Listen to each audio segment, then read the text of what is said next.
Hello everyone and welcome back to Civilization 7 stream on Wednesday. Today we have a big update that we want to discuss, as well as the release of a new civilization as additional DLC. So all of this was included in yesterday and we will be reviewing it today during the stream. The release of Genghis Khan as well as new game mechanics, so that's quite interesting and that gives us interesting content to look at. So I'm gonna be discussing this today with you guys. So first of all, Genghis Khan as a new leader, and we also have new base civilization with the Viet, if I am not mistaken. Let's see if we have them. Are they in... Okay, they do not seem to be... Assyria is one of the new civilizations that's been added to this DLC. And the Viets come probably in the exploration age. So Mongolia choice, of course, for Genghis Khan makes sense. Bulgaria as well, okay, why not? Dai Viet, the new civilization for exploration age. We will be reviewing all of this. Do we actually have something new for the modern era? I think not. Mexico, we already had Mexico, yeah. The Mughal? That does not ring a bell. The Stepwell, Sepoy. I wonder if these ones were not re-released. All of these, however, do sound about right, yeah. Alright. So, Genghis Khan, what does that tell us? He is a militarist expansionist. That makes sense, considering the Mongol Empire. So you might want to check in with the Mongol army. What does he have as a general? +3 combat strength for cavalry units, so that does combine very well with the Mongol, of course. Or +5 when in an army commander radius. Oh, that's new, this little logo here, that's kinda cute. Army commanders have +1 movement, even when no units are packed into them. Now, that is pretty cool. That is actually a really cool perk that gives the equivalent of more or less a commander benefit. Also, another commander benefit. Okay, it's all about army and commanders, this one, huh? Once per age, army commander can use the convert independent action to convert adjacent independent military unit to your control. Oh, but once per age. Okay, so you can incorporate an independent army unit, one, into your army once per age. That's not... I mean, each commander. So if you have 2 or 3 commanders, that could lead to converting 2 or 3 units from the convert independent. Now it has to be an independent military unit. So if I'm not mistaken, that means one of your enemies, one of the AI's army cannot be converted this way. Only independents. Independents are the city-states, basically. So, okay, interesting. Automatically unlocks Mongolia and Bulgaria in exploration age, as well as Mughal and Prussia in modern age. Alright, next level. Paisa, tax-free and ready to ride. -1 gold maintenance for cavalry unit. Yeah, okay. So that's a very specific commander. It kind of beeline towards large land unit cavalry based armies. So that does unlocks Prussia in modern age. Mongolia and Bulgaria in exploration age. Yeah, that makes sense. Although there is another one that's really good, but the benefits of Mongolia is really strong. You could also argue that the benefits of the it's not Bulgaria. The Хэн үл сонсхийг зүрхэлнэм. It's not Bulgaria I'm thinking about. I'm thinking about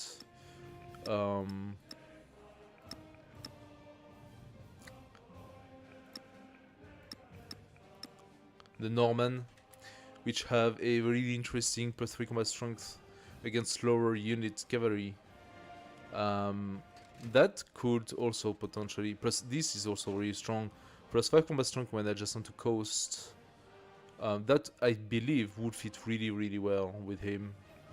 But they say that logically, so Mongolia makes sense because it's all about the cavalry unit-based army. -50 production towards training settler, but you can like, when you capture an opposing settlement, gain the strongest cavalry unit you can currently train. So it gives you free cavalry. It's not the best of bonuses. Gain 1 point toward the non-surface orbit for control settlements in distant lands and conquer settlements in homeland.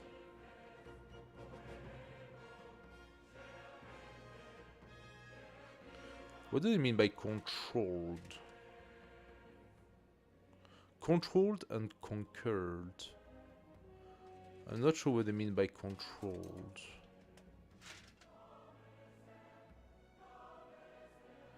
Non-surface orbit in the expansion is in the exploration age relates to religion. If you convert, you can control and convert. Okay, maybe the conversion is not doubled, but the control, which is basically the conquer, does validate. Hello.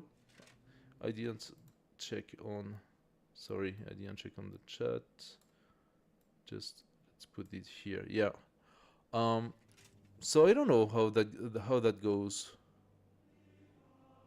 For 30% production toward constructing Aden Zoo, yeah, well, that's for gold generation, right? Now, we have Bulgaria. I'm receiving bidip. Bidip means usually Discord. What's happening on Discord?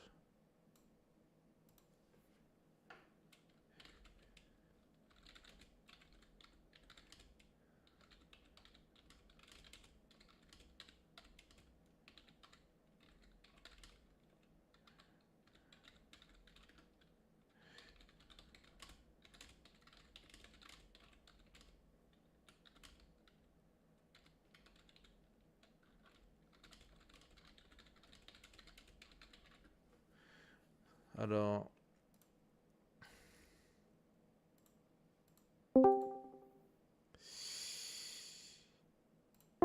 there we go.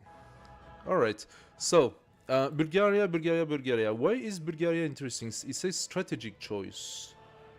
Krum dynasty receives production in all cities when pillaging building equal to 50% of the yield or HP gain. So, going for fast pillage. Bulgarian unique cavalry units ignore rough terrain for movement. Opposing is unique to combat. +3 combat strength when this unit is fighting on rough terrain, which is specific as well. That means you don't have that +3 on many occasions, right? Ignore zone of control, that is really good. And the Bulgarian unique army commander has 3 movement. Unit of his commander radius can pillage for 1 movement. Okay, so this is the pillaging. Okay, I see how that goes.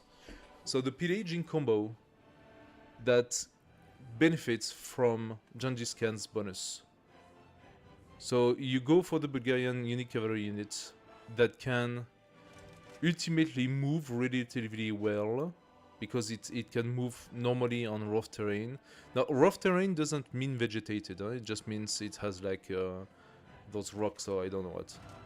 And then the pillaging can be done with attacks on the same turn, basically. Or you can pillage more than one tile because it's only one movement. So you move, pillage, move, or pillage, move, pillage for the 3 movements.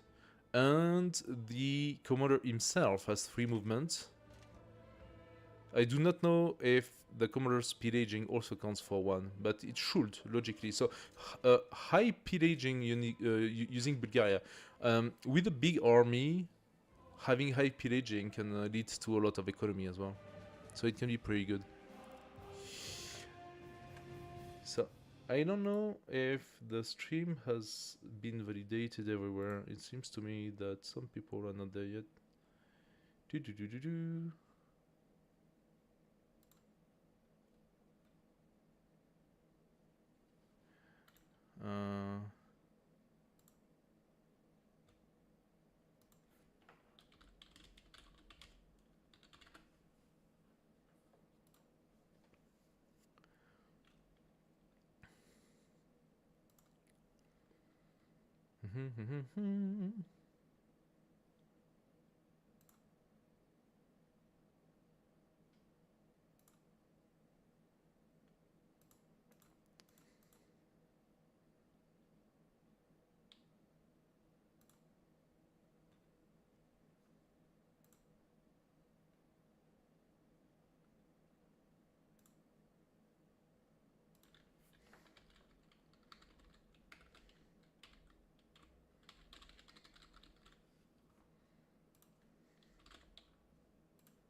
All right.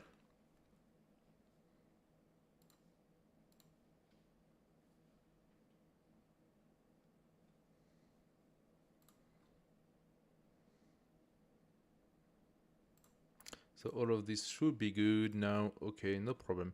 So Genghis Khan, let's get back to him. 3 combat strength for cavalry unit from scratch. So you get a flat base +3, which is good by itself, or +5 when in an army commander reduced. So as long as your cavalry, so your cavalry always benefit from +3, and they go into +5 when they are in a army commander radius. Army commander have +1 movement, which help them follow the cavalry. And if your army commander is a cavalry itself, that's why it's pretty good with Bulgaria, because the army commander is a cavalry, I believe, or he benefits from the movement. Then you do have you have 4 movement with the army commander, so it's like fast-paced military. And then using the combat independent is kind of weird, and it's not a huge bonus, but it's still a bonus that also applies to the commander. So yeah, Genghis Khan is very much army oriented. I cannot see really how you benefit from Genghis Khan besides going military, going pillaging, doing these sort of things, basically. Now we have also Tantrak. And Tantrax has been updated with a new ability. Gain the unique army commander, Trangni. After producing your first non-military unit of the age, Trangni persists across age transition and begins with 2 promotions in exploration, advanced exploration advanced starts, or 3 promotion in modern age advanced start. Now, if I understand properly, Trangni will be Trangtrak's sister, if I'm not mistaken. Plus 20% commander experience, which ultimately applies immediately to Trangni. Plus 10% science in cities in tropical, okay. This is doubled when in a formal war that you declare. 20% science in cities in tropical when you are in a war that you declared. That's quite important.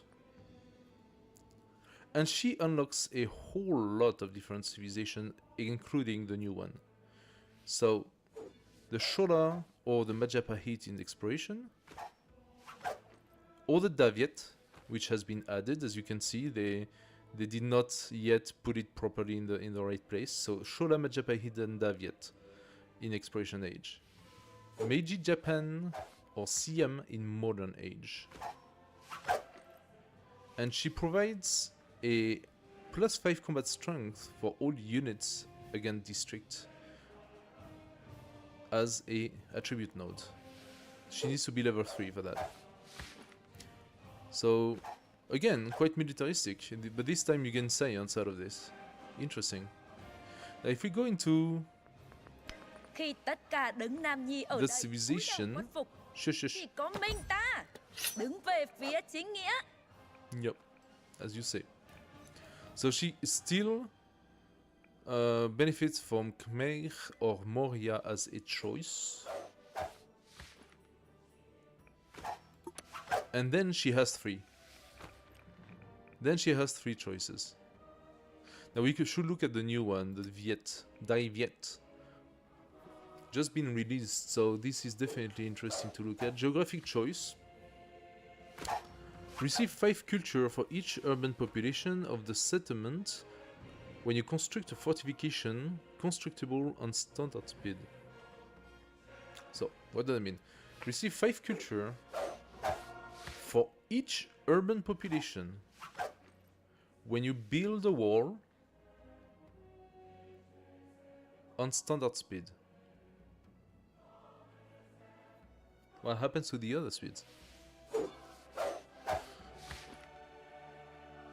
That is so specific that I want to say, like, what exactly happens to the other speed?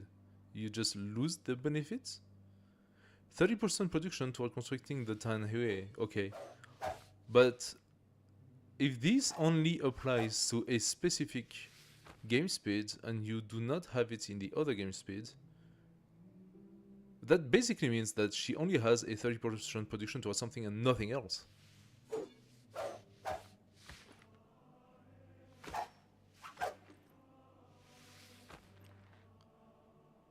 That will make this new civilization extremely weak, right?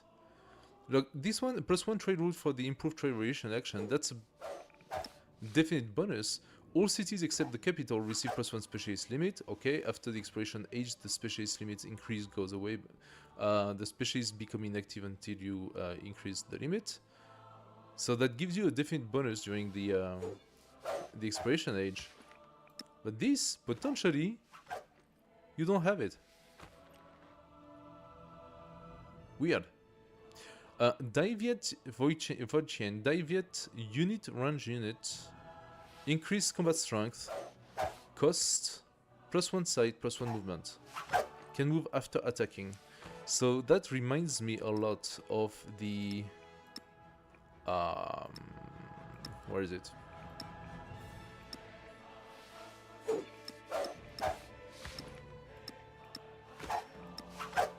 It's not Songhai. That reminds me of not the Maya, the Moria, which is also logically no, the Khmer. Unique cavalry unit, higher combat strength but slower movement. So this one is slow but also has higher combat strength. So it's all about the elephant with her. +5 combat strength against 45 districts in a zone of control. So this one does have a benefit of movement because it ignores the zone of control. And then with the Viet, it's a unique range unit. But there was another civilization that had an elephant with a range, wasn't there? Khi Which tất cả one đấng was nam it? nhi ở đây cúi đầu khuất phục, chỉ có mình ta đứng về phía chính nghĩa. This is cavalry.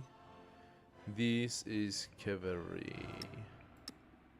Which one was it?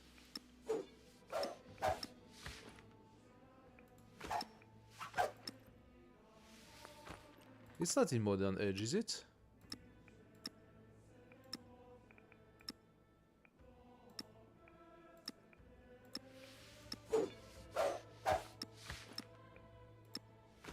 It is in Modern Age, the Changbian. Oh, okay, which is also related to Tongtan. Okay, my bad. So the Changbian was also a elephant's range unit. Increased range strength and +1 movement.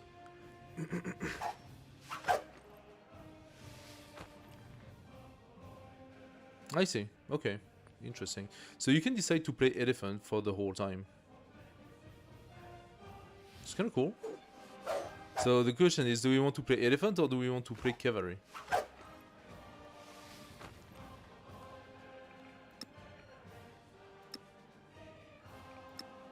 I am really curious about this Trung Nhil thing, but it's not. I mean, it is an interesting one, and Trung Nhil has its own, as their own development. So you don't lose it, it's a persistent one that you have, and she has her own growth, basically.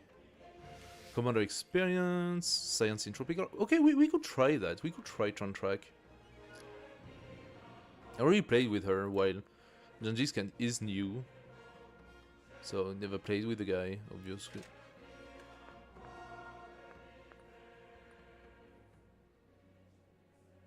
I am curious about both. I think they both have an interesting aspect to them.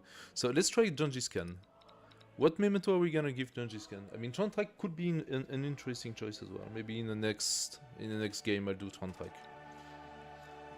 Genghis Khan, since we're gonna go ultimately for army, we should look a little bit at what it offers. +5 combat strength against 45 districts during celebration, that can be really strong. +2 combat strength for units adjacent to 2 or more enemy units. It's also accumulated benefit. 50% reduction in commander recovery time is pretty cool. +1 combat strength for all units in plains and deserts. Makes sense, sort of, with the Mongol. Ooh, what's happening to my camera? Hello, camera. Are you okay? Weird.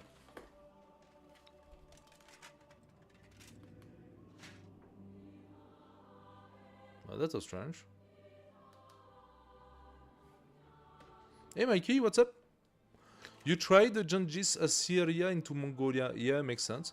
One with domination in exploration. It was a fun trial with a new continent, starting a Trontrack game now. Yeah, Trontrack, so you're gonna try the Trung Nhil, I suppose. Special Commander is pretty cool, but it's just one commander, so... But she has her own tech tree, sort of. It is potentially interesting. Okay. I don't know, which one do you think? We could both do a Trontrack at the same time, but I'm thinking maybe I want to show Genghis Khan a little bit. Obviously domination victory makes sense, right? You won in exploration with domination. That was fast. That makes sense though, since he's so military oriented. I don't know if on online speed it's possible though. I can try. So we want military seek attribute point, makes sense.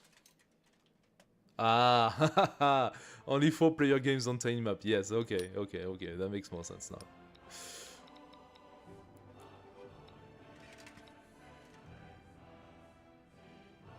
There is something that I really like, is the 50 gold for every 100 tiles explored. If we go cavalry, we could explore really fast, and that would give us quite a lot of gold. Now you cannot have cavalry units immediately in the game, right? But still, that's a very good way to gain some economy.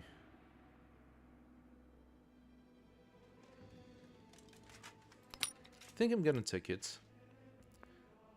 Let's go. Where do we go for? You say you went for Assyria. Gain the technology upon capturing a settlement for the first time. Codices are not awarded from technologies. Oh.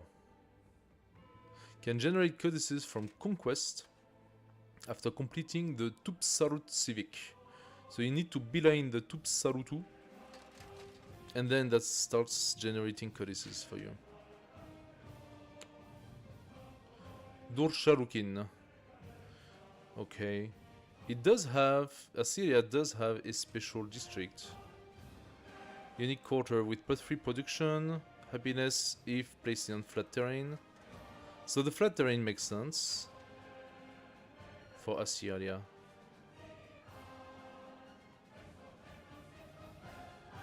+2 production for each great work in the settlement. I see how that goes. Unique army commander, infantry and cavalry unit within commander radius have +5 combat strength against district. Oh, that is a big combo. Yeah, I see how that did accumulate quite fast.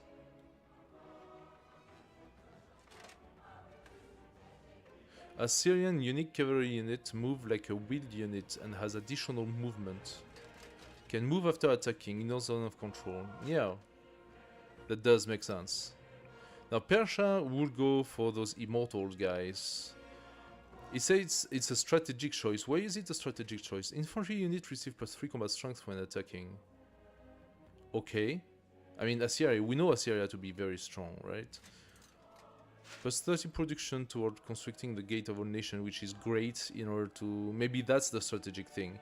Gate of a Nation is great in order to lower the war penalty, and since you go conquest, then the Gate of a Nation by itself is really good. Now, if I look at the different units, the Moria should actually be a good strategic choice for him. You can choose an additional Pantheon after unlocking Mysticism. You get Staunchly Super with -30%. Moria unique cavalry unit, the elephant, +5 combat strength against 45 district in ignore zone of control. That can really accumulate and be really strong with Genghis Khan. When you attack a new city, it has +5 against the 45 districts, so you go with the elephant, beam boom, and you're inside the city. Hello! What's up, Stotre? Welcome back. We are discovering Genghis Khan. Genghis Khan, who was a leader in Civ 6, already established. We could consider the Khmer. District on river do not remove the natural yield of the tire. 30% production constructing Angkor Wat. The Khmer unique cavalry unit, higher combat strength but slower movement. So ultimately, going elephant with the bonuses from Genghis Khan is not necessarily stupid. As a reminder, without a commander it's +3, with the commander it's +5. So you do accumulate a double +5, huh? And Carthage also has a unique cavalry unit, can be purchased and are more expensive. I can only be purchased, you need to pay money for it. Which combines pretty well with the money thing that I'm doing. +1 combat strength for each unique city resource assigned to your capital. So if you have a bunch of resources in your capital, ignore zone of control, you could go up to +8 or +10 with this one. Only old stuff? Ah, man. I suppose you're gonna be sliding the dunes without me today? Probably doing like another floor to your ever-increasing base.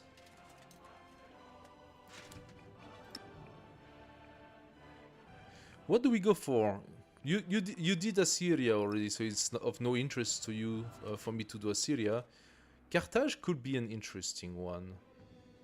+1 embarked movement and +1 population if settled adjacent to a resource. That's quite interesting. I'm kind of interested in Carthage. What do you think? It changed a little. Yeah, sure. Like I believe you. It changed a little. Of course it did.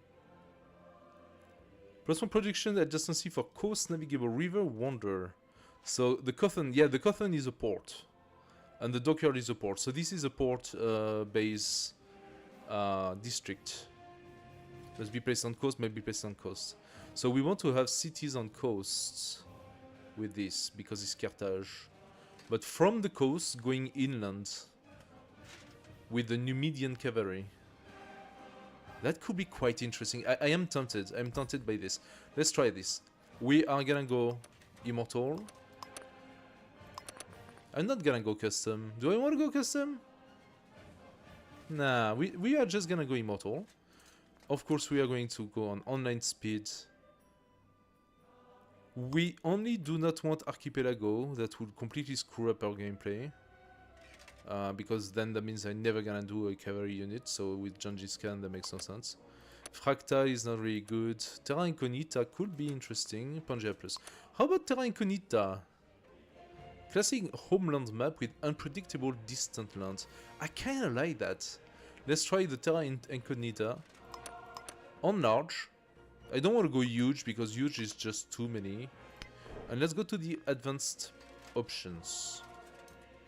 So the new update introduces end of age countdown, age transition impact. So we can decide to have an end of age countdown of 10 turns, 20 turns, or no countdown. So we currently play with a no countdown, and my camera is fucking up again. What's happening to you, camera? Are you completely nuts? My camera just decided to die on me. Is it too warm for you, camera? What's happening to you?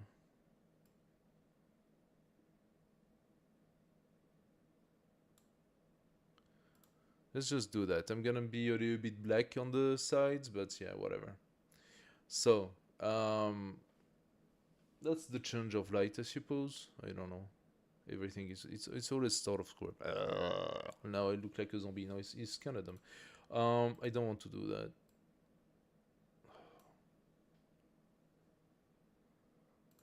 Okay, that's a little better. It keeps on coming back. What the hell? What is happening here?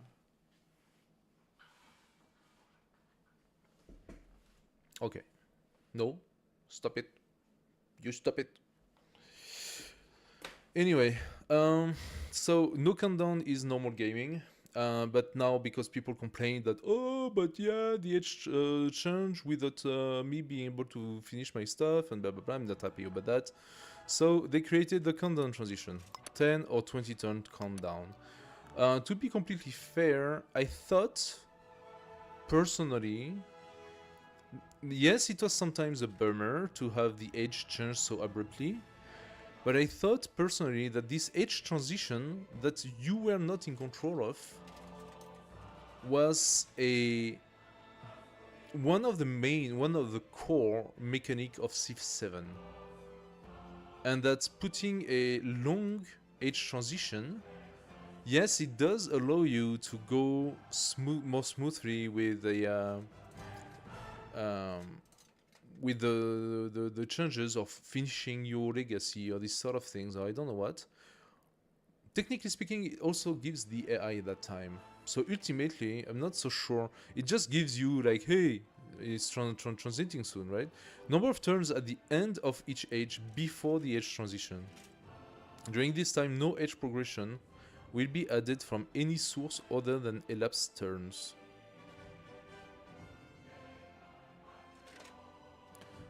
So, what does that mean? That during this time, no age progression. Yeah, the age progression. So even if you validate new legacy stuff, that's not going to progress the age. I don't know if you can even validate legacies. You probably do. They probably did it for that. So you probably do have the possibility to get new legacies. I don't know. Continuity is the big change here. Age transition impact. Continuity. Set how drastically empires are affected by age transition. Continuity default setting. Retain most of your empire and units at age transition. Regroup. Players' empires will reset more aggressively on age transition, including fewer units carried over. Leads to a more balanced start between empire in the next age. This is the original Civ 7 age transition experience. So they rebalance everything. If you have an overwhelming military and you go into the next age, you restart the next age with a balanced military compared to the AI, making it basically a little harder to go domination. You want to go continuity, then that means your 30 troops military that's overwhelming to the AI gets to be transited to the next age, and you already have 30 military units of the new age against the AI. So it's like, it's super easy to just go conquest with that. And once again, that's Firaxis just indulging, I think, the whiny whiners, the shitty players who don't know how to win a game of Civ without having everything basically given to them. I don't see how that's positive. I don't see how this is a positive change, a positive implement. So yeah.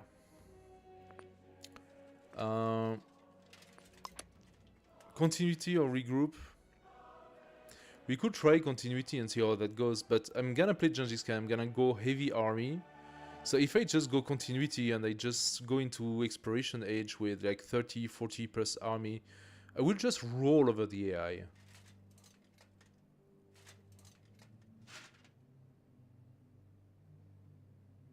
I mean, it can be frustrating to see your army being dismantled and replaced and regrouped into the cities and these sort of things.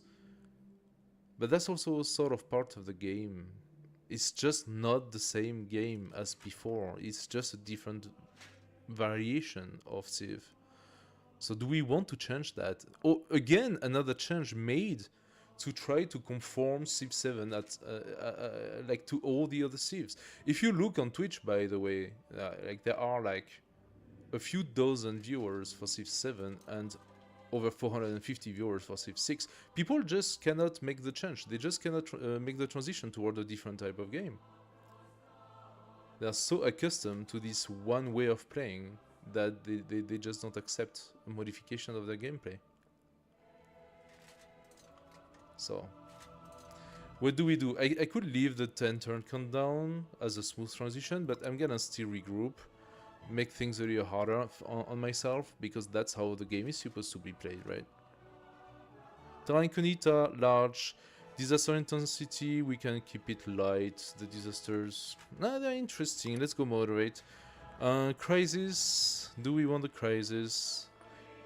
We could keep the invasion crisis, for example. We could go invasion. That would make for an interesting game. Let's go invasion.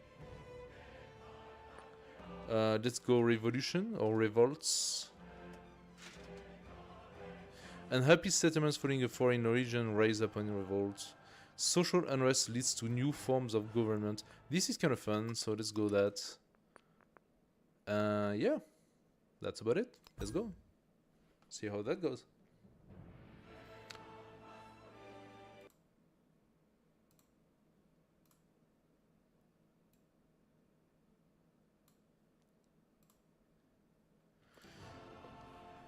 How are you guys doing?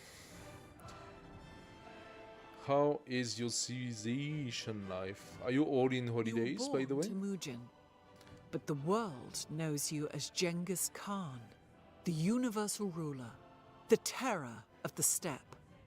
At your word, the hordes ride, armies flee, walls crumble, and hopes fail. Take up your bow, Kargan. The world has gone soft. Let it know fear. I do not know if his name was Genghis Khan or Genghis Khan.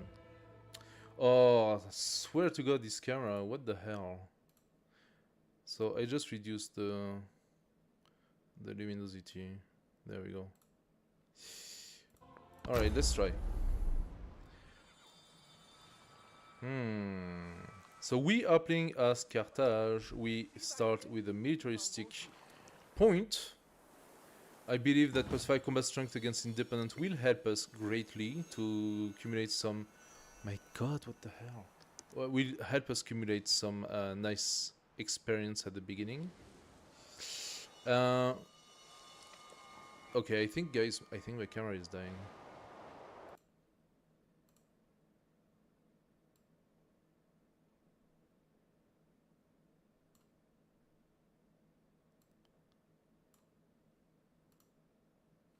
I don't get it. Anyway. So, Carthage benefits are...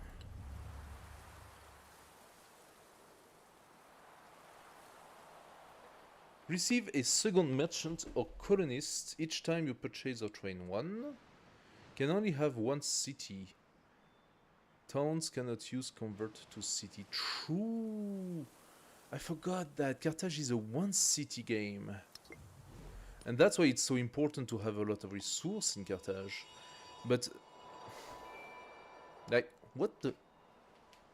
Hello, camera, what the hell are you doing? You see the color.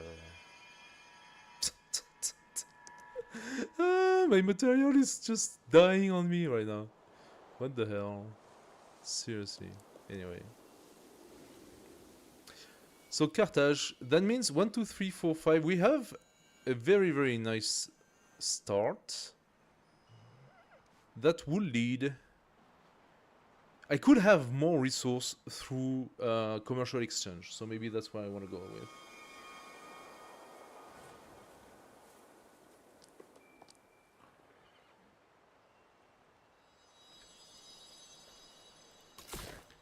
Let's settle on place. We have an access to 6, no, 5 resource, maybe 6 if we have some sea resource as well.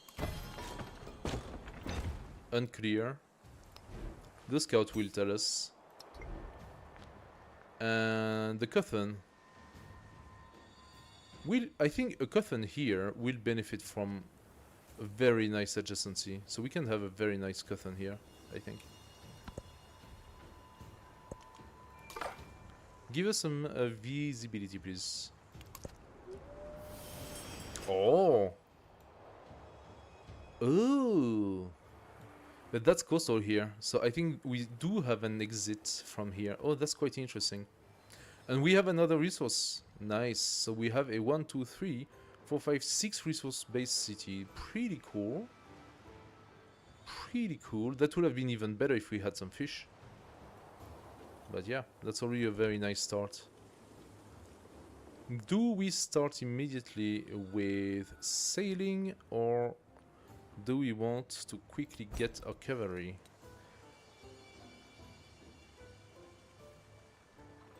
So our cavalry will unlock at the wheel. That requires quite a bit of research. I'm thinking sailing, so we can send a couple of galleys to look around. Also give ourselves a fishing quay, a quick fishing quay.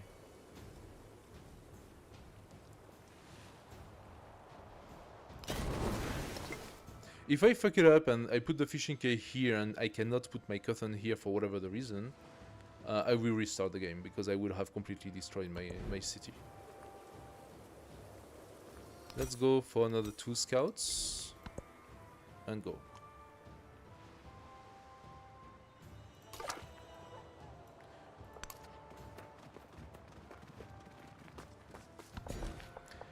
Okay.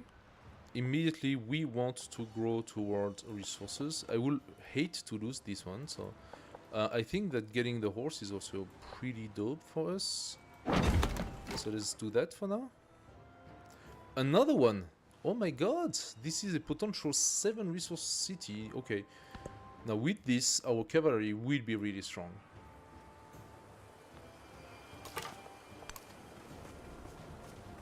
Haha, we cannot have that one. The silver is gonna be out of our reach. And already we get another population. That's really fast. Very nice. 3 turn for the next. Our second scout. Let's go and check south. Yes, I think we can exit. Oh.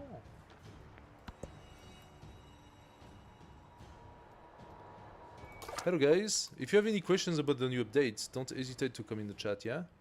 Farmers have noticed that evening temperatures are perfect for the grapes that grow here.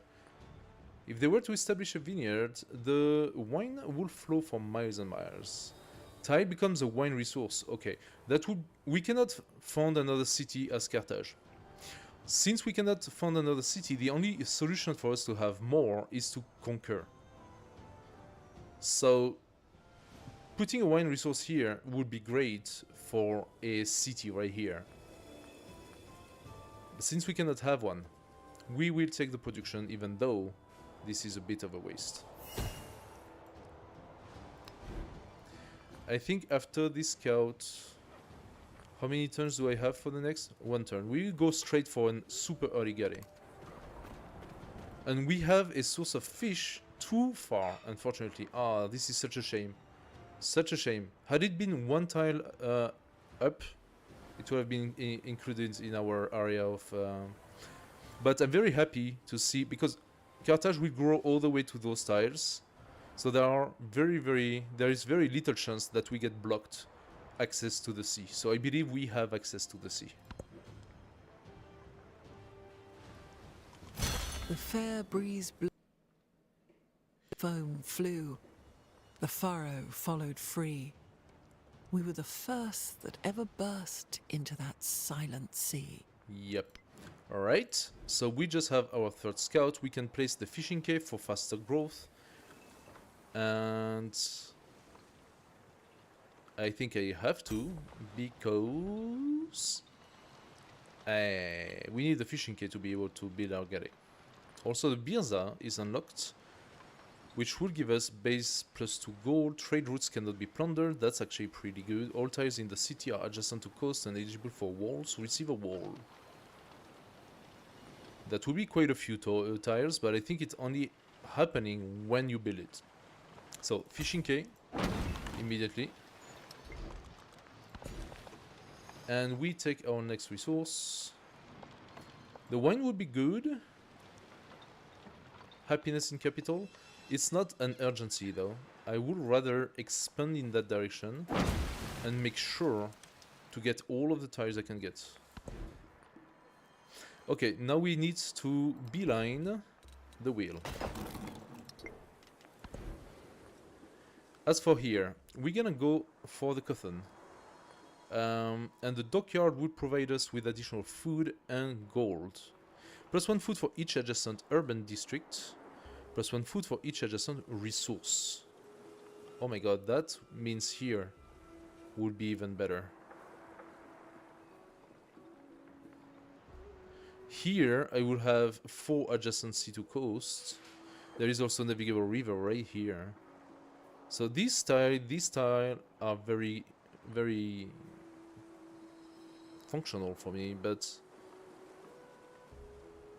production for each adjacent coast, adjacent navigable river, adjacent wonder. Can be purchased in towns, must be placed on coast. Food for adjacent urban district, that's my problem right now, the urban district thing. Adjacent resource, adjacent wonder. We do have a resource here, but this is already lost since I am placing a ageless building, the fishing quay. So that's what I said about choosing my tiles properly, right? If I could change the fishing quay to put it here instead, that would allow me to put the cotton here. We will lose 1 adjacency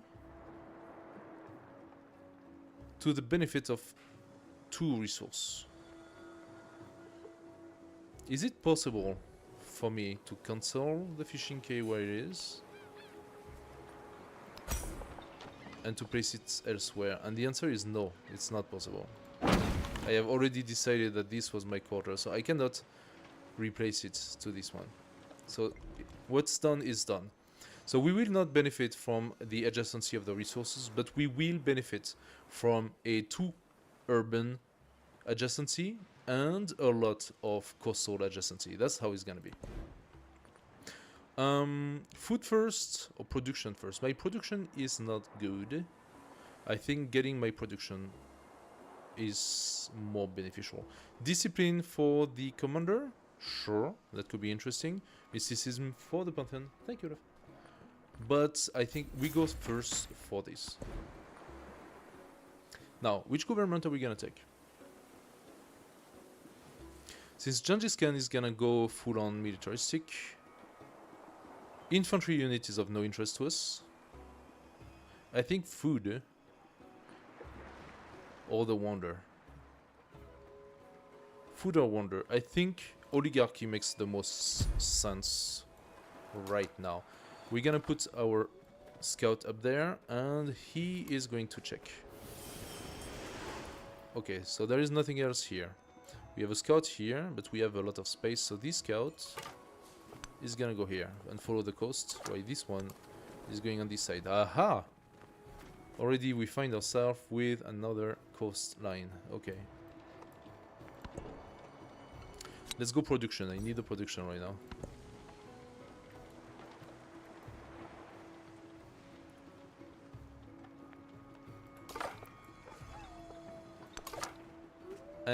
I could go into the sea. This guy can definitely clear up what's down there.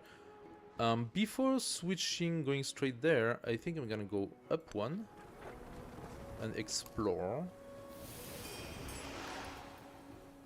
You haven't seen any tribal hut, okay. Then you go back here.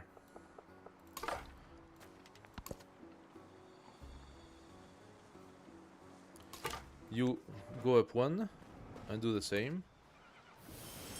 There we go, we have a rune to explore. You go for it, please. And this guy is gonna go here and explore those area.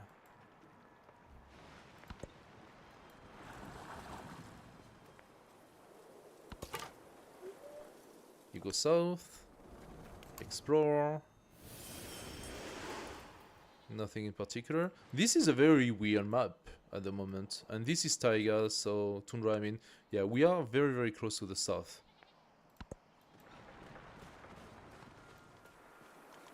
All, Pottery is unlocked.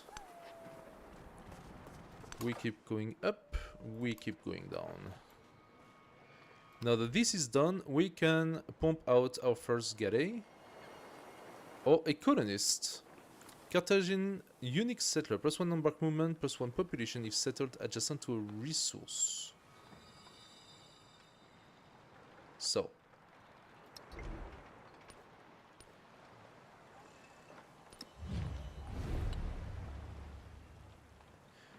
I can only have one city. Anything that I settle now will be a town. But settling a town is not necessarily a bad idea. It will provide me additional resources which I could allocate to my capital. I can actually already see a very nice town right here, because Carthage will go all the way to this level here, but will not be able to reach those resources.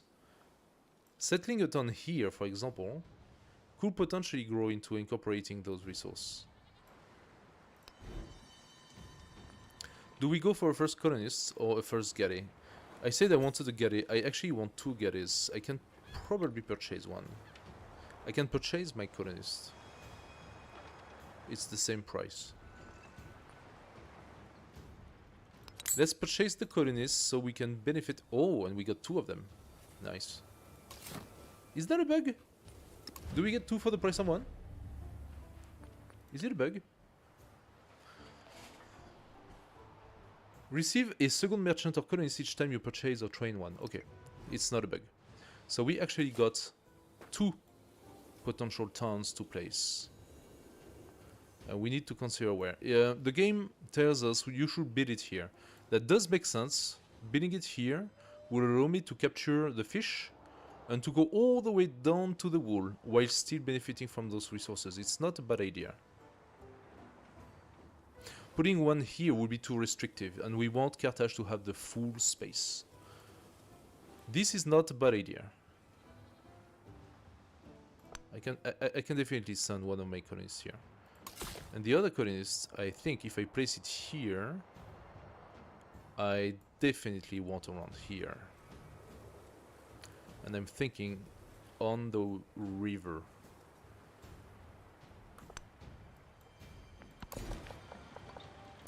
Now let's take our more shape for Carthage. Once again, I want Carthage to be as big as it can be. Huh?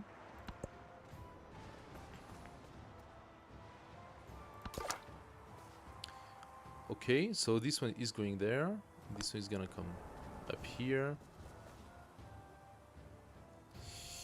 Okay, there's nothing. Let's come back here. I want you to transition towards that direction. This scout is gonna keep on cleaning out whatever is done there. The Rune, this dilapidated winery, against the wine, always wine, hasn't operated in quite some time. Then I do believe I made a mistake of not accepting this site to become wine. I probably should have taken the wine instead. Okay, this dilapidated winery hasn't operated in quite some time, but its cellar contained a trove of untouched jars ripe for the pillaging. 7 production, that would be good for my galley to be released faster. How How much is my production in Carthage right now? 6 per turn. Yeah, my production is really bad. That would be a whole turn of production. 37 though is 3. It's even more than 3. It's 5 turns of gold. That's the most beneficial. It's often the gold the most beneficial at the beginning. So, oh, what do we have here? Got some yumminess.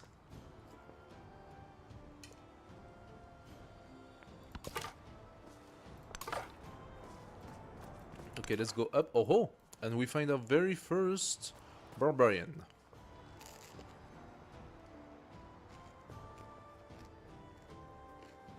Telling us you're gonna need an army soon.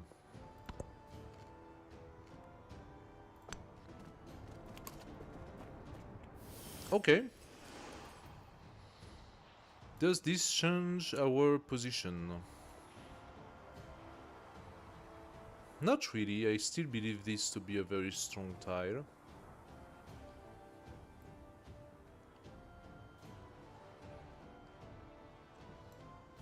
Yeah, I still believe in this tile. That's okay. He did not see us. This is quite lucky.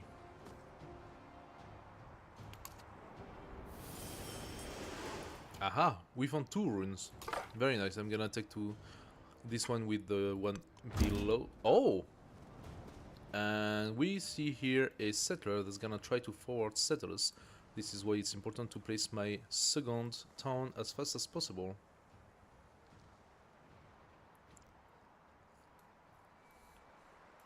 Can I block him?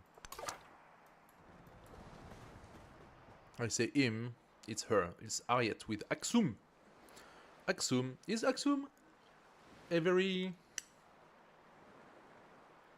militaristic kind of?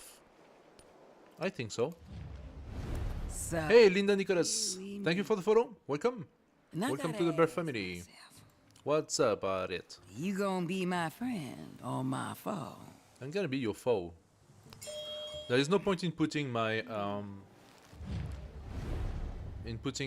points into becoming friend with her. We are militaristic and expansionist, so next leader that starts formal war. Dislike those that start surprise war. I'm gonna start a surprise war on you. She does have, however, 3 warriors already. It is quite a bit. I don't have any, so I'm gonna have to beat them. The guy is coming out. I'm gonna set it up. Maybe I don't go for second galley immediately. Probably gonna need a couple of warriors. I'm gonna need quite a few turns to get my cavalry. So I don't know. Let's see. Let's see how that goes.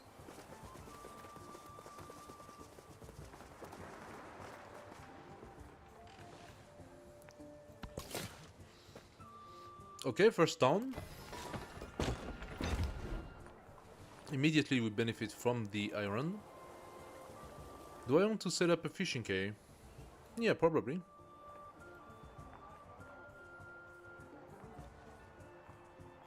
Where would be the special district most beneficial? In this town. Probably here. Benefit from the resource, benefit from quite a few coasts. So let's buy ourselves, it's quite expensive, but I'm gonna buy myself a fishing quay. All those tiles here are from Carthage, I'm not taking them. Those are Carthage style. In order to do so, I'm gonna go and take the iron instead. And yeah. I'm gonna go toward the fish. Like that.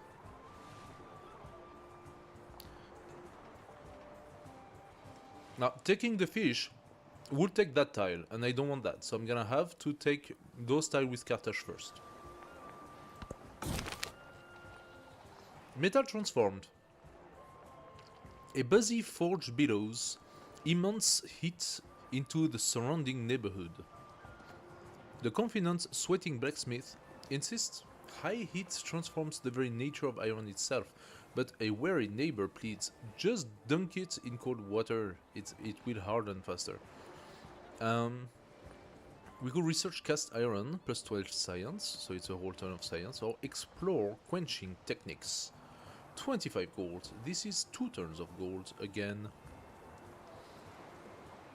I like the science, but we're gonna have it next turn. Let's take the gold once again, because having the gold already gave me a first quarter, so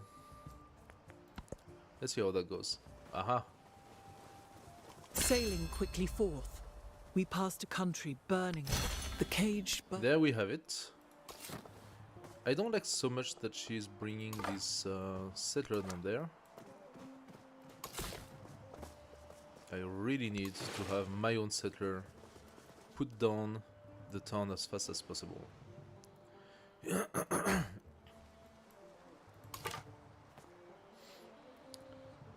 Let's go up. Let's exit.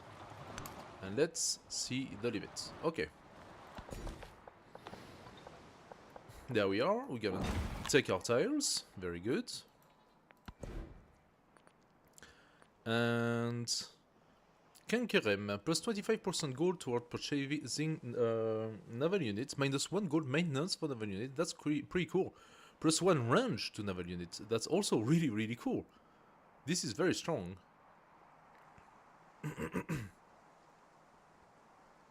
Plus 15 sea trade routes range. Plus 3 gold in the capital for every trade route from the capital. That's also really cool. Let's take this one first and the next one after. We can immediately go and build a cotton. So, there we have it. Plus 6 cotton. It's gonna take some time. And yes, I do know that we have some potential enemies, so we have to be careful about that. Oh! Where do they come from, those? I'm gonna have to purchase myself a warrior slinger. Can have it in 2 turns.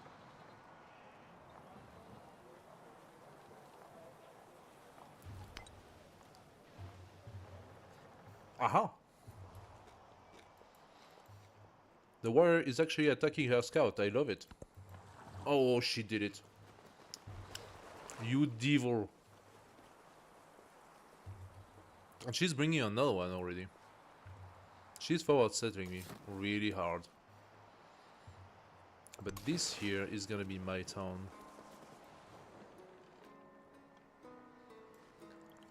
There is no way for me to purchase another colonist before she settles up there. Otherwise I would love to put a town here. I don't know where she's gonna put this one. She probably is going to make like a shit city like here and take those tiles or something like that. That is very frustrating.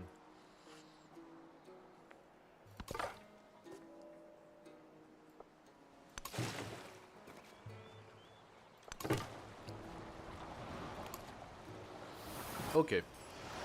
You scouts are gonna come on this direction now. Okay, there is a slinger and a warrior up there. That's not great.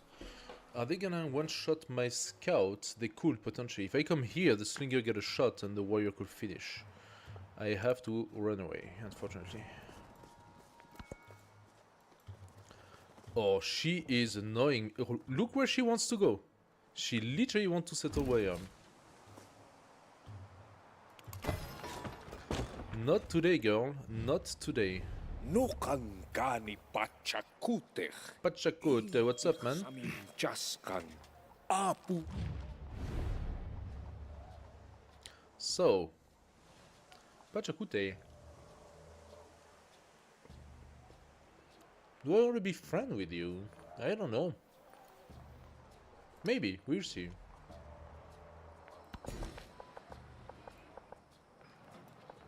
Let's go get those resources.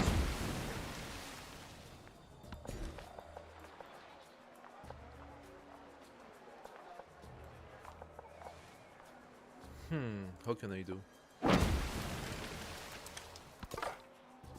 She's gonna be pissed immediately. Now we actually have border touching. Settle close to capital. We are at -20 already.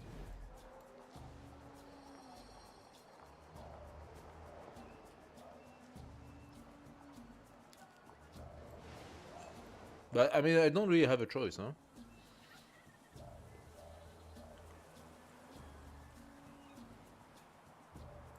The next I could put one here, validate those resources, but I can already validate the wood with this one.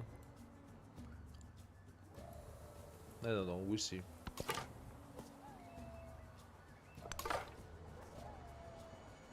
Okay, this jaguar is actually attacking. That's very good for us. Let's go and visit a little bit with the carré.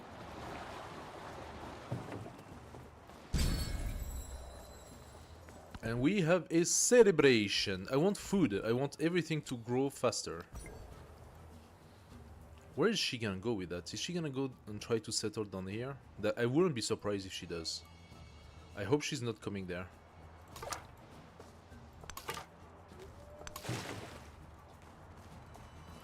The jaguar is getting killed. Okay.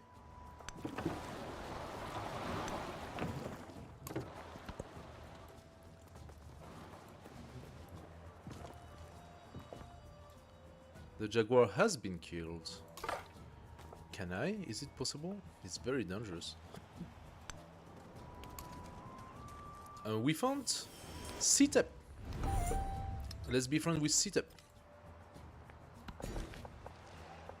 Okay. So, let's take all the tiles we can take. Can we take this one? No, we cannot. It's too far. But we can definitely take this guy. So, what's most interesting for me? Taking the resources. The rest does not really matter. This one is too far, but we're gonna have this one, we're gonna have this one. And those two. So let's take the cotton. There we go. Decreasing rations makes sense. That also gives her opportunity to go into formal war in 5 turns. I am not ready. I'm gonna cancel it.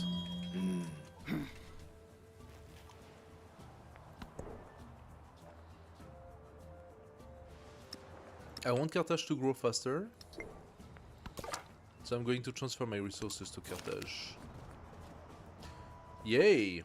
So inside the collapsed stronghold, workers have unearthed a ceremonial dagger engraved with the sigil of a once mighty commander.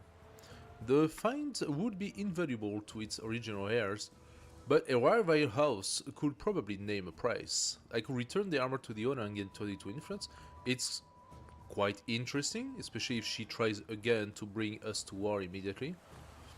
Or get 37 gold, which basically helps me purchase a couple of units.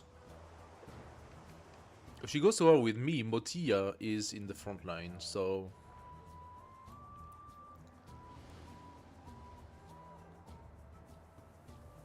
I need to block that settler. I should have purchased that tie, blocking the settler from going out, going in this direction.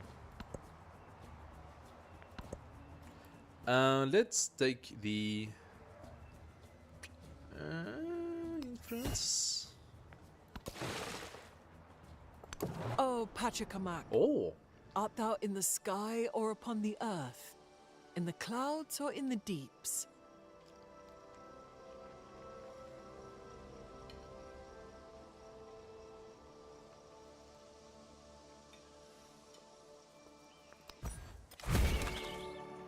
okay, there is another city here. Right now it's unfriendly, but I should be able to pass with the galley. And we have actually another rune up there. I could try to sneak get the rune. Yeah, I don't like so much that she's Sailing bringing her quickly. settler down there. I'm not a big fan of that at all. Take the hardwoods. And let's go discipline. We need army commanders as soon as possible.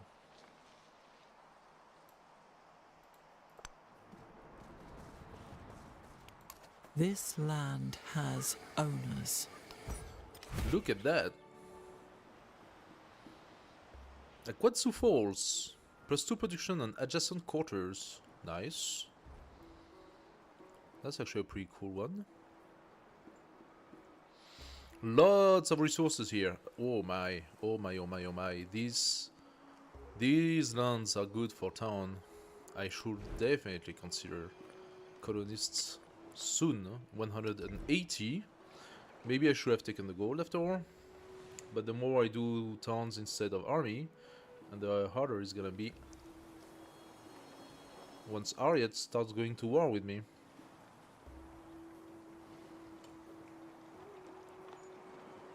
The thing being that I'm not against going to war with Ariat and capturing our cities, but the AI has that tendency to settle in very weird spots. So, yeah.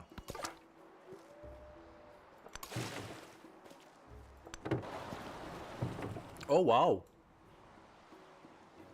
Okay, well, Sirta was already put as a vassal. And we know there is somewhere around here or there another city-state.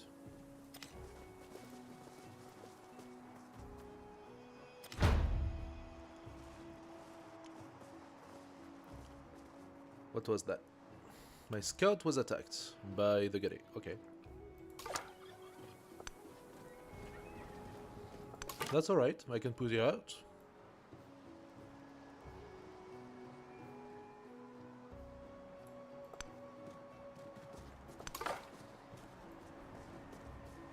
I'm really tempted to go here, but we know there is some army over there, so...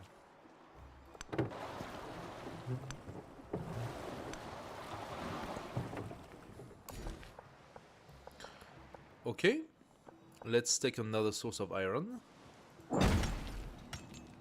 That means my warriors are going to be pretty strong. I actually do have enough now to purchase another colonist. And that means another 2 colonists. Now, where are we going to settle our towns? One of them should be around here and the next around there. Now this tile seems very, very good. I also do like the idea of getting this wonder over there. This tile is exceptional, benefits from a huge amount of resources. So let's go here.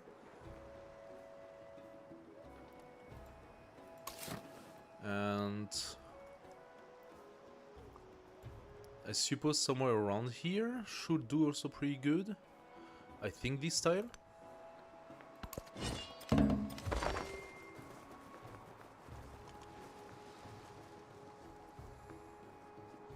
Ariat sparked another diplomatic incident. I'm not surprised. Oh, she founded this this shit city. Of course she did.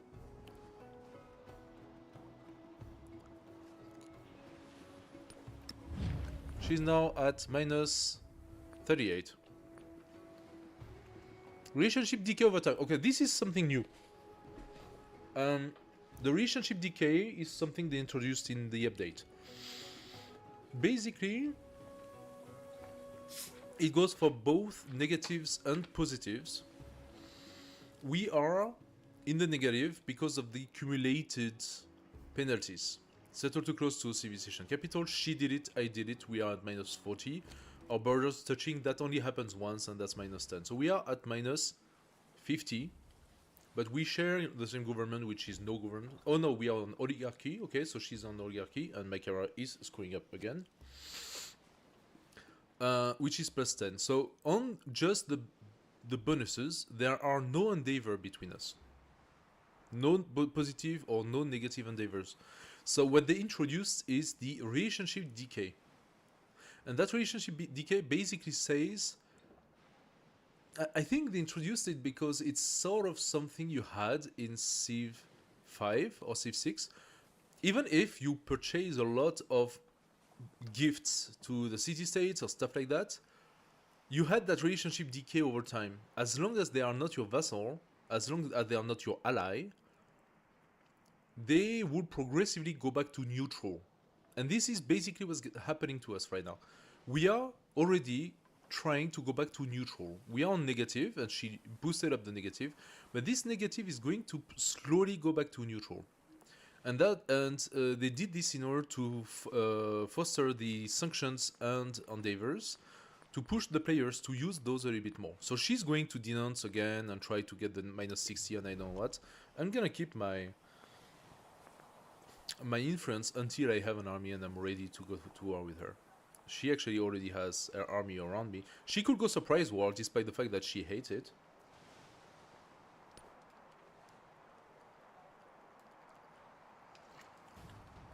Unless she's sending the troop to go into the city, which is also possible.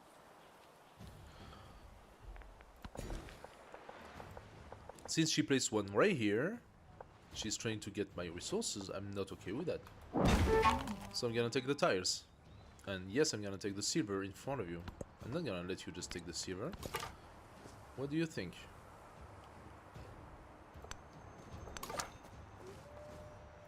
Slinger is coming for ours. So we are saying bye-bye. A family of nomads has perfected the crafting of pottery in pit fires. The wares will sell handsomely at market, and the potters aren't shy about their ingenious technique. Okay. So we could learn the potter's technique that would give us 2 turns of science. That's actually pretty good right now. Or we could get the gold, 37 gold, which is 2 turns of gold. 2 turns of science brings us closer to having our cavalry. So I'm gonna take this science. Another settlement limit, that is excellent since we are sending our settlers out. You should go. You should go as well. There we go. Okay, this guy and now is this the same Gare or are there 2 Gares? That's a good question here. If I come here, the Gare will attack for sure. I would love to have visibility. It's not a absolute priority, so I'm gonna bring my scout back. And instead, I'm gonna use the Gare for visibility. We can actually navigate those seas, so it's really not a problem. Okay.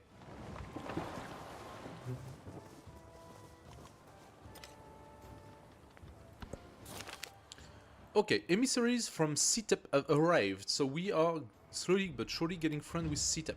We will be suzerain of Citep in 4 turns. That's excellent, and we already unlocked quite a few things here. Problem being that we do need to go to our military. I don't really want warriors of single. I really want to go straight up cavalry.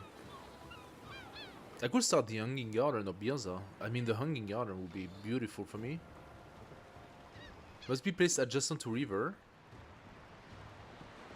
which is possible. +1 food on farms in this settlement. 10% growth rate in all cities. +1 expansionist attribute point. We can only have 1 city, so it is not as overwhelming as we thought.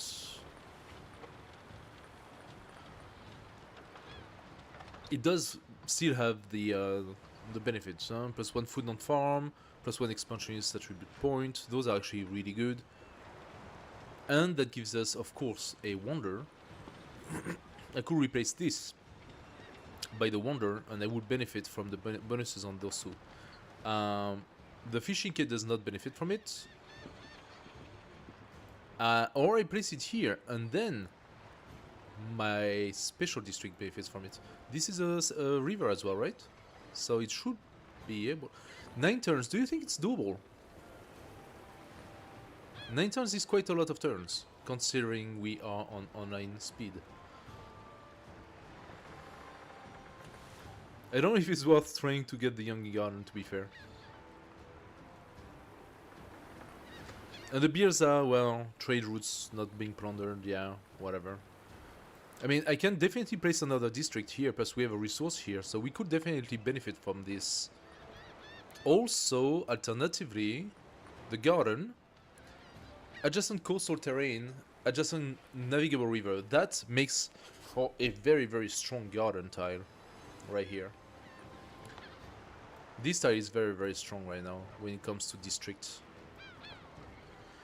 So I don't know so much about the Hanging Garden. I love the Hanging Garden, don't get me wrong, but I think that a +8 food and +2 happiness is just...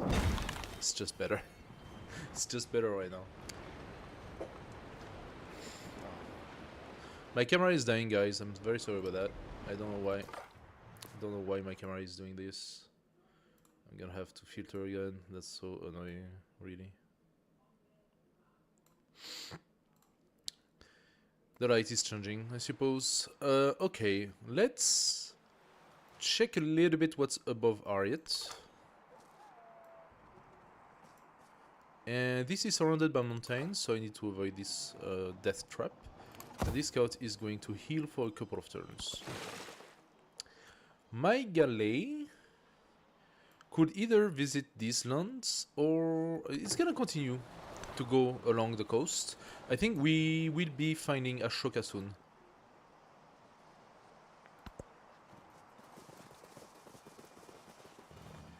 Okay, that is quite a lot of warriors along my... But oh, she might be under threat of the village. And it is possible that she's sending this army to go against the threat. Or she will just declare war on me and attack from all sides, which is also possible. She's still at -38. The relationship is not getting better at the moment. I would be quite surprised if she goes for a surprise war, considering the fact that her agenda says she hates surprise war. So she wants to have a formal war with me, and for this she needs -60. At the moment, the conditions are not met.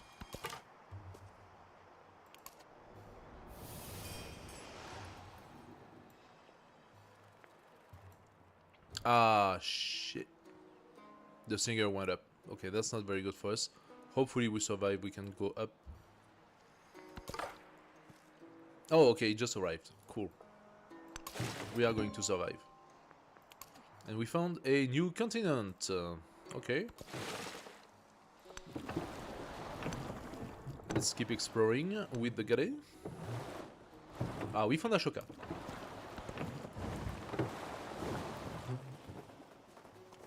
Do nothing which is of no use. Okay, our first commander is out.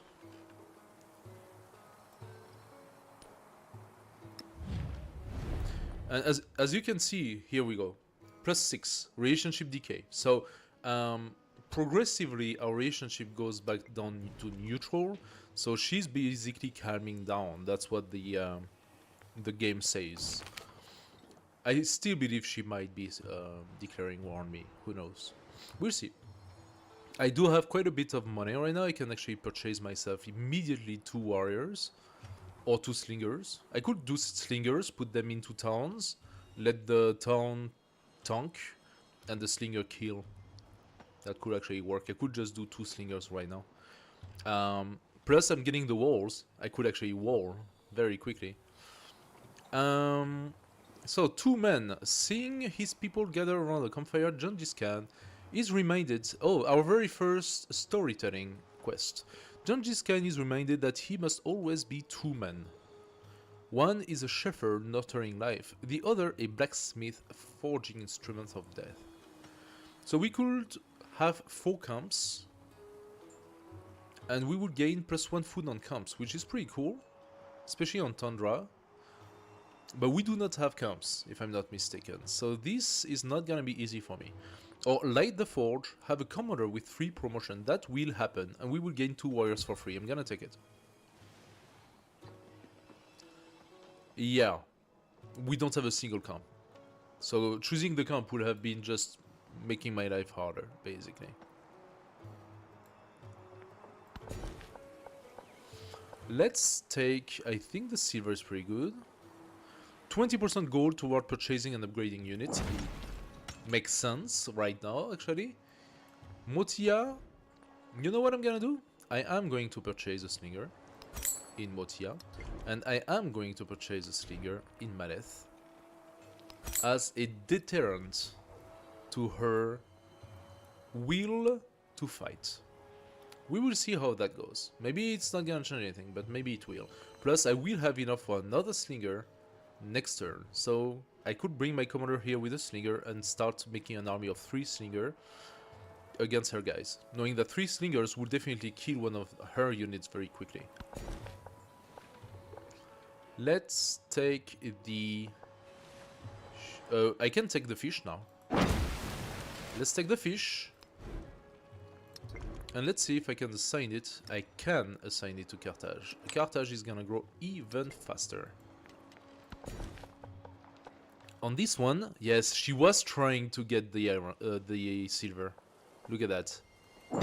No, girl, the silver is not for you. You don't get to have it. She already got that one. Yeah, she was trying. She was trying. I got the resources. All good.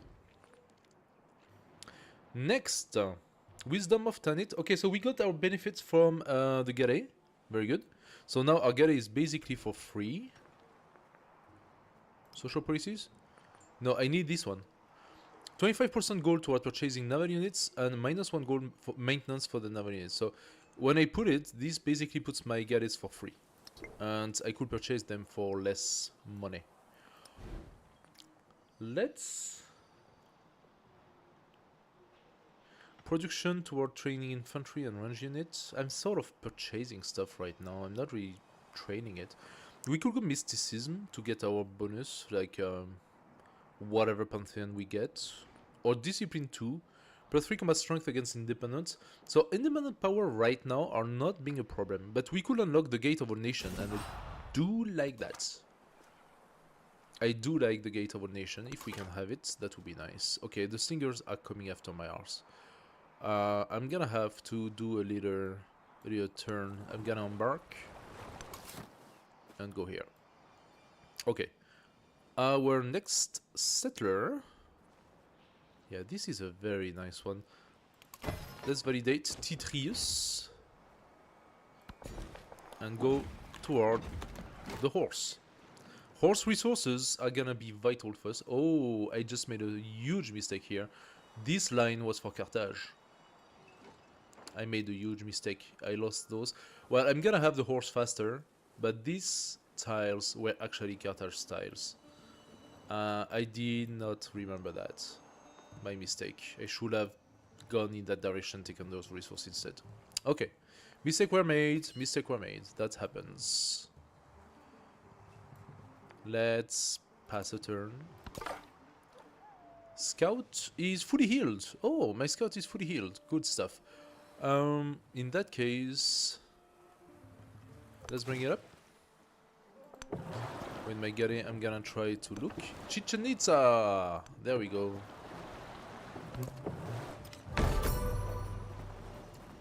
So yes, with her troops, she's definitely going on a direction here. And I believe that the direction is to go and preserve that city. Now, this guy decided to come and die. I'm very happy with this. Let's try to bring my army commander in that city. So he can benefit from the experience of killing neutrals. I mean neutrals. Independents. This slinger is gonna alert. Not sleep. He's gonna alert. I'm gonna have to do the first attack.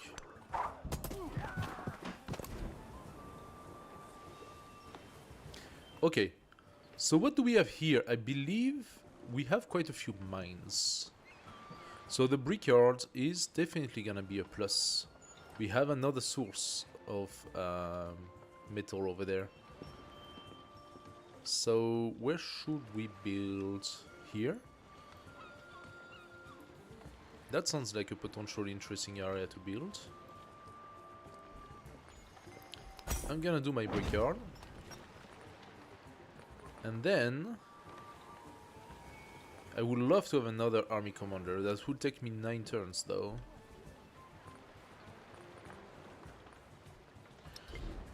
And we're gonna grow pretty well now. We have the garden with 8 food. So Carthage now has 34 food. That's gonna be good. We could do a granary as well. This is gonna be a plantation. That's a woodcutter. It's a little bit of everything, huh?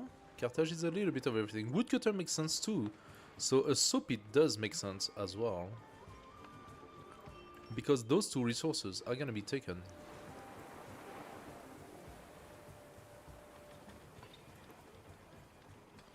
Woodcutter makes sense too. We have 3 mines and potentially 4 or 5 woodcutters. They might be replaced by city, but at the moment I can see how that's gonna be actually pretty good. So let's do the soap pit. We also have the tiles for a sawmill later on. So Carthage is gonna be a strong city. That's a really, really good city we're gonna have here. I want to see where you guys are going. So there is already a warrior here.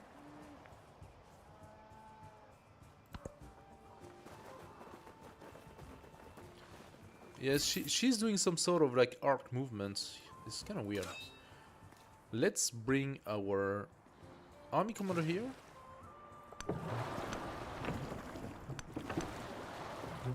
Okay. And we could go all the way here. Coastal. Can I go coastal?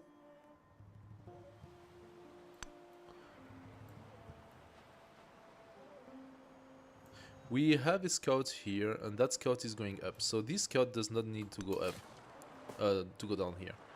Ah, we got intercepted. That is not great. Where did we want to go with this guy?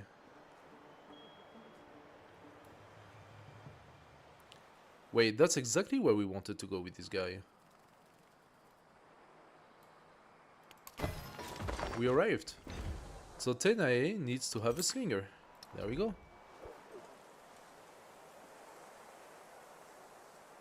Okay. Simply enough. Okay.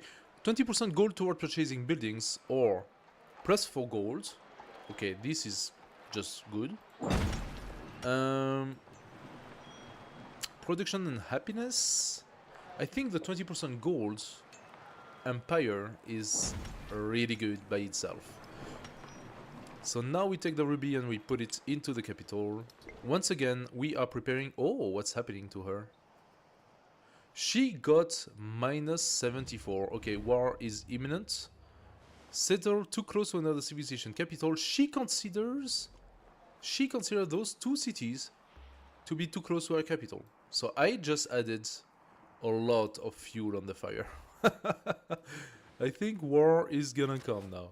Okay, this slinger is gonna come out for a reason. He can attack and provide experience to my commander. There we go. Can I build another sling? No. 45. But that's okay. I'm gonna build as many slingers as I need to counter this army. And then we will go and make a transition to our cavalry. So we got suzerainty of Sitep. What do we do with Sitep, guys? Allow the construction of the megalith unique improvement. Provides 2 culture plus 1 food for every adjacent rural tile. Must be placed on flat terrain. So that takes a whole tile and provides 2 cultures and 1 food for the tiles next to it. It's potentially good if you have a lot of rural tiles. Wonder if you can place it in towns. Potentially. It doesn't say otherwise, so potentially you should be able to place it in towns. Plus 2 culture to monuments for every city state you're suzerain of. I don't have a monument yet. Receive a free civic when you become suzerain of a city state, including this one. That means I get a civic for free. I kind of like that.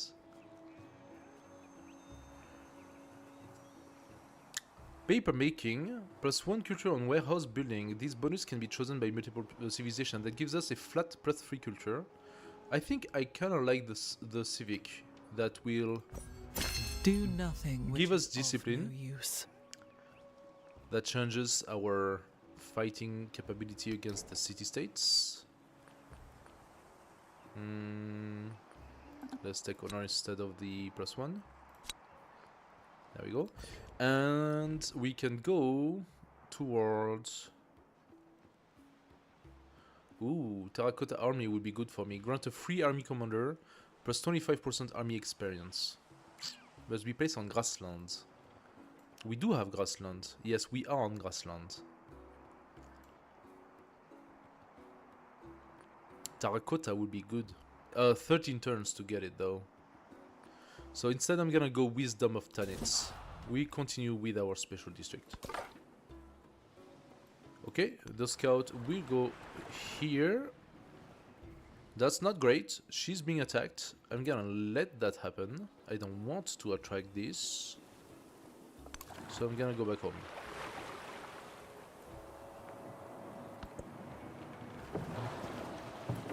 I love that she's being distracted. But I think that she is probably declaring war now. 80 miles in length, which was to separate the barbarians from the Romans. Okay. Placed on desert next to navigable river. We do not have that, so we forget about it immediately. Settlement under threat. Okay, that's barbarian threat. Not a problem. My slinger will deal with it. And this slinger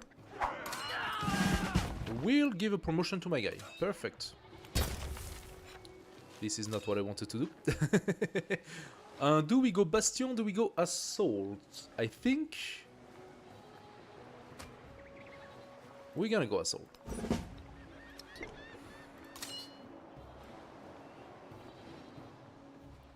And we're gonna go with a warrior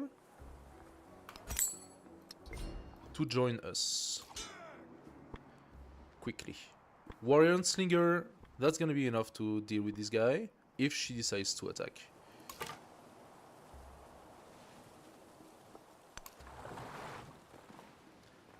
I do very much like the fact that she's gonna be subject to the attack of the Gare.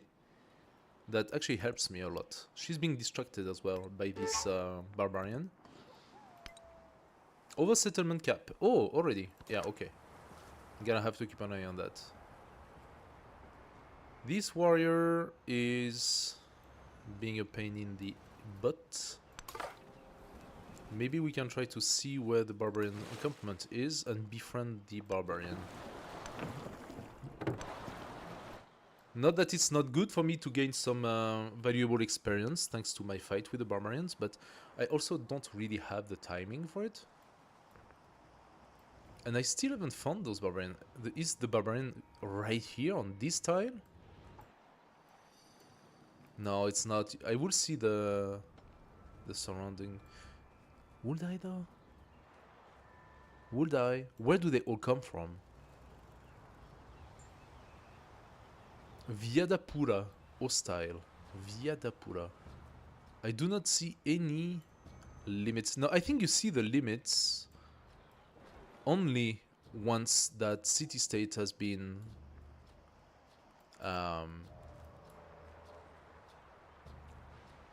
pacified. So I think that tile is the tile where the encampment is. We got enough money to purchase yet another warrior. That's exactly what I'm gonna do. I need to put my slinger somewhere else. What I like is that those two tiles are river. That means if he comes to attack the settlement, he has to go on river. That is actually pretty good for me. I can bring that slinger right behind and purchase here a warrior. There we go. Also, this town can also have my special district. So we need to start considering where we want that special district to be.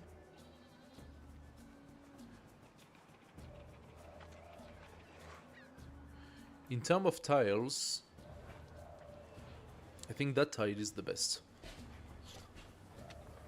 Next to a resource, next to a lot of adjacent coasts. Those are not navigable rivers, they don't really count.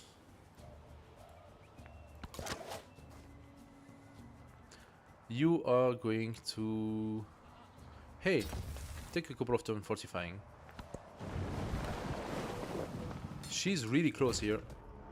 And she attacked.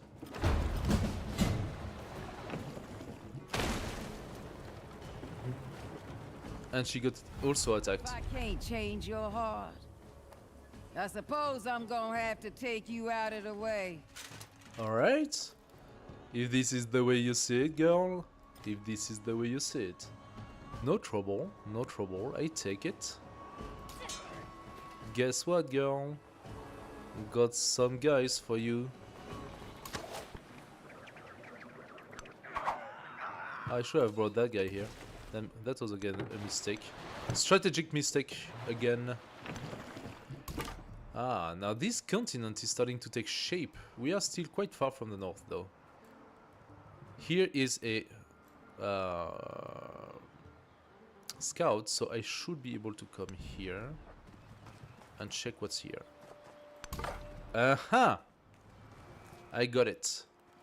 I'm gonna befriend. I'm gonna befriend you. It takes 15 turns for that. I have enough to actually boost it up. Twice.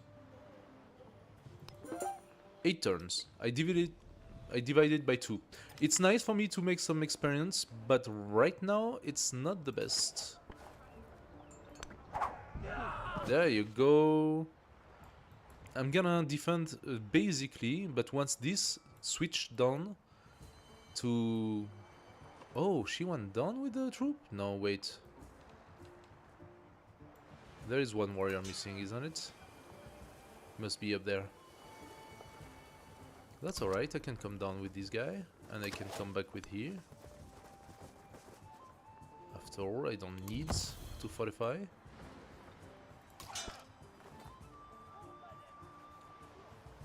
She has 26 because of the difficulty bonus to combat, and she is on dense foliage.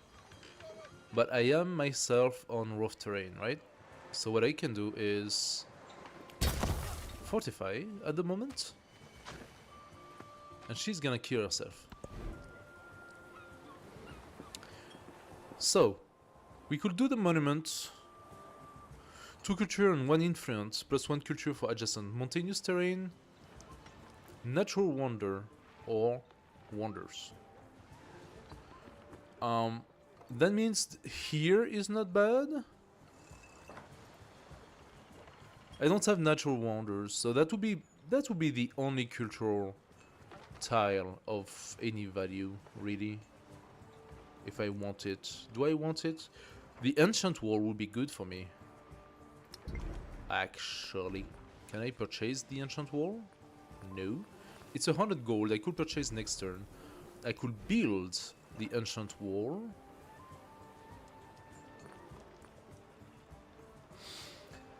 Actually, the Birza starts to be quite appealing now. I have a lot of my quarters that are on coast, and they will all receive war.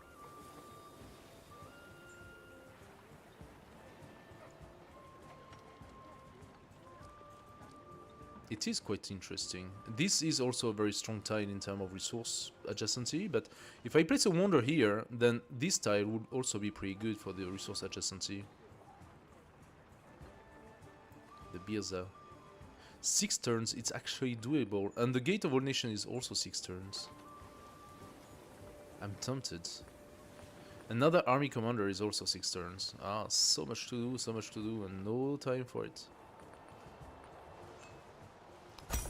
Let's try. Let's try and see how that goes. I can replace any farm by fish. I will instead take the gold, which reduce once again the price of purchasing a unit. if I'm not mistaken. We can look at it in a town that has availability. The Slinger, no! Apparently, wait, how is that possible? Plus 20% gold toward purchasing buildings. My bad, my bad, my bad. That's buildings, not units. That means the ancient walls purchase went down from 100 to 84. Excellent. So I can purchase more ancient walls. I'm thinking... Okay, that would be a little ballsy, but I'm thinking I could bring my Slinger down and basically accelerate the army progression. As for this scout, I don't want it to be attacked, so it's gonna come down there. Oh, the Slinger waiting for me. That is very, very mean. That is very, very mean. I hope I'm not gonna lose my scout because of it.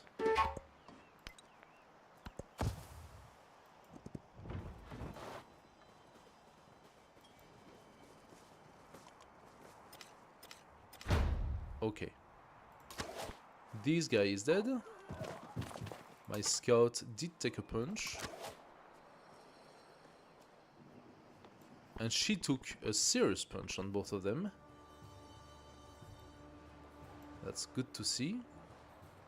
I wonder if there is a warrior somewhere here. She's bringing an army though. So rectification, Slinger, you stay here and you remain alert. Warrior, do I want to place my warrior here and start basically blocking them? I could put a Slinger here on that tile and shoot at anything that passes. That would be good.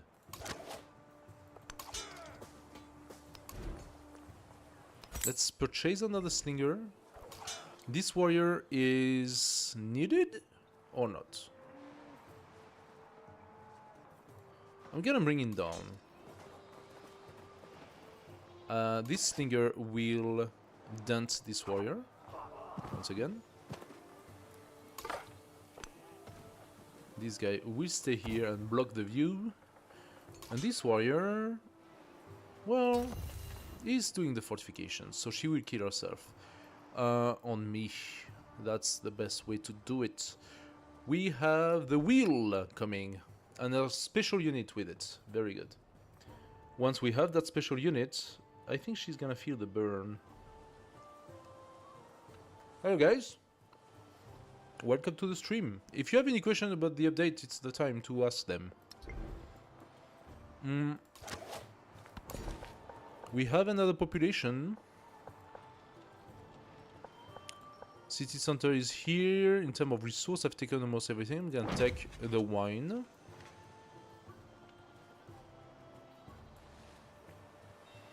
And Carthage has taken the resources. Now we just need to give the city as many tiles as it can have, because we only have one city, right? So, okay, from here we want to go up. Yes, the cavalry would be benefiting for that. I should take first the horse. I am taking first the horse.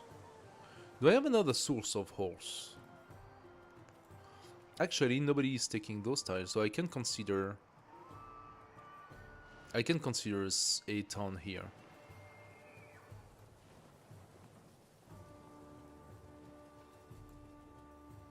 It's not the best, but it would take those tiles. Alternatively, if I put it here, I go get the pearl, but then I need something around here, which is not great. So, I mean, depends entirely what's on this side.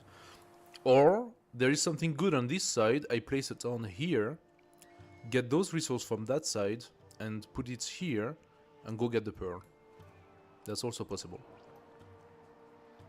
In terms of resource, Tena is going to do marvel for us. He's gonna get so many nice resources. And I see as well that another settlement up there could also do a lot of good for us. Hear me out. We have a natural wonder right here. We could settle next to it, benefit from 2 adjacent resources, 2 resources on the south. It's too far from Axum, she cannot get it. And then eventually I take Axum and that becomes my cities. And then I will have a very, very strong empire already.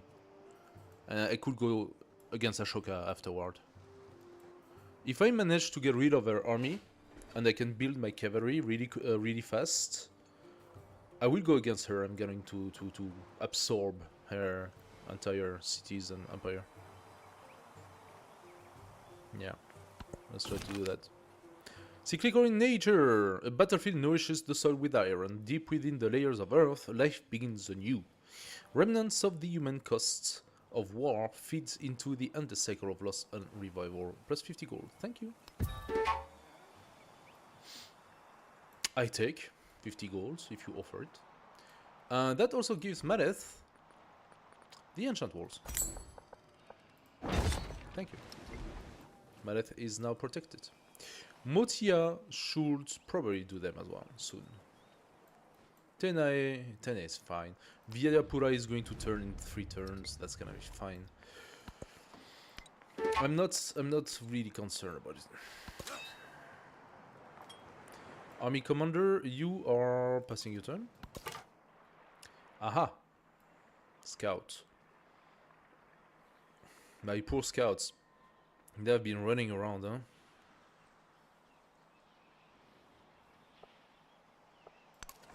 Oh, okay. I did not expect that. This scout is dead. Khotan. I can befriend Khotan in 5 turns. It would take a long time to befriend Khotan. New continent, okay. And also New Gare, friendly, Mesa Verde. Let's see where that goes. She killed herself, as we knew that would happen. Promotion gained for our commander. Love it. Let's give... Where is the cavalry? It's on that direction, so let's give our current infantry the benefits. We are killing that. This warrior, I could just... I'm gonna let her kill herself. There is no reason for me to take any damage. I'm gonna let her kill herself, no problem. We met with... Eh?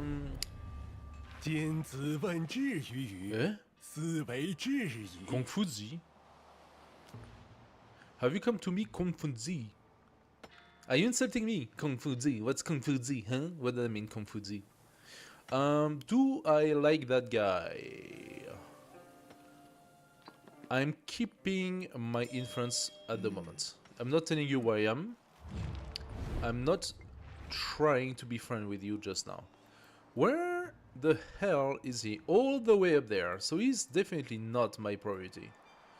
Okay, my scout did survive, but there is no way.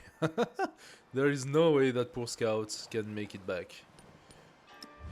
Okay, what is your agenda? You like the civilization with the most specialists and dislike those who have very few specialists. I don't have a single specialist. However, I am in a one city game since I'm Carthage. That means I will probably have specialists. Wait a second. Specialists are on the second era. Do we have specialists in the first era? I don't even remember. Vyadapura is slowly but surely calming down. That's good. And yeah. Aha. Oh, she took the bait. I love it.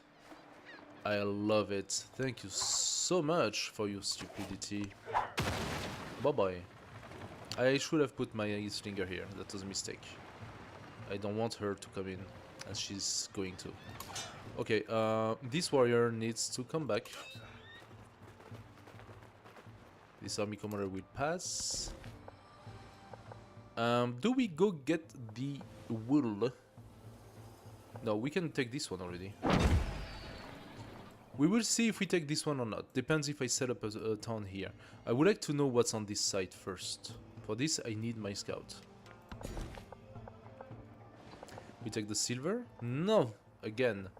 She is trying to bypass me. Can she bypass me? I'm not sure she actually can. The silver, gold toward purchasing upgrading units. I'm gonna take it. Because it accumulates. So now purchasing a slinger costs me 40 gold. Which is really nice. I'm gonna be able to purchase my cavalries really fast. Let's keep doing that. There are other sources of silver and I want to take them all. That's gonna reduce my cost a lot. How many can I have? It said before max something. I'm not entirely sure. Okay, this scout, I would love to come here. This still needs 2 turns to pacify. How about I give you 2 turns of healing, unless there is a slinger coming. This slinger remains alert, and my guerrier is gonna come in and visit a little bit more. Okay. She killed herself. I lost my scout. Yeah, okay. I lost my scout. That was sort of, you know, fated to happen. This guy is going to wait for this one to kill himself as well. And he's gonna heal in the process. Yes, she disembarked. I made that mistake. That is on me. 1 attack. 2 attacks. And 3 attacks. I took more, but she is more damaged. I have to protect on this front as well. There we go. That's not a problem. 10A, 10A, 10A. I cannot purchase the walls because it's under attack. However, Motia, I can purchase the walls. There we go. Motia has the walls. Very nice. Niccolò Machiavelli, per servirvi. In qual modo potrete voi servire me? Hey, Unicorn. Intendete? What's up? Thank you for the In qual modo follow. Potrei essere io al servizio vostro. Thank you for the follow. Welcome to the Bear family, man. If you got any question, don't hesitate to ask. Just come to the chat.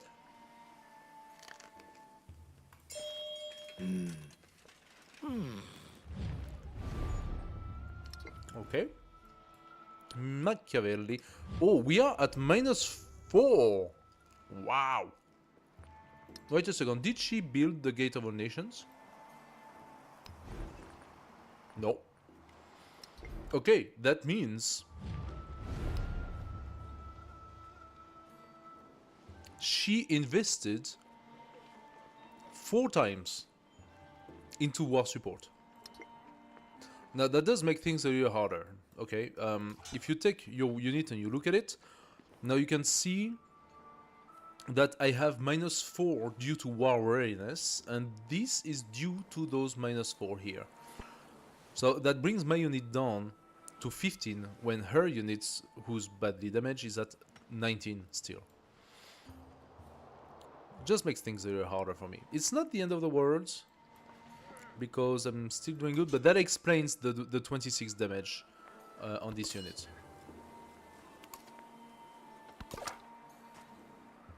Okay, this unit is fully healed. Oh! Oh! Now what is that? Okay. Okay. She's going to take that wonder with Lalibela. Lalibela is placed in an interesting spot, obtaining quite a few resources actually. It's not the worst. I would have placed it around here, but she decided to place it around there. I can still reach Aguatsu 4. And since I'm going to completely destroy Ariat and incorporate it in my empire, Lalibela will be kept. I'm gonna let her develop the city. Once it's developed, I'm gonna go and take it.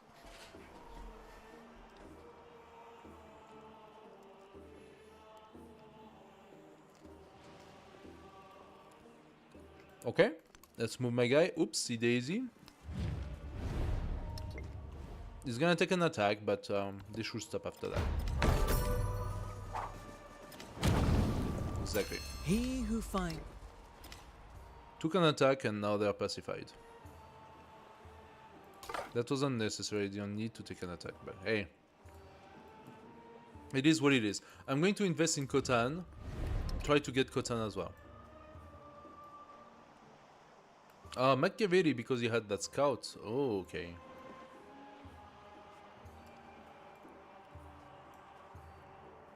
So, an entire army was destroyed. I'm gonna take a couple of turns to heal.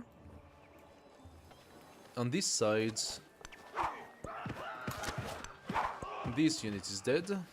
This unit is going to heal. If she decides to bring another one, that's fine. I'm be able to bring my slingers here on time.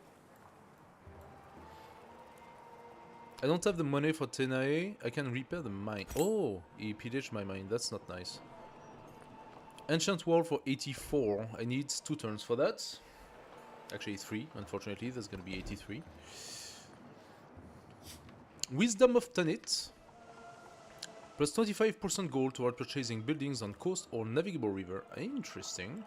Increases the number of resources that may be assigned to the capital by 3. Also interesting.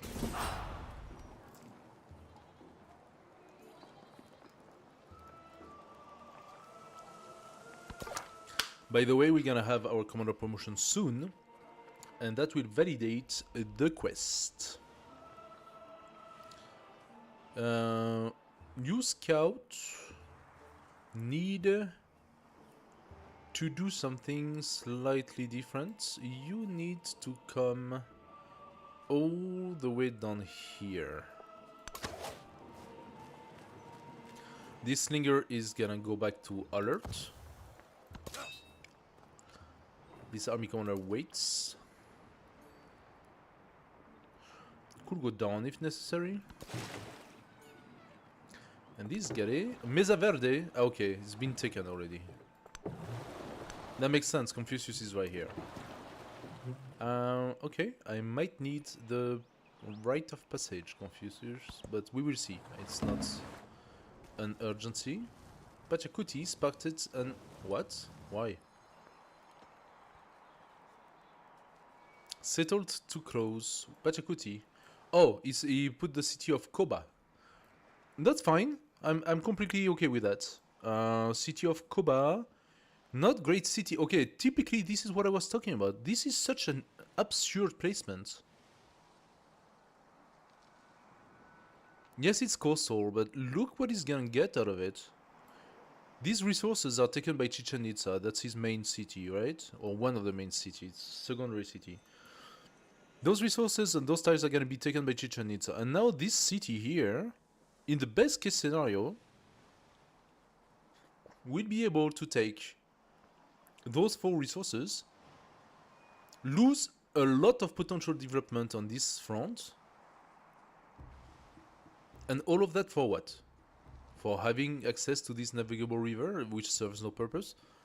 I think that city should have been placed here on that tile. On that tile, not only does that make a canal city, but it will benefit from 5 resources, a lot of coastal lands and fishes, and no crossover with Chichen Itza on this front. So this tile here was the right tile to settle the city, not above it. Aha! What do we have here? What do we have here? I need to bring my commander. My commander is gonna make a good experience here. 425 for the new commander. That's a lot. However, I'm finished with Birsa. If I can finish Birsa, I could go for a secondary army commander. 7 turns. The dockyard would take 3 turns, and I need the dockyard, of course.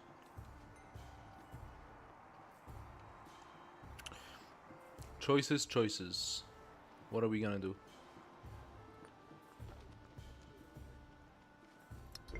Let's see if we get Birsa first. We still have this whatever. Yeah, I think a commander is needed. I'm gonna do a commander, send it here in Motia, and keep the front on Motia, knowing that I need to pacify the village that's down there, because otherwise they're gonna keep on sending units, and that's gonna be a problem for me.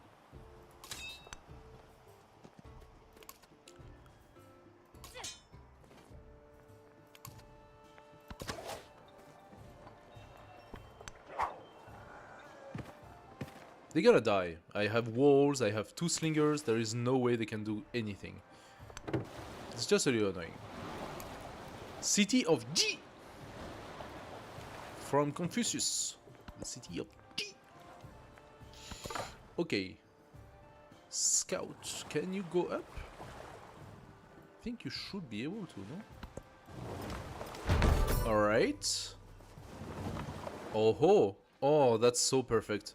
Oh, this is so perfect. There are to be seen at this day We got certain Birza. ruins of the city walls.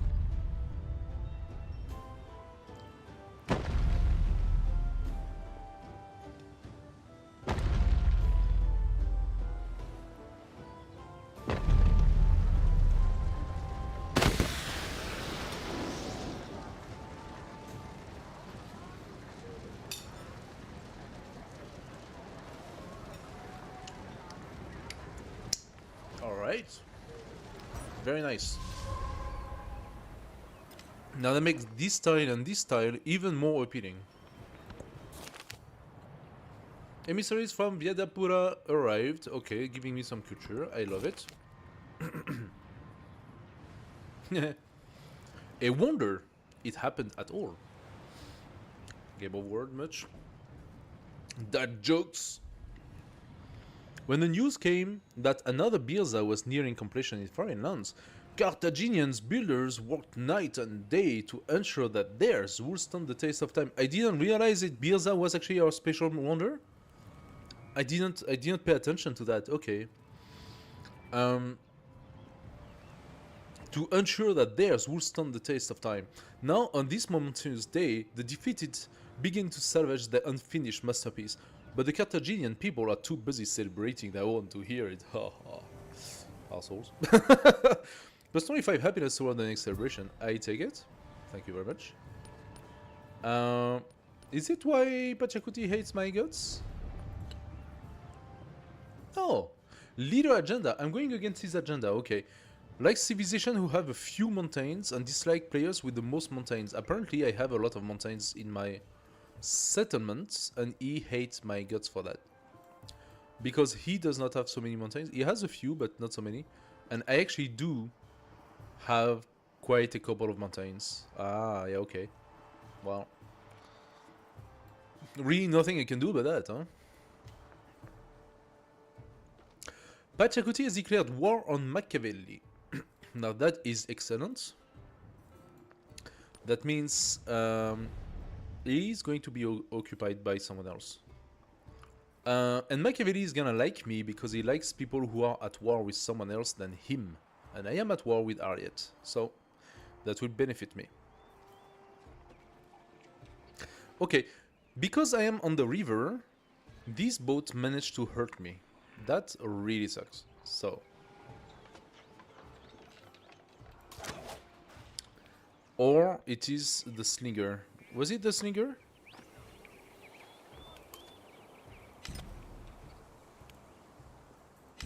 Oh, she's attacking my scout. I didn't realize. Pachacuti has declared war on Machiavelli. Yeah.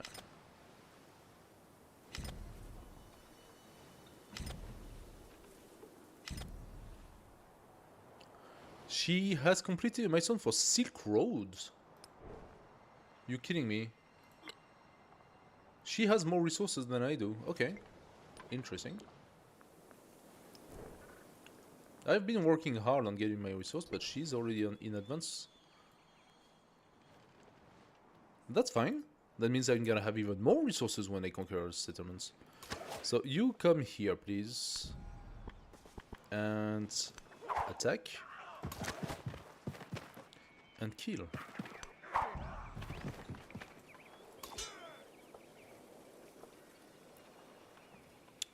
I'm gonna bring this warrior here, so that if this one attacked because of a boat, he will attack my warrior. I'm not sure if that's the case.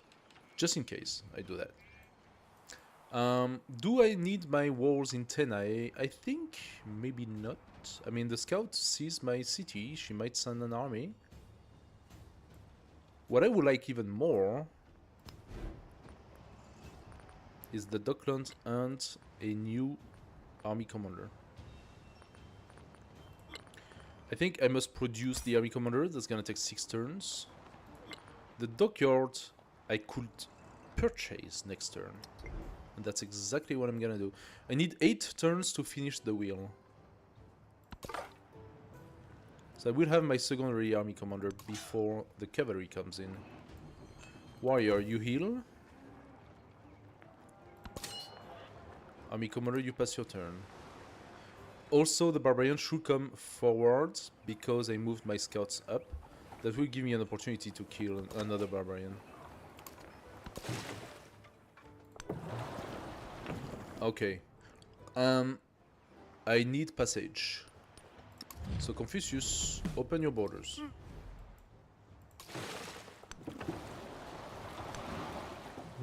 Alright. Khotan, I should have enough, actually. I'm going to pacify you. It did, okay. Wait a second, what? He who finds more joy in an Ah. While defending, my slinger was destroyed by a slinger from the Axumite Empire. 95 damage? Excuse me, what? That was a one-shot. This slinger one-shotted this slinger. And he managed to attack me because he's on a boat, and apparently boats can attack you if you're on a river, but you cannot do anything against the boat. That's so bullshit. Fine. Then I will bring my warrior back here and heal.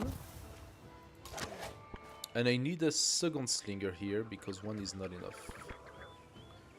I can bring this one here and attack. And purchase another slinger. That pushed my Khotan, my dockyard, 2 turns back, unfortunately. But yeah, I have to do it. Okay, the slinger came here. They know what they're doing, huh? They know what they're doing. If I come here or here, I'm sure that ends my movement. That's okay, I'm gonna put my slinger in the woods. They will be well defended.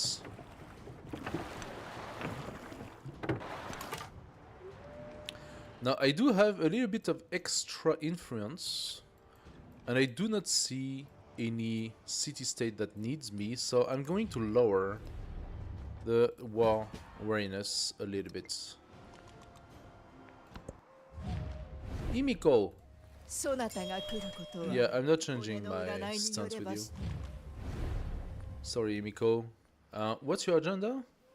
She likes civilization with both culture and happiness building in the settlement. I don't have a single one of them. She's gonna hate me because I'm not happy. What do we go for? I think we go toward the silver. The silver is really gonna be the name of the game. This city-state has taken the gold, but it's fine because we probably benefit from it. Let's get in this direction, those 2 resources. Of course, the wool will be good, but I want those 2. They are not yet vassals. They will be in 1 turn, so I think I would benefit from the gold. Let's check it out. Sicilian wars, +2 settlement limits. I'm gonna take that. Do we need to change our policies? Combat strength against independent power is less relevant than other things. I think purchasing buildings.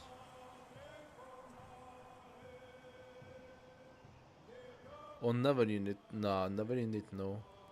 Let's take the 25%, because I feel that could be beneficial. Yes, there is an independent power down there, but that's the only one that's actually causing problem here. I don't really care so much for it.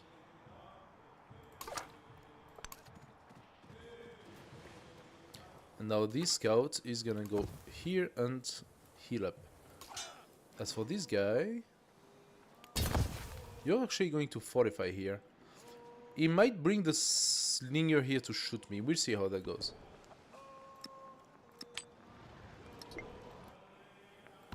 Once the cavalry comes out, that's gonna be a killer, I can tell you.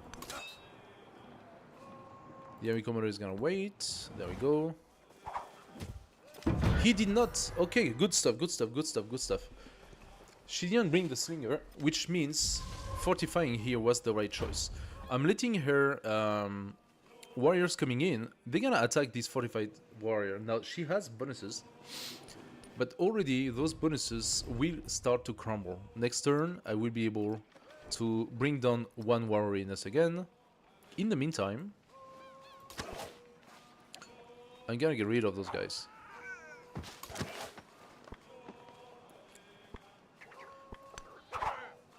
What? Are you serious that you don't kill the guy? You leave him with one life again?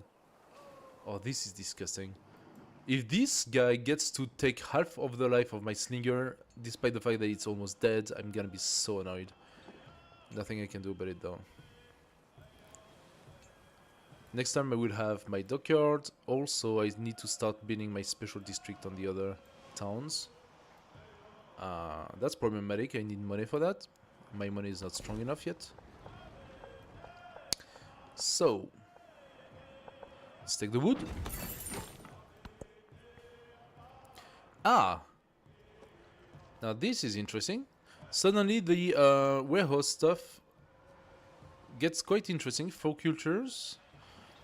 Also, I'm going to gain my civic thanks to that. +2 culture on displayed codices. I don't have codices yet. 5% production towards constructing wonders. For every city state you're selling off, that means already 10% off for wonders. It's not a bad one, to be fair. I'm gonna take it, actually. There is another one. And there we have. Oh, actually, it didn't stop. Okay, it gave me for free the next one in line, and that was the Pantheon one. So, which Pantheon can we have? None of the first ones. They're all taken, of course. God of War. 15% production toward training military units in cities with an altar. That could be a good way for me to pump out large volumes of cavalry.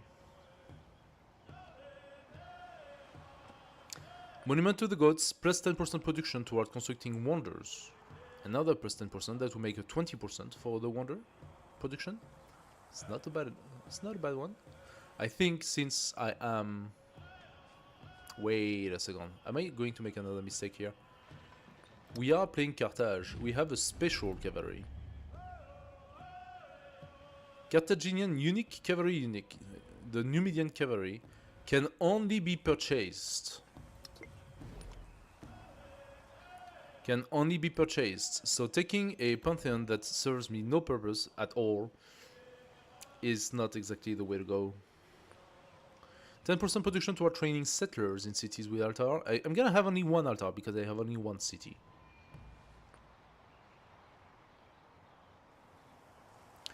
Trickster God.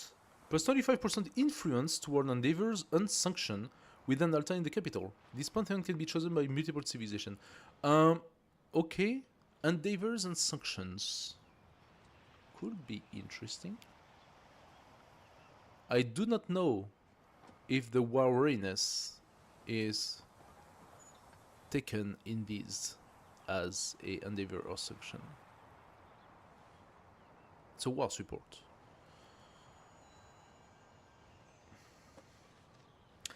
Sacred Water. The altar receives a +1 happiness adjacency for coast, lake, and navigable river tile.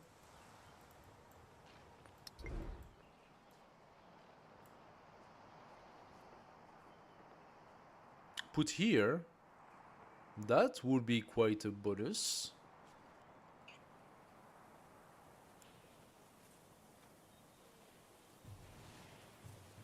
It actually does make sense. My happiness is in the gutter.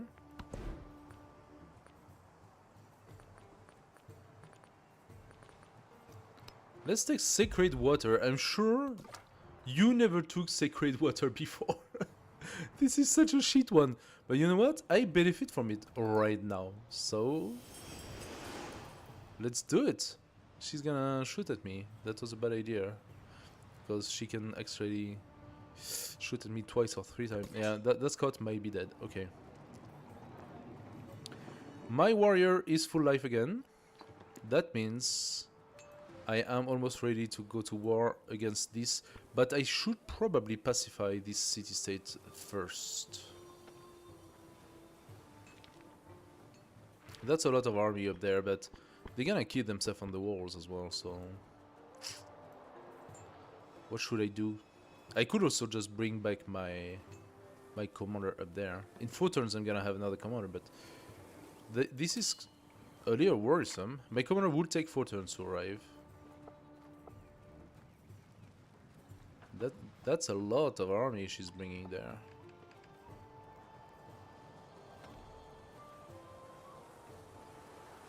At turn 3, my units already benefit. I'm gonna bring my commander back. That's okay. I'm just gonna kill those units here.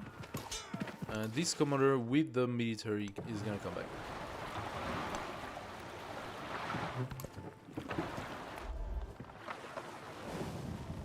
Fortification complete. My warrior actually survived. Double attack.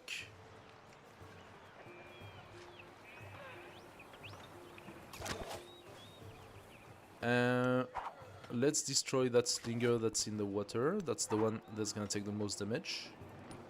I should have first invested into the warriorness. That was a loss on my part. Not 2.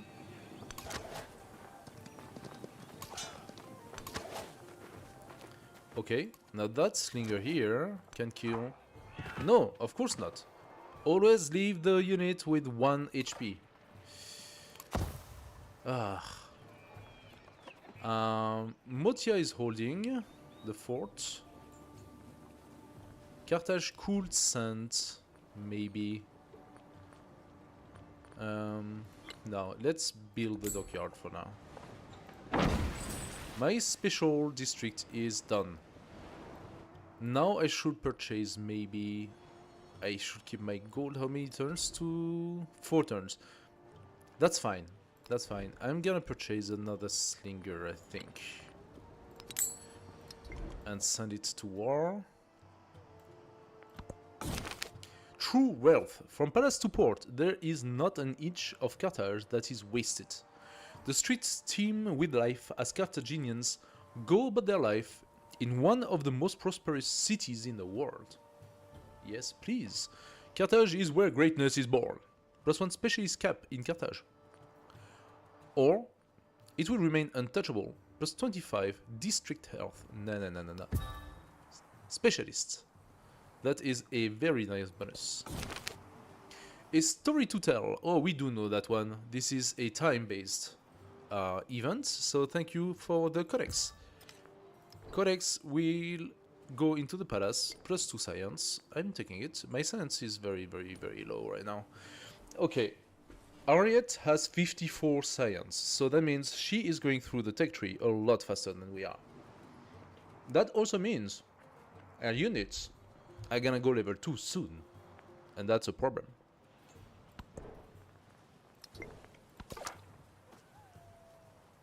Okay, he took a beating, but he might be able to survive. This warrior is attacking at 9. 9 strength. You stay on here, please. We continue to survey with our Gade. Gade is doing more work than my scouts. Excellent, there is an internal sea we can actually visit. My warrior is dead, of course. My slinger took a beating.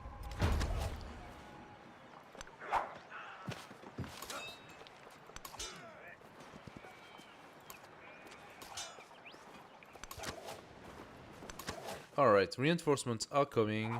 And finally I got rid of this one. Oh, this is so infuriating. Let's bring my scouts. No, not you. Slinger, you stay where you are.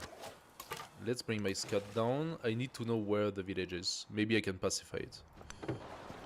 Oh, he has another city here.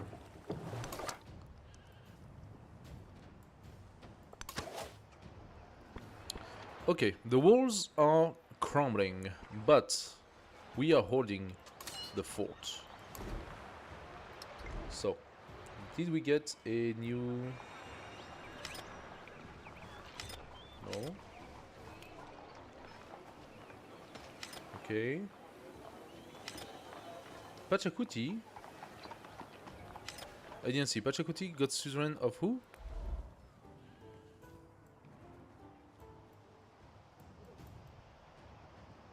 Problem at all.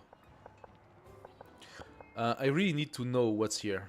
I'm going to go first for more growth. More growth. Here, this slinger can probably do some damage to these guys. Not a lot. I'm not very happy with the amount of damage it's doing to these guys.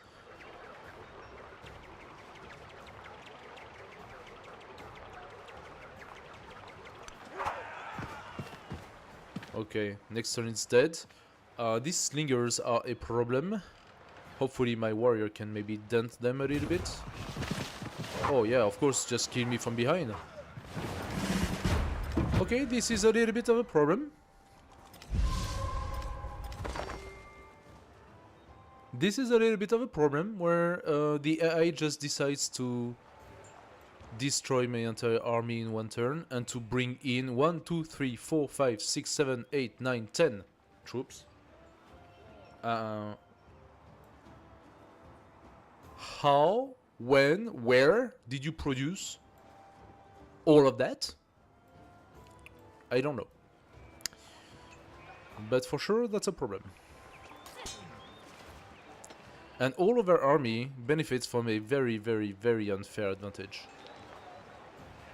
Look at that. My 20 melee strength units is reduced to 12. Her 20 units is staying at 20 despite being half dead. Oh, hello guys. Hello Modesty XP. Thank you for the follow. Welcome. Welcome to the Bearer family. We are having a little bit of a pickle here. We did benefit from 2 warriors, I take it. Right on time. This guy is gonna stay there and heal. Motia is in a little bit of a problem here. I need more units.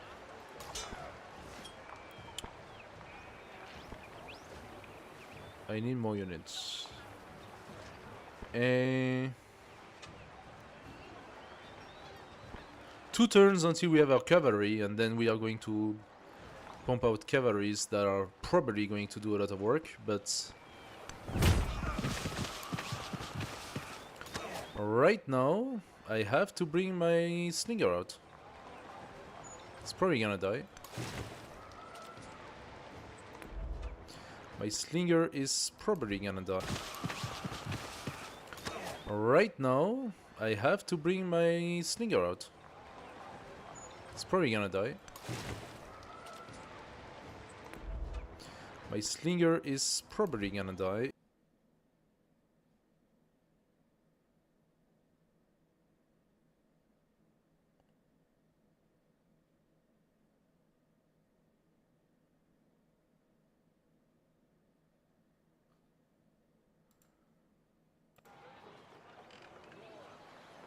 Hello. Seems like the stream just stopped. What just happened?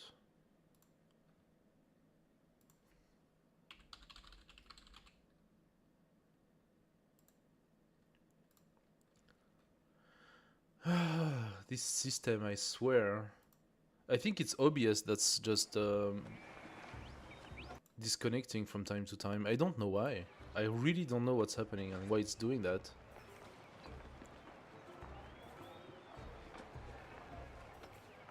I just disconnected from Twitch completely. YouTube manages to realign if you have like a few seconds discrepancy.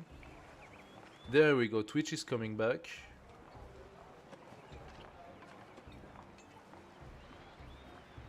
Twitch is coming back, but a lot of people are already disconnected. Ugh, well. Nothing I can do. Nothing I can do. Doesn't want me to take that tile. Okay, interesting. Then I'm gonna take that one. Am I disconnecting again? Or is it just the notification that I'm reconnecting?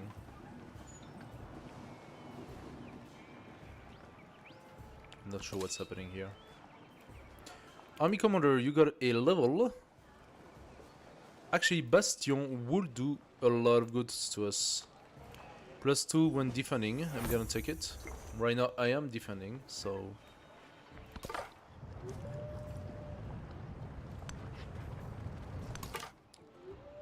Okay, you scout need to tell me where the city is. My god, what is this? What is this? I don't need this secondary army to deal with me.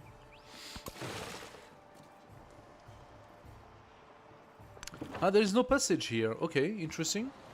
I thought it was a 1C stuff. Army Commander, you stay here. Do I need to validate again the free passage? No, I think I'm still have. I still have the free passage. Oh, I'm losing a lot of defense right now. I'm not liking that so much. Of course I lost my slinger over there. This slinger is gonna come here and kill this guy. Thank you. This warrior is gonna come here. And this commander is gonna come here. And this one here. Okay, we still have free passage.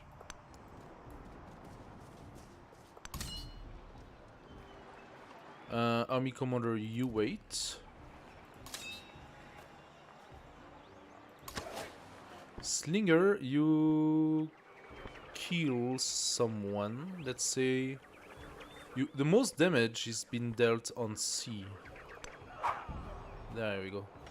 So that's what we want to do, the maximum amount of damage. Those slingers are gonna bring the walls down at some point. That is a problem.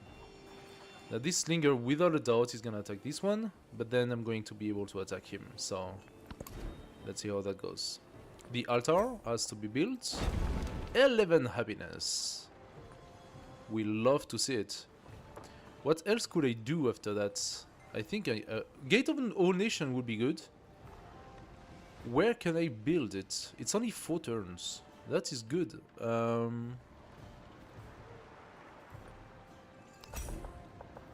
Anywhere here. Those are edgeless, so I don't care. But here is a good tile, and here is a good tile, so I think there is the best.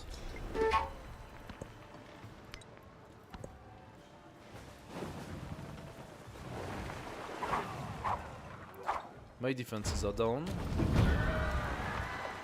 Big surprise, big surprise. Presenting the captured fleet. Even the horses are on. Excellent. Now, let's attack.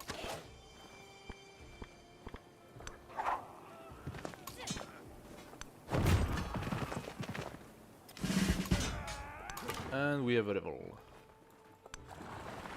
Oh my god. What is that? I don't see any archer. I'm gonna bring my scout here just to bait those guys. Motia is in a bit of a pickle. I need to bring the slinger. I could kill that slinger with... Yeah, but I cannot purchase what I need. And that is a cavalry. Also, I realized, because I did not do my fishing, I could have bring a couple of galleys here and defend from the sea. I mean, look at that! Those are 1, 2, 3, 4, 5, 6 new units coming out from Ariat. 6 new units.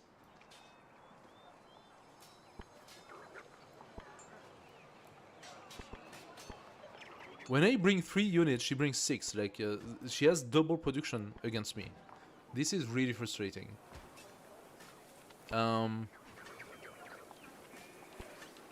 I don't have a lot of space to bring my slinger out, unfortunately. I have to bring it here and lose my movement. But that's okay, that's going to attract her attention, so she's gonna focus on that slinger, because it's easy prey. Why is my scout so damaged? Okay, you spend a couple of turns healing. Motia. It is time for you to build our first Numidian cavalry. +1 strength for each unique resource in the capital. Oh. Now, 25% gold toward purchasing buildings on coast and navigable river means building my special district is cheaper.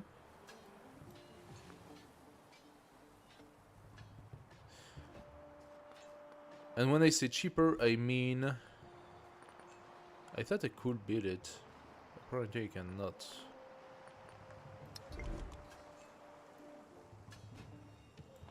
In Maleth? Okay, 144 gold per instead of 180. So it is cheaper. It is cheaper.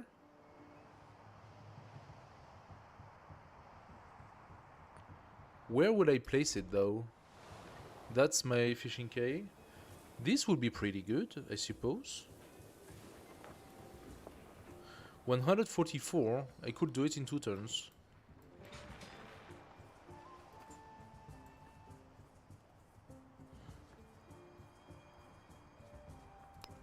And I can try to befriend this independent in 5 turns.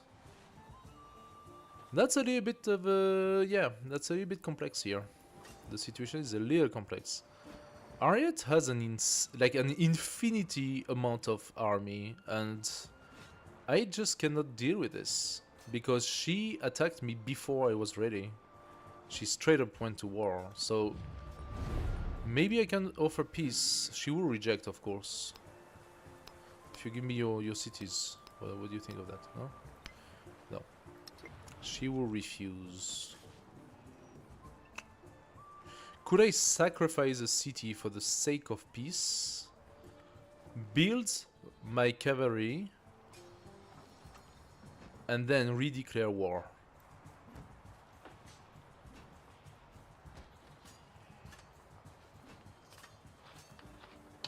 Should I do that? She has so much. It's insane.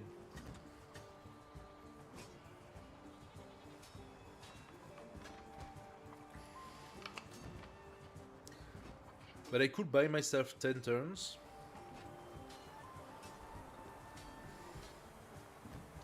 How much are those cavalry?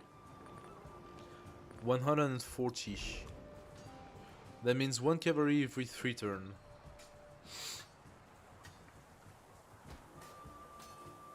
I could have 4 cavalry into my commander.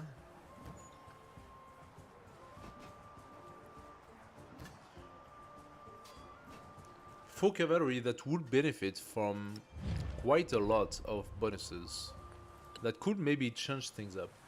A base +5 from Genghis Khan. My army commanders have +1 movement. Once per age I could convert an independent power military unit. I could convert this pikeman, no it's a warrior, this spearman here as being my unit if I send my commander. That's the one here. I could send my commander and try to steal a spearman. And since I have 2 commanders, I could even steal 2 spearmen.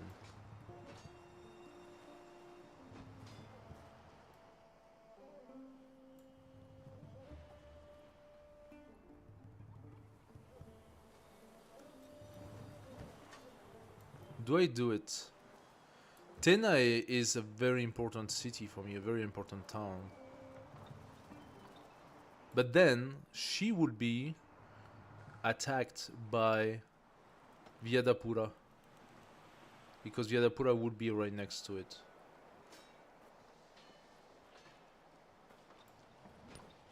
I think I'm gonna do that. She has too much of an advantage right now. I give you Tenae. You give me Taekwondo? Oh, she's willing to do an exchange. Wait a second. Where is Taekwondo? She's willing to do an exchange. Now that is surprising. Taekwondo is nowhere to be seen. Probably down there. What about Lalibela? If she's willing to exchange Lalibela, that means I will not even lose anything. That would be a benefit for me. No, she's not. Probably only Taekwondo will take. You know what? I'm gonna take it. It's not a city that I want, but I'm gonna take it. There we go. Milestone complete. Not too bad. Always could do better. I'm not used to do that. I'm not used to do that. Oh, I get Shola. Yes, it's down there. Okay. Ooh. It's not the actual worst. But there is a new sign here. That's interesting. There is a new sign that says it's not connected to my trading because it does not have an access yet. Fine. Fine. I cannot deal with Gutuda. Like, look at this army. This is ridiculous, this amount. Anyway. Army commander, I want you to come down. And the second army commander also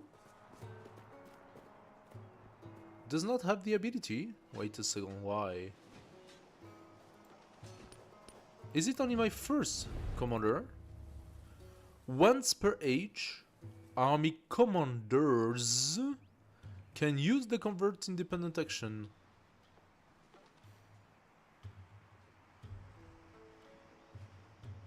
To convert adjacent. Oh my god, adjacent, not one. All the adjacent units. If I bring the commander here, I can convert all these units.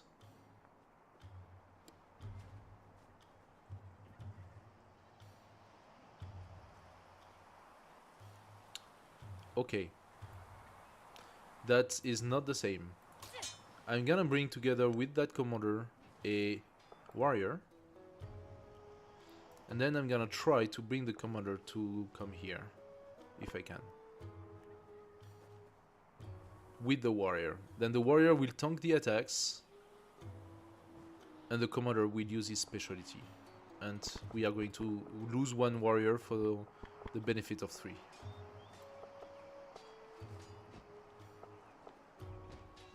Never done that. Let's try.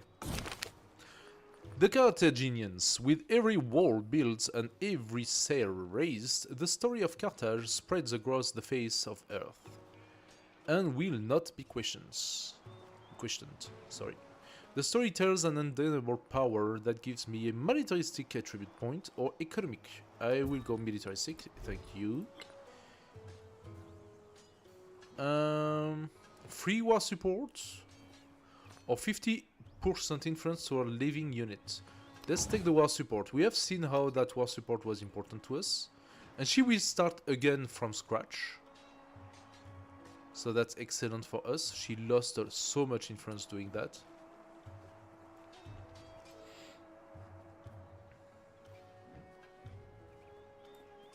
I'm gonna bring my army inside and prepare myself for the next round. The wheel 2, we gain a codex and +1 movement for siege units, but here's the thing. I do not actually have the means to receive this codex. I need a library. So let's go writing. Sicilian War. +1 movement on site to Numidian cavalry unit. Yes, please. I will take it. We actually have a bonus for my army commander. Let's take assault. Very good. This slinger has been put on the side of Tene, which is logical. You're gonna stay here and Tene will be taken back very quickly. Okay, she's dispersing her armies a little bit.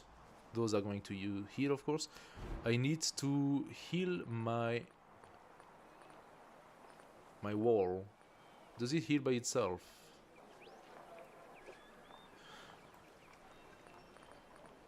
The thing is, I would love to build the fishing quay so that I can then purchase my special district. But I need the gold. Oh my god, I have less gold. That means I cannot have a unit every 3.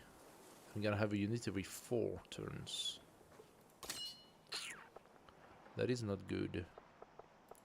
You go inside the commander, and you, commander, come here.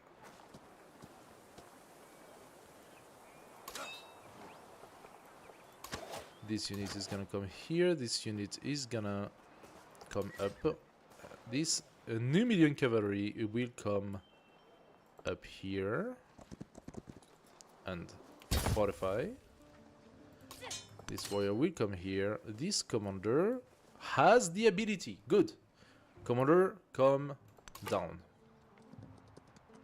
My scout remains where he is because he is a good distraction to those people.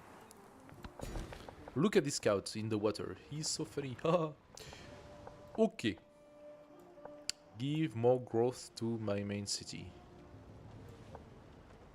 We have not taken all the tiles yet, so... Celebration?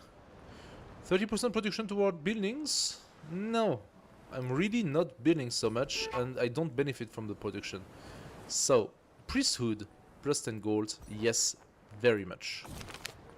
Holy dwellings. In the planning of the new temple complex, there is a foundational disagreement. Should the priest design for the kind of comfort that can facilitate long hours of prayer, or reinforce through asceticism the privilege of being close to the divine? So basically, are we building benches of wood, of very uncomfortable wood in churches, or are we putting cushion on the ground so that you can actually sit and do your prayers? Comfort is important to faith. 50 culture, that's actually real good. That's 4 turns almost, 3 turns of culture. Sacred lodging should be minimalist, 100 gold. Well, I'm sorry, but I'm at war. I'm gonna take the gold. So that's gonna be churches with very uncomfortable benches. This slinger is going to fortify. And my galley keeps on looking around.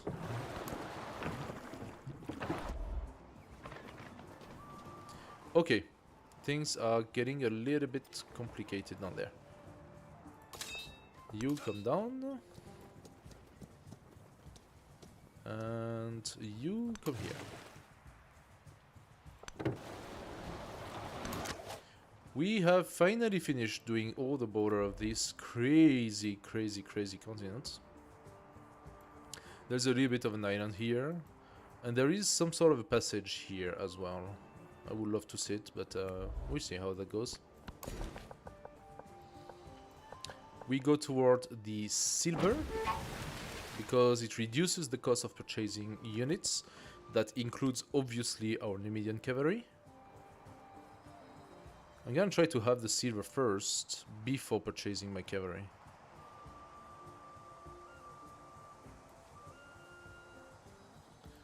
Just for the sake... I cannot see. If I'm not at war, this is... Okay, this is really stupid. I cannot actually see the difference in strength right now. Slinger, you are going to heal. Warrior, you heal. Slinger, you come in. And you alert.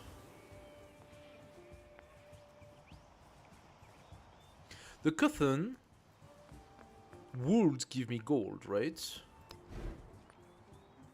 No. Yes, dockyard plus 2 gold. But the investment is 328. 328 for benefits of plus 2. Plus 2 and production, because Motia is a town, so the production is transformed into gold. The production in Motia will be more than plus 3, it will be probably 4 or 5. That means plus 8 gold. But that's still quite an investment. Even with 8 gold, you need... what? 40 turns to get back in your investment? That's quite complicated. That is quite complicated. 40 turns to get back on investment. Yeah.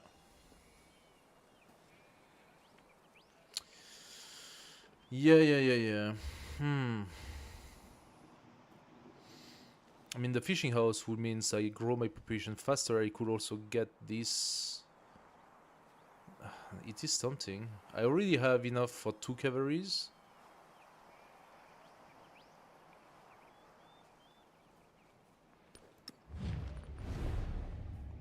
Six turns until war. I should just do it. Yeah.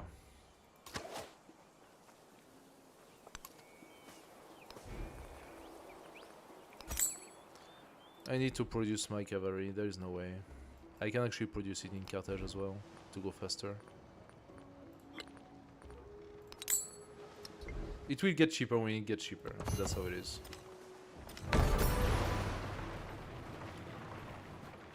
Presenting the captured fleet, the Carthaginians ensure... Okay. Am I gonna make it work or what?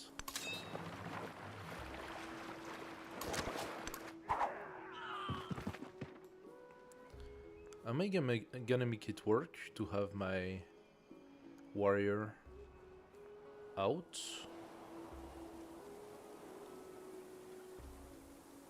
I wonder if the warrior can sustain 2 attacks in a row. 25% gold toward purchasing buildings on coast and navigable rivers. So that would be for my special district, but it's still too much. It is still too much. I just cannot do it. So I'm gonna take it out. I'm going to give myself the production, I suppose. No, combat strength against independent, of course. Let's take that. What else? So now we have visibility here. We cannot build a city here.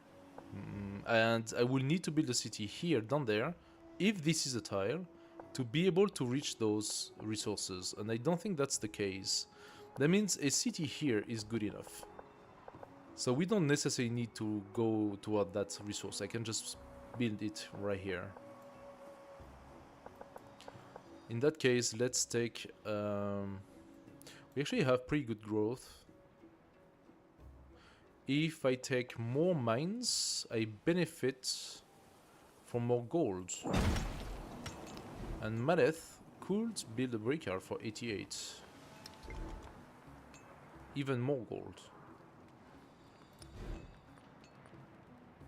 Code of law for the merchant. I could send merchant to my city-states.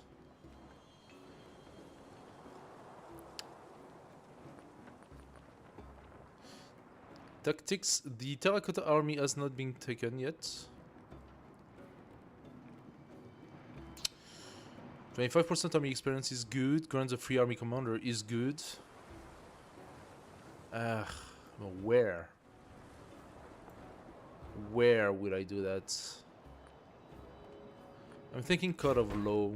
I'm gonna take the merchant. Oh, we do have some resources here as well. Let's take that. Oh, what? That sucks.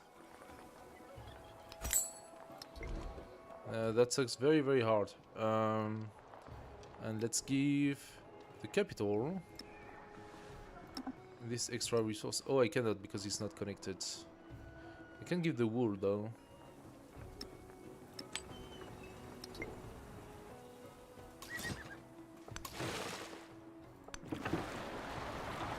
Tiwanaku. Tiwanaku, I want to be friend with you, Tiwanaku. You are a science-based city-state. An unmet player has finished constructing the Mausoleum of Theodoric. That's not a surprise. Because... That's not a surprise, sorry, because the AI systematically goes for the Mausoleum of Theodoric. So I'm not sure why, but that's how it is. Modesty!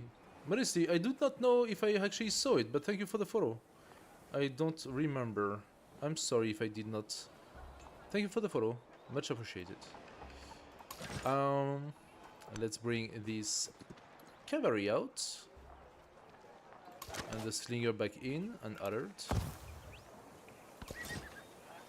Cavalry alert. This is not a very good place to attack, huh? And let's be honest here.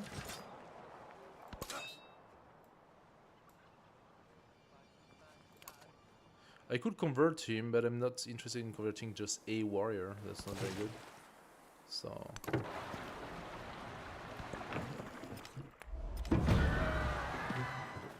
Okay.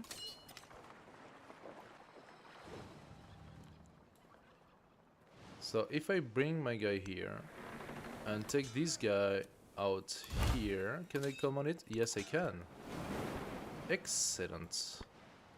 And this warrior is going to defend. I want those guys to come back and attack the warrior.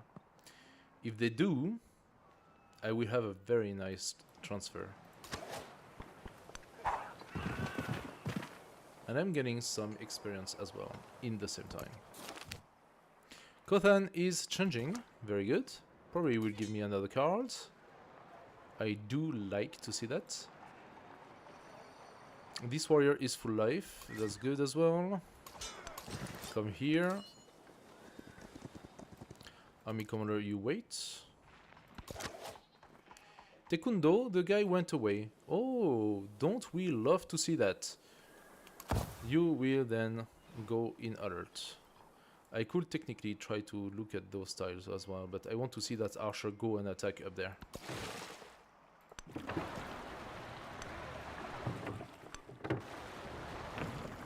We continue our exploration. Milestone completed! Wonders of the ancient No world. man is foolish enough to desire war. And that's a wonder I very much like. For in peace, sons bury fathers. But in war, fathers bury sons.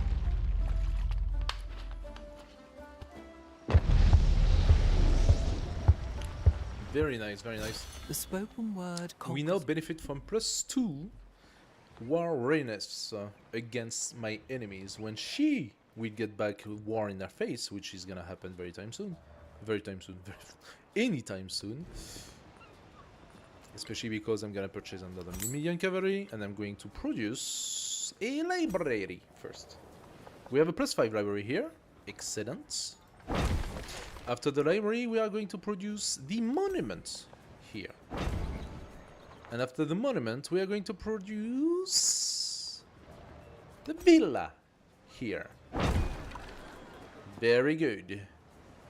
The granary. The granary is beneficial, but not that beneficial. We have a lot of fishes, so it's more fishes. So instead, I cannot. I'm stupid. I keep forgetting. I cannot produce the Numidian cavalry. I have to purchase it. Hey, Scombat 3, thank you for the follow, man. Welcome to the Bear family. Much appreciated. If you have any questions, by the way, do come in the chat. I am here to answer them if I can. Okay, what do we do next? I believe that changing our slingers for archer is quite important. We do also suffer from a lack of money, but it's sort of coming back together. 55% though. I really need to have my special district in those two towns, so I need the money for that. Currency will help. With the market and bath, I don't know exactly where, probably around here. I would benefit a lot from it. The market must be placed... Wait a second, the bath must be placed on river, so that's very good, I can place it here. The market needs to be placed coastal and adjacent to navigable river. It's not navigable river itself. That's more complicated. I do not have a great... does river count? No, navigable river only. I don't have a great place for the market. Not here. Not here. And not here. The market is not gonna be easy to place. What about masonry? Plus 3 combat strength for 45 districts. That definitely will help. And considering how the war went, I think we might want to take masonry first. We have our walls where it matters. She built walls in Tenae, that's gonna make things a little harder. And she built walls in Aksum as well and Adulis as well, okay. And Lalibela as well, okay, she just popped walls everywhere. That is, by the way, what you're seeing right here, all those walls here, she didn't have to purchase them. She had them for free. On Immortal difficulty, the AI benefits from free walls in at least, I think, 2 cities, which means that she got Aksum and Adulis full wall for free, completely, and she just had to add them on there, unless, of course, a bug said that she benefits from even more than just that. That she just got the walls everywhere as soon as she got the research. Maybe she builds a wonder that gives walls, but I don't think that's the case. By the way, I got walls in Carthage only on those 2 tiles. This one didn't benefit from the wall, despite the Birza.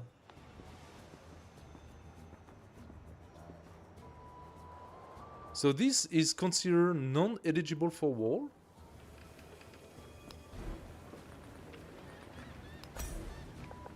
Yeah, apparently. I cannot build a wall on that tile. Okay, well that's disappointing.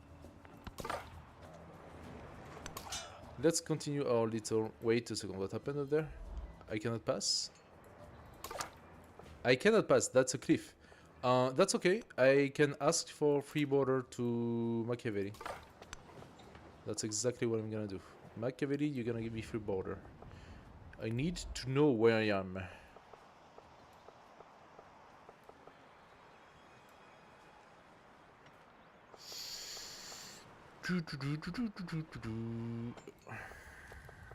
Ah!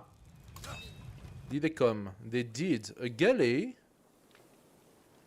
A galley came, but I got my 2 spearmen, so... Welcome to the family, guys. Thank you so much for joining. 2 spearmen and a galley for free. The galley is dead. The galley is dead. And I can probably kill this archer. That was free as well, I'm taking it. I don't want the archer to come back and start attacking Taekwondo. No, I have free passage to check what's around. 1 turn until I can start pacifying Gutunda, and I'm going to. Gutunda is not a problem anymore. I could go and try to capture those warriors as well. Do I want that? It's free. It's free army. Now I need to get those guys back in and to bring my... I could take this settlement first with this army. I could come here, take this settlement, raise it, because it has no reason to exist. Unless she has walls on it. That does mean that this guy, army commander, I don't know if taking those guys have any value for me. What I could do...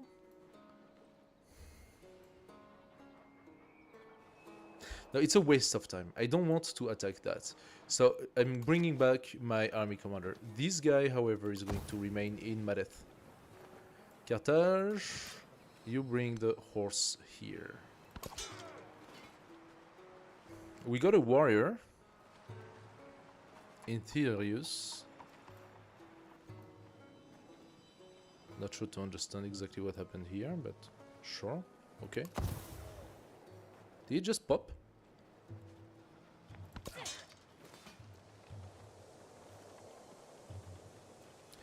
Now this warrior is going to fortify.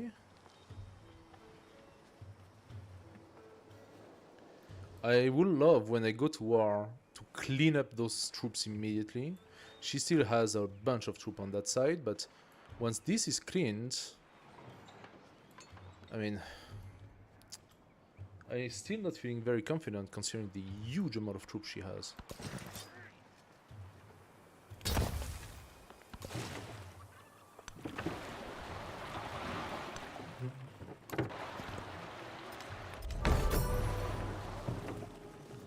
I mean, look at that. And she has the spearman, so she's getting level 2 right now. Oh, my guy survived.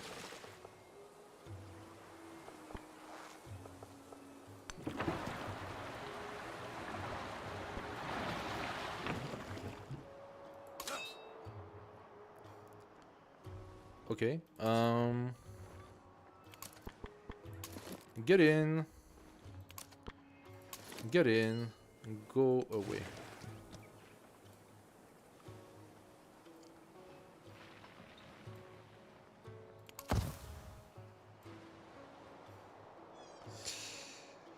That did repopulate quick. Very quick. Let's try to pacify those. 5 turns to pacify, that should be enough for them not to cause any damage. 8 turns, sorry. I need to put another 50, oh boy. Let's take the wood. Production to our naval unit. We did say that having Gades here was not the stupidest idea ever, so I should do a fishing quay.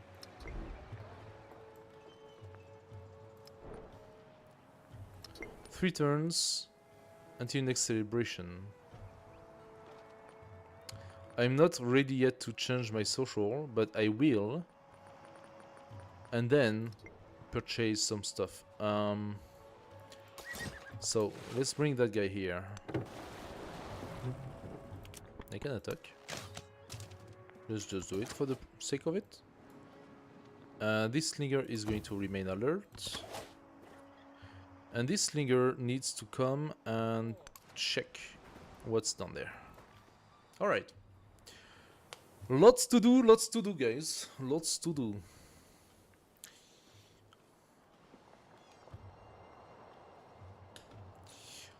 So. Are they moving? They are not. They are not moving. That is excellent. Okay, this guy, however, is a problem, but might attack this warrior first, leaving my guy the time to go up. This guy did not seem to really heal. Did it heal? Maybe it did, I'm not sure. That's a guy level 2, by the way.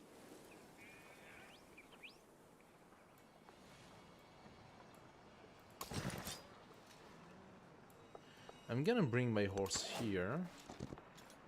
It's on Roth.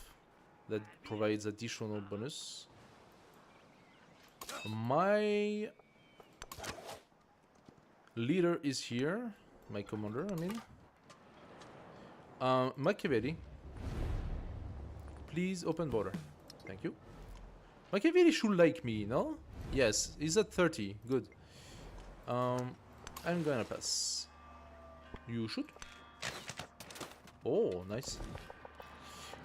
And we go toward the silver. That reduces the cost of each new cavalry, of course. This slinger is now full life. Excellent. We are going to bring it up. Do I do another cavalry unit or do I place some Gades? I think the Gade will block any intruders from coming in. So, fishing quay.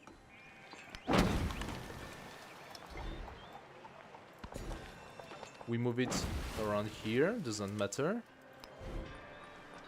A galley would be 40 gold. Next turn, I can actually build 2 galleys. Excellent. 57%. That's not going good for us. To build those, I need 300 gold. That's a lot. I want one in Maleth, and I want one in Motia, if possible. That would do really good, actually. I don't think Navigable River counts, but if it does count, one here would be good. Here is not too shabby.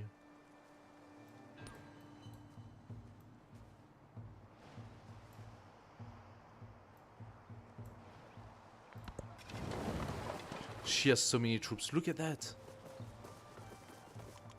He was the first. Completely insane. Okay, so we got our wall reinforced. Very good. Rating for the codex. We can take the codex now. So let's go for rating, and then we take the next one after.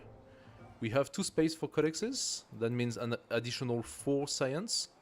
I'm very, very much behind everyone else on science, so... I kind of like to push forward. I'm gonna bring those guys here. Yes, excellent. My commander managed to pass. He's gonna go in the forest. As for here, everything is clear. Perfect. Okay, we took that scout out. Okay, next on my capital city. Let's open our horizon. There we go. This is the full extent of Carthage. Silver. Taken. And we got something new. Very good. Suzerain bonus. So we can do the hill forts. Although the construction of the hill fort improvement provides 2 protection, also gives +1 sight. 5 healing per turn to military unit on the tile. Counts as fortification, +6 combat strength when defending, must be placed on rough terrain. We could actually consider it. Since this is rough terrain, oh, but he has to be within my surrounding. I will need that tile. I will need that tile first, but this also has a resource on it. Ah, okay, so that kind of sucks. Here we have a rough terrain we could use. And here we have a rough terrain we could use, but that's kind of it, basically. Flat bow, +1 combat strength to range and siege unit for every city state you're sovereign of. Doesn't do much for me. Marca, +1 combat strength to infantry unit for every city state you're sovereign of. That does 2 things for me. Since I'm sovereign of, what, 3 city states already? That would give me +3 to my infantries. +1 support. This bonus can be chosen by multiple civilizations. So anyone else can take the war support thing, but the +1 to infantry can only be given to myself. Okay. Strangers. The stranger that crosses Genghis Khan's path is not always doomed to the rocky grave. Like the trees and the rivers, everyone has their own destiny, mostly a pike with a head. Actually, I've read a lot of different things about Genghis Khan. Genghis Khan was considered to be this tyrant, right? This Mongol tyrant who was having this pile of head from his defeated enemies. But I've read that it might actually be like legends or something like that. That he was actually like father to a lot of people. So his priority was basically to make as many children as he could. The whole idea of the Mongols were to expand, but not just to expand as an empire and to conquer, but to expand as a race. And so Genghis Khan had like I don't know how many wives, like a buttload of wives, and he had like hundreds of kids or something like that. So he was so focused on making kids and stuff like that. So the whole idea of him being an absolute tyrant and making piles, pyramids of heads and stuff like that, it might just have been for the cinema, and maybe less of an actual true fact. Now, I don't know if that's true or not, but I think the idea of him being a tyrant and like a bloody, sanguinary killer or something like that was more like an image that he vehicled around to instill fear to his enemies than an actual real thing. The whole idea was, I believe, that he had the heads of the kings that he was defeating, but even that, I wonder if that's not been taken by the cinema more than anything else. Hey, Dovermailin and Scottman, thank you so much for the follow. Scottman, I think I just told you, but yes. Dovermailin, thank you so much for the follow. Welcome to the Bear family, man.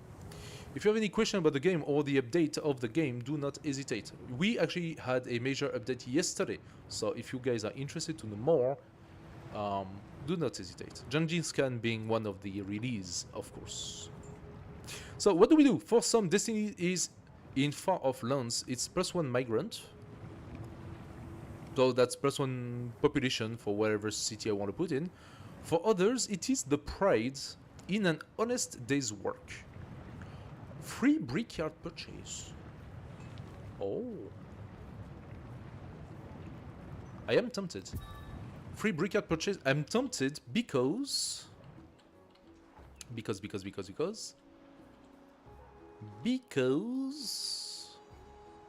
it was Tenai that actually had the mines. Motia, do you have mines? Mareth has mines and would benefit from it.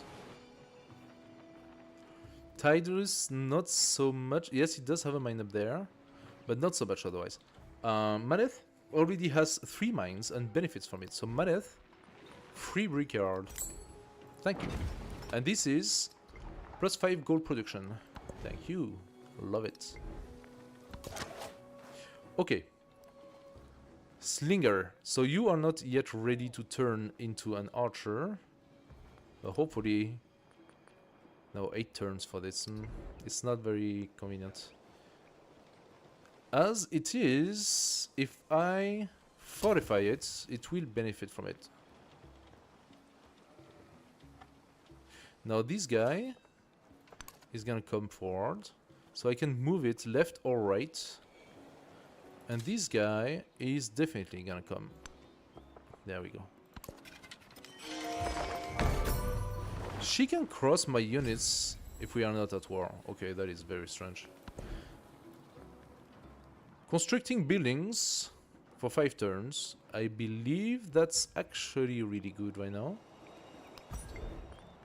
And there we go. Cleanse network, +2 food in all settlement. That's +10 food.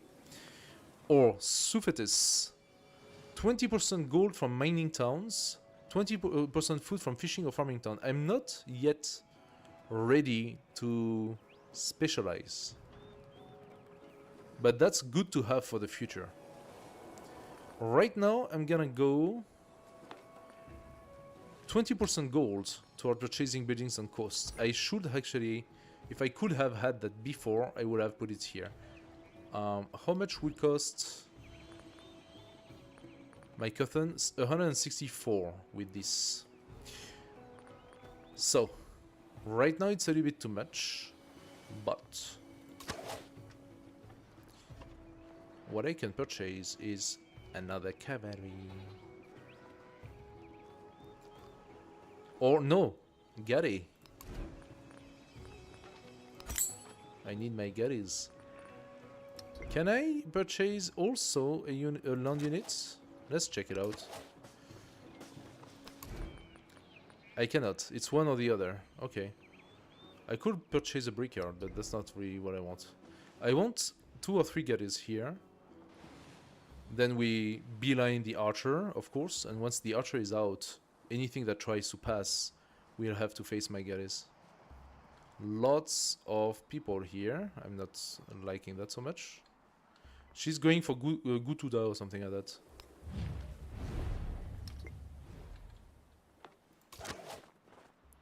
Yeah, it doesn't matter. I don't really care. Sugunia, taken by Machiavelli. Where are we in terms of declaring war? We can declare war again. Are we ready for war? Not really. My commander is not placed. She's quite dispersed, which makes the killing of her units quite easier. I could probably destroy 3 or 4 units straight away if I go to war now. Tekundo would be in a little bit of a pickle.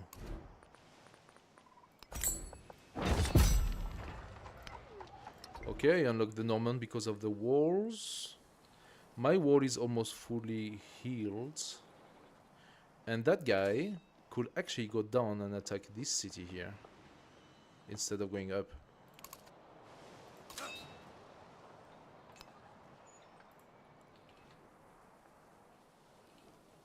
The way I'm positioned, I'm not sure. Hey, Pretty Q, what's up? Thank you for the photo.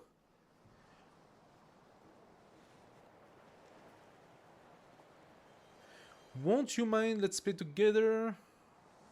Are you playing Civ 7? Are you playing on multiplayer? I haven't yet played multiplayer. Also, are you a streamer? Pretty key.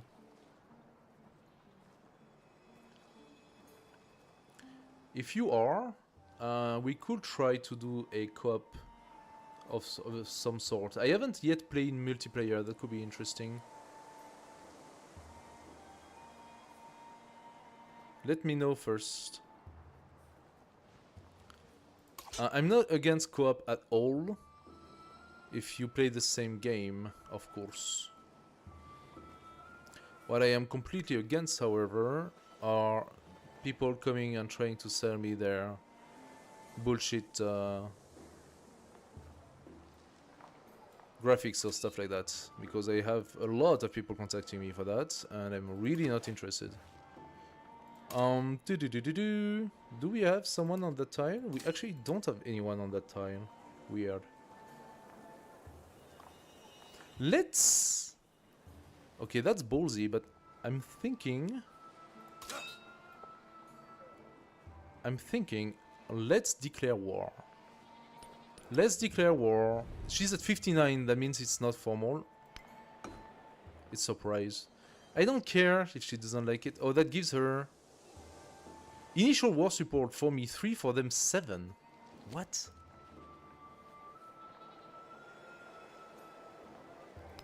Why would she have 7 war support? I'm gonna denounce your military being too close to my borders.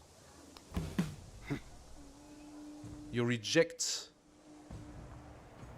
and automatically went to war, causing a penalty against her. Haha! Excellent. Excelente. She got -5 in the face. Oh yes. Actually, -6. Now that's gonna change things a little bit. Don't we love to see it? Your army commander is taking a beating. If I can't change your heart, I suppose I'm gonna have to take you out of the way. Yeah. You tried. Didn't work. I mean, you did benefit from it, but we are far from over, girl. We are far from over. Now, in order, we want that commander to benefit as much as possible from every attack. So, how are we gonna do that? This guy cannot attack, actually, he lost his movement points. And this commander needs to wait 1 turn so it can come down. Fine. So either I bring my commander here and attack with those guys. I would love to do that. Or I go here and benefit from a little bit more.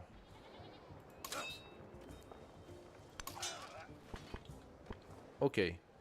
Now, this Warrior can attack that.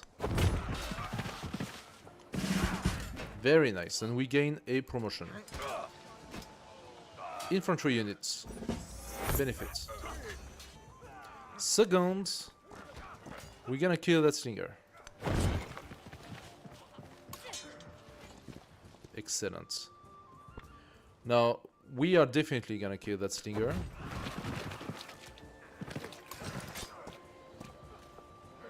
That requires 2 turns, so I'm gonna go with the Numidian. It's a little bit of a waste to go with the Numidian. And that's fine. I don't think she's gonna waste the opportunity to attack me, so let's do this. And now here... Oh, yes, we can kill that commander. Excellent. That's a lot of shooters, though. But I can also do a lot of damage with my cavalry, and that was the purpose of all this. Now, those cavalries now actually have pretty good results. They benefit from +3 even if they are not in an army, and I love that now she gets to fight with those guys, so she's gonna be also distracted. I'm gonna kill those units, and once she has not any units here, bring my entire army in here and attack really hard. Do I have the means to create a siege unit? I do. I unlocked the ballista, so I should make some ballista. That's gonna be needed for the walls.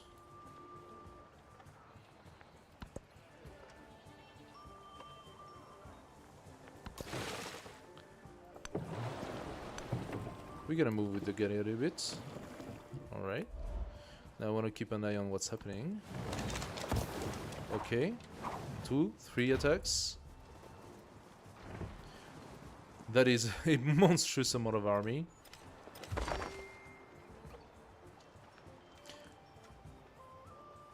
But these Numidians are good. Gary, you are going to do some damage to this guy. Very good. Oh, that's such a shame. He didn't move. And because he didn't move, I cannot pump out another Gary. But this guy, however, can come here into the city. And actually, even here...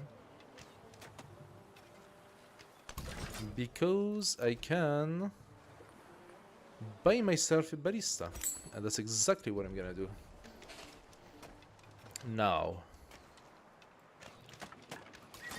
this Numidian needs to come out. This guy will come in that direction, and this guy is gonna start attacking Tenai. Okay, there are some archers in here, but this city now will come and attack Tenai in theory. Can I also make friend with Machiavelli? Machiavelli, are you still at war? You're at war with everybody. Okay, I don't think I want to be friend with you so much.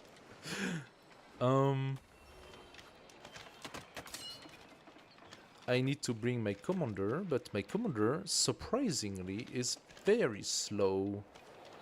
I think I need to give it the promotions for movements.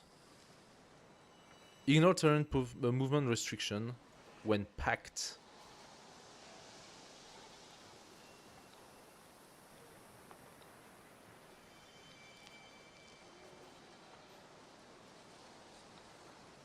Maneuver Pathfinder, that's the one.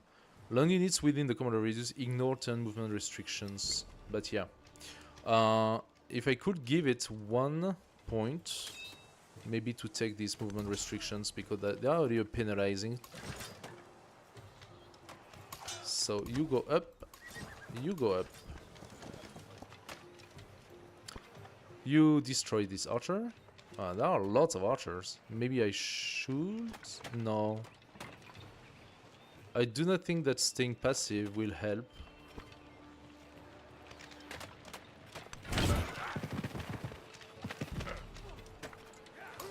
Staying passive will not help. I need to kill the archers. There are so many. So many. That's frightening. This Linger can also come here. Can he shoot? He can shoot. Excellent. Okay, one less. One less, one less, one less. We have 2 more cavalries coming, so they will help, but they are already stuck right now. That's why they are being delayed. Lots of guys coming here. Oh, look at that! Don't you love to see it? Matara being pillaged and everything. The city is almost falling. Wait, what?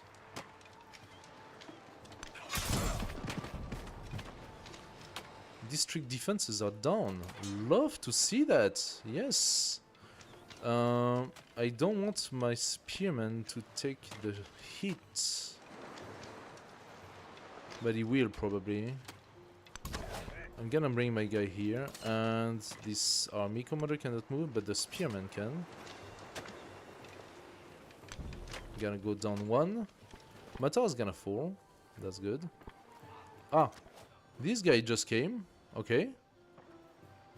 You just popped in like that.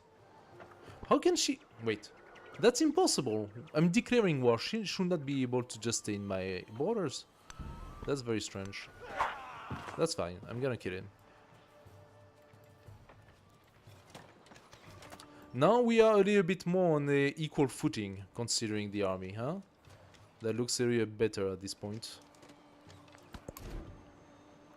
Okay, in my city, do I want to set up a couple more ballistas? I think it could definitely do something for me. So, what else do we have? Dur Sharukin. Plus 3 combat strength to 45 district in all settlements. That's good. That makes all my cities stronger again.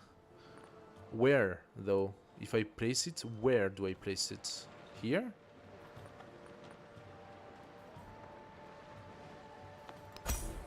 That's the only place, adjacent to district. It does benefit my library. And it's only 3 turns. I'm gonna do it. Give me back a sawmill. All the way there. Okay. With this scout we are going to keep on looking around. And this guy keep on exploring on the seas. Pretty key, you did not answer the question. Are you a streamer or are you just a wannabe designer trying to sell on Twitch? In which case you know you don't have the right to promote here.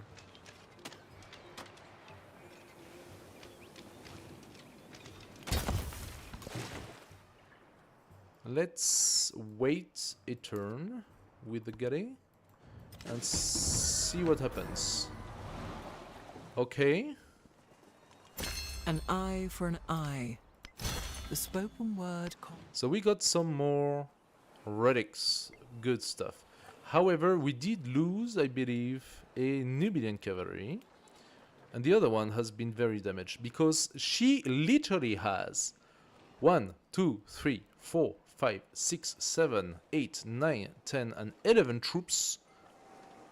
10 of which are archers, in front of me.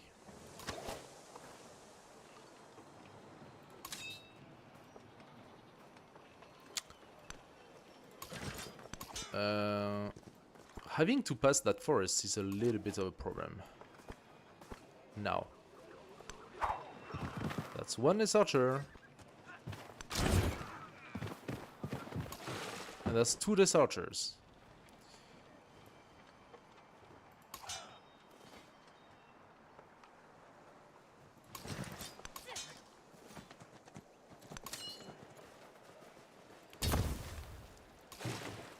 Now I want this guy to come out and attack. That's 3 less archers. Very good. And we need to attack this warrior with the ballista, unfortunately.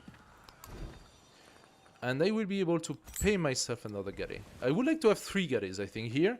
And I will be able to use those galleys to actually attack Adulis from the sea. Matara, okay, this guy did take a little bit of a beating. But it's also not the end of the world. You come here.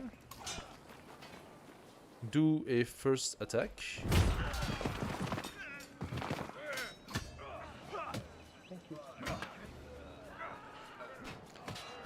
And with the spearman,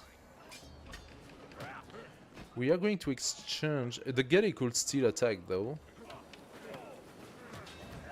And I don't really have anything to pillage. I could pillage those, but I need to be on the tile to pillage, right? So this spearman can, however, attack Matara.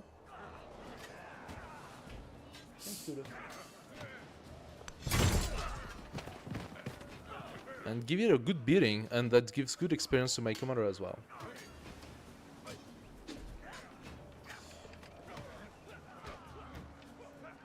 Okay, what is next on the list? One must have a code. Genghis Khan lieutenants return from battle and receive his favor, knowing they have served him well, but leadership does not simply require them to be strong and have razor-sharp minds. To be truly great, they must serve an idea greater than themselves. That's kind of weird. I have the feeling I read those lines before. Show Genghis Khan's enemies the line in the sand. +1 influence per experience point gain. Ah, now that is pretty interesting.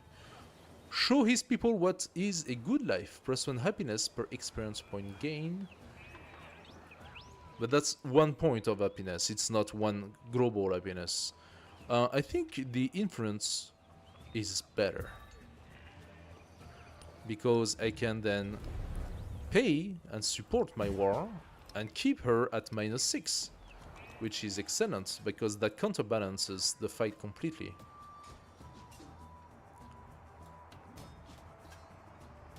I should go...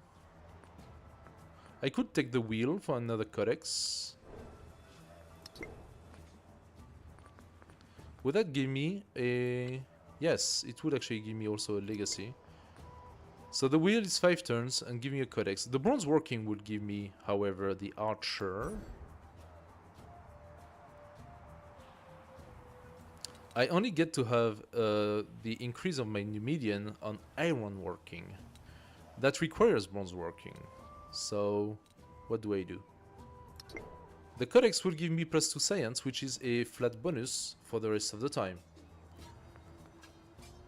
Now, 5 turns means 120 science. It will take me 60 turns to refund that. So, it's not that good. Let's go bronze working.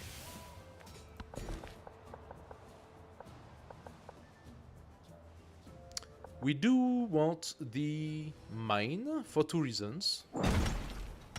It gives us more gold.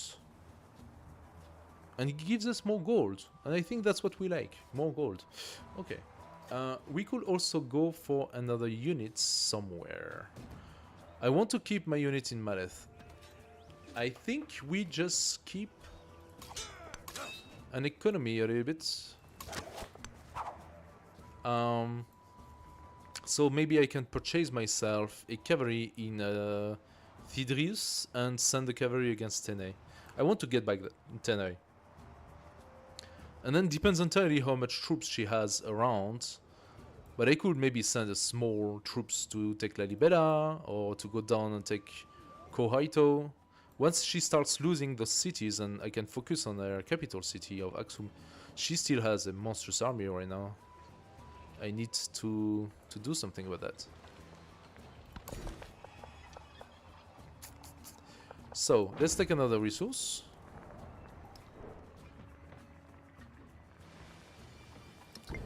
I do not have something contact... Ah, so Tekundo needs the fishing quay. Okay, that is done. The fishing quay is done. Now we can actually link our resources. 2 food in cities plus 4 foods in town. So, for Tekundo it's good. +3 production, it's better for Carthage. There we go. And we gain a milestone also in economics. Science is next, military is gained, and culture is gained. Already 4 points. Not too bad, despite the situation. Also, in Carthage, we could get some merchants for more gold. Only takes 1 turn every time. I think I could produce a few merchants. Where should I send them? But, yeah, Pachacuti. It's not Ashoka, it's Pachacuti. I don't know why I said Ashoka. Weird. Pachacuti is actually neutral again. He's not very happy, but he's neutral. And the more resources I have in my capital of each type, and the strongest my cavalry unit is. So I should send actually the wild game in Carthage. Now my cavalry benefits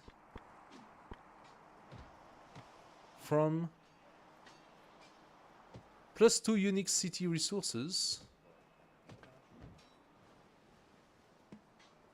+1 horse. Wait a second, what? +3 from Chosen of Tengri. Chosen of Tengri is my Carthage civil, yes? Chosen of Tengri.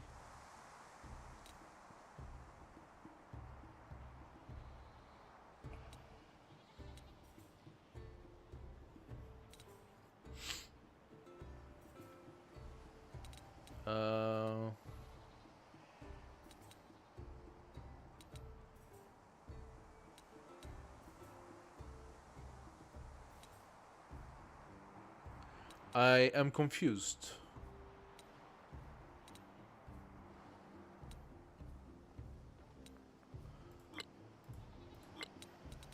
What is Chosen of Tengri?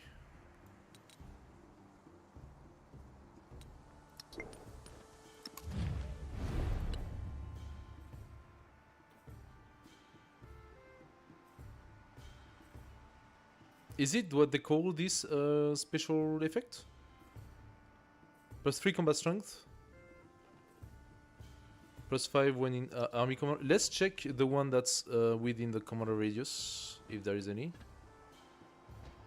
There is none. I need one to be close to the commander and see if that's the name. +3 from Chosen of Tengri, 2 from unique city resource. 2 unique city resource. Okay, explain that to me. Oh, those 2, they have to be city resource. Okay, so wild game can go back to Tekundo. They have to be city resource. Ah, that is much more complex. That's much more complex. What other city resource do we have?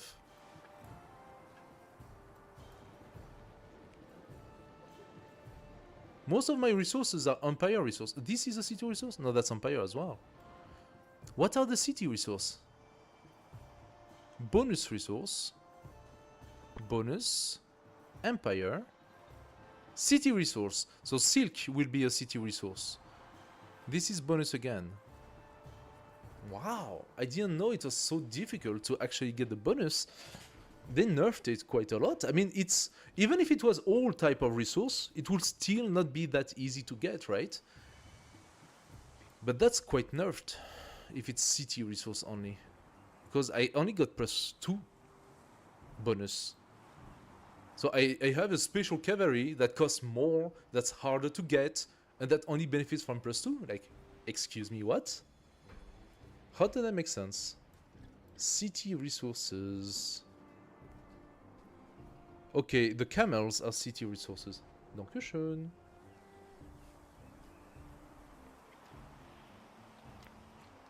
The camel are city resources. I think I need to do the merchants.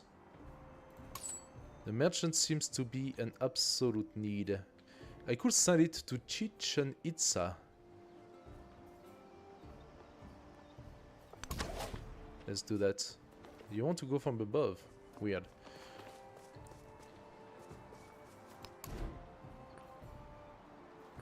I need merchants. to make my horses better.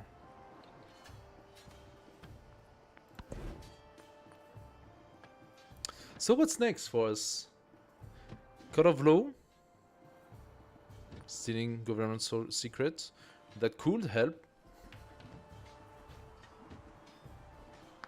Go away. Stupid cry.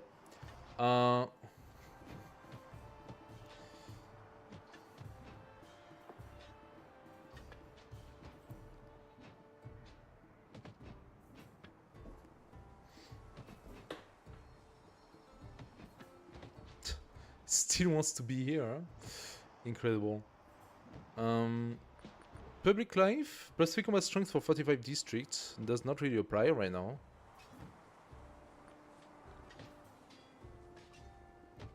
Infantry and range unit could maybe become interesting. Let's take the tactics. We haven't taken tactics for a long time, and we actually do need it. So I lost an immediate cavalry here. Of course, this one is gonna die now.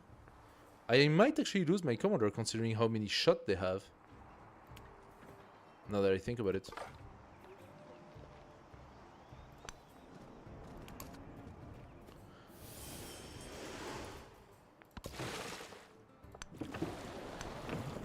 Let's visit.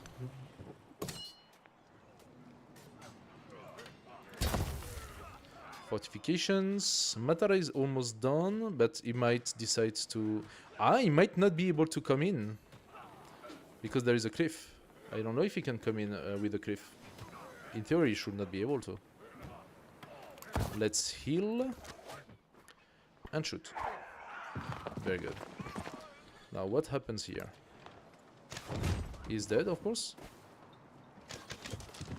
My guy got killed. Okay. No big surprise here. No big surprise. I'm gonna bring the commander on that tile. Can this guy actually go all the way? Yes. The commander is gonna come on that tile to benefit from most of the attacks. Now this guy will come here and kill this one.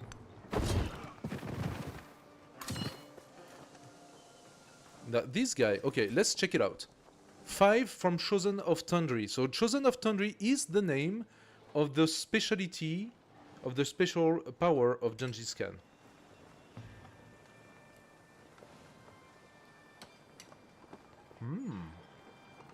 Dumplings. Nam nam. My god, just... How many more units does she have? This is ridiculous.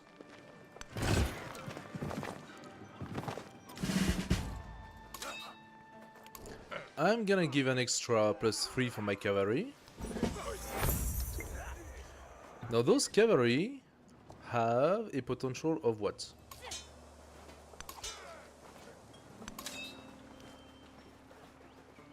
I need more cavalry. That's definitely what I need. Let's kill that guy here.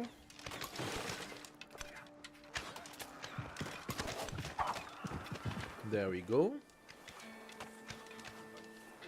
Now this ballista is free to go up.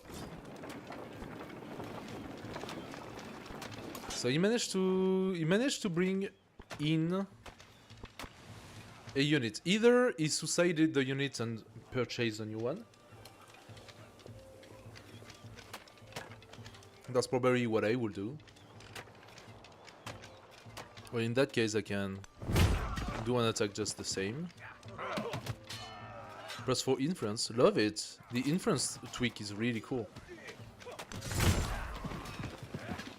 And another one. And we get actually a level for that. We're gonna take, of course, the cavalry. Those guys are sort of dying, but I might still be able to go through and take Matara, and then I will just raise it. It's a shit city. Oh, it does have the Empire resource, so that every time lowers the cost of purchasing my units.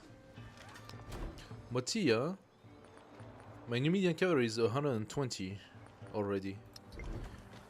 I think I want more Numidian cavalry because they almost one-shot the archers, And they are pretty resilient. They have a lot of bonuses right now.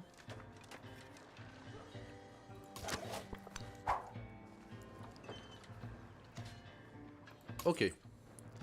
You are gonna go to... Ah, I only have one trade routes toward Pachacuti. Citep. You're gonna go to Citep. And the other one, you are gonna go to Cirta. Where is Cirta? Cirta. Voila. I can open my trade relation with Pachacuti. I have just enough. And he accepts. So I could actually do more. That's pretty good.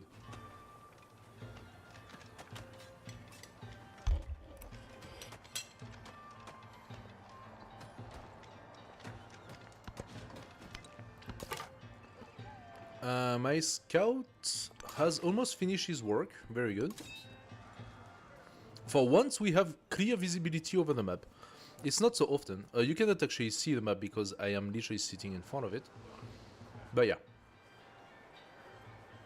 I could push myself a little bit.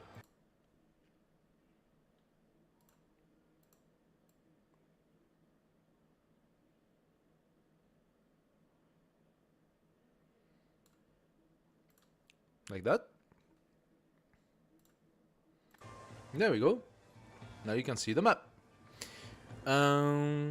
This army commander is a threat.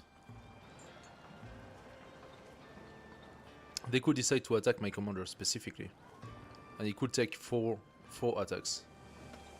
So much. This is ridiculous, the amount of army is ridiculous. I'm gonna bring my commander up. I don't have a choice, I need to protect it. Now this guy... I'm very happy that they have Gadis attacking him, but... These Gadis might also attack me, and I like that a lot less. Taekwondo, you remain alert.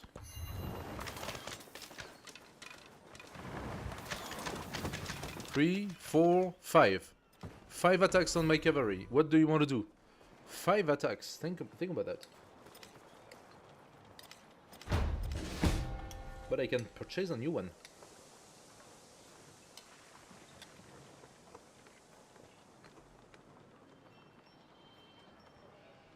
Oh, bringing your archer in the sea now. Don't you love to see that?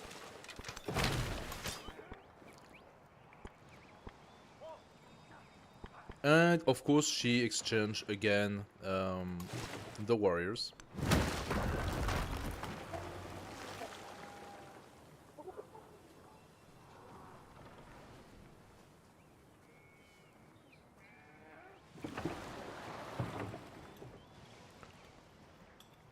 Now this constant exchange of warriors is a little bit annoying.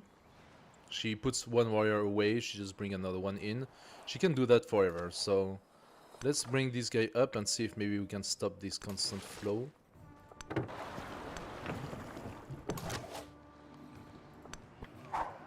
I would love for these troops to start doing something. Okay, those archers are being attacked. Good. Now I can go and attack all the way here. But there are more closer. But those I can't kill. I might be able to one-shot this guy. Nope, not at all. Okay, whatever. Not at all one-shotted. Far from it.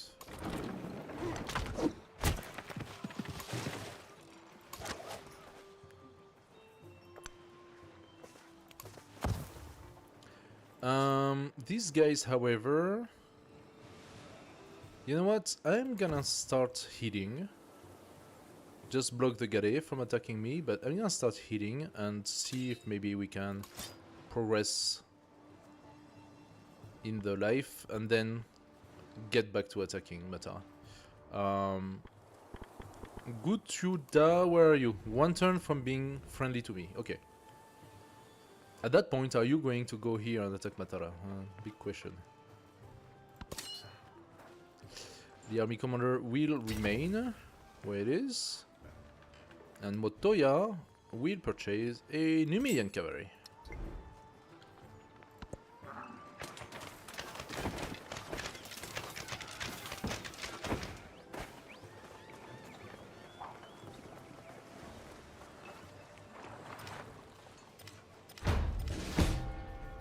Okay, so this warrior will go there. I'm gonna bring my commander. This warrior will go and start attacking these guys. This ballista continues to attack.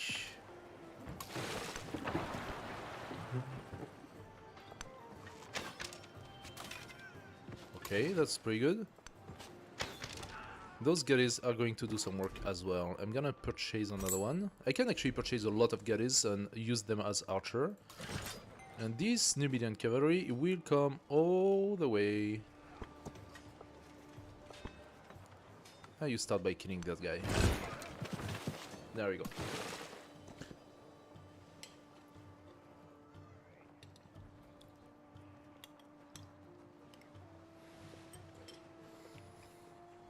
Now the ballista will be able to start progressing.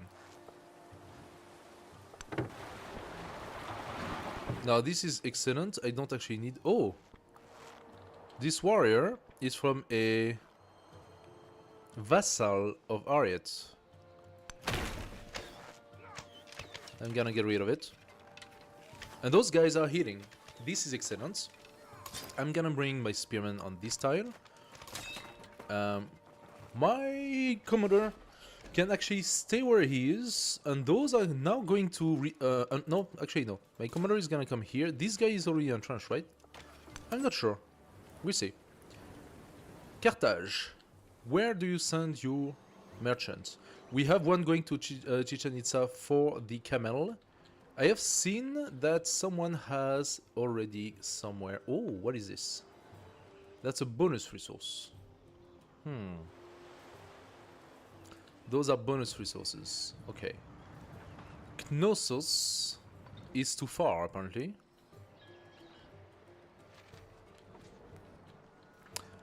Okay. I had seen the silk up there. So maybe you come here, give me some vision, and that will allow me to do the trading. Yamatai.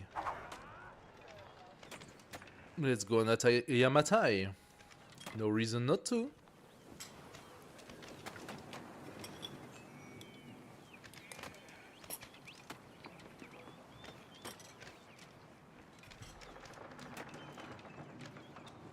What happened again? Did I lose the stream one more time? Oh, this is unbearable. Is it back?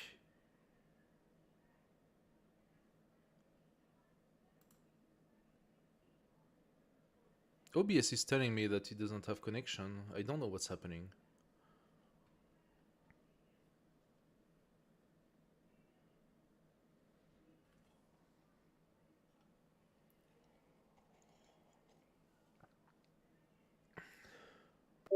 Are you guys seeing me properly? Like, it feels to me that I'm losing connection from time to time.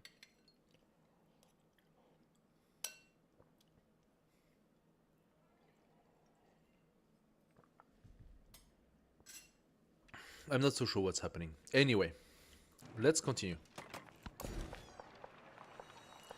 Let's take the fish. Taekwondo is gonna grow nicely, actually. Taekwondo is not such a bad city. I benefited from a very nice city here.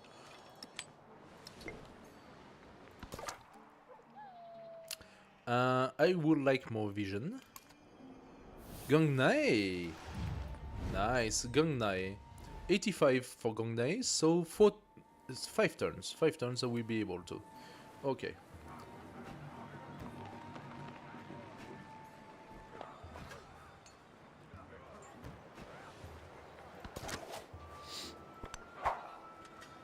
Sena is gonna go down, it's gonna take some time, but it will go down. She lost some archers doing that, so I'm actually fine with this. Okay. Okay. Taking a beating up there. Still focusing my cavalry nonetheless. Alright. Oh, what's happening now? Hamaruima. Chahwamang wahakamuashanko. Oyarikunai mi wahakamuskankuta.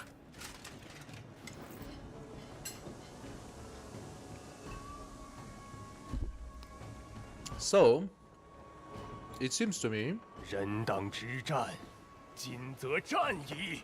Wait, what? What just happened?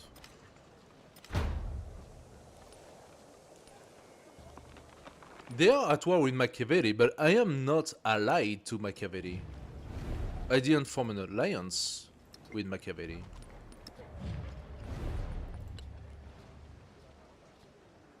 She got allied with Pachacuti. So that's what happened. And Pachacuti is allied with Confucius, Himiko, and I don't know whom. So why isn't Himiko also declaring war on me? Why is Confucius declaring war on me? So the ally from the ally from the ally are all going at war? No, no, no, no, no, no, no. That's bullshit. Why is Confucius going at war with me? That came out of nowhere. Then you know what? Since it's like that, I'm gonna form an alliance with Machiavelli. No reason not to. And you're gonna have to deal with him. I mean, he's already at war with them to begin with.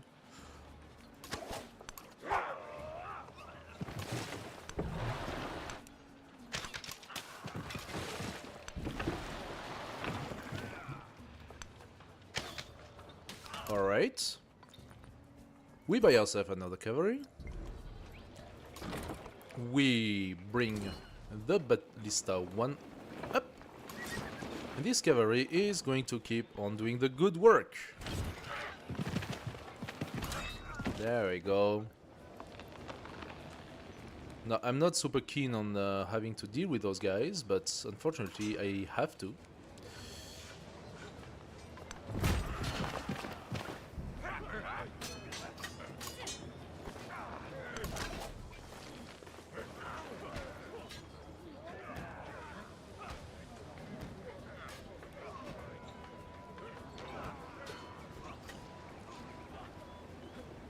Go away, you stupid fly. Ah.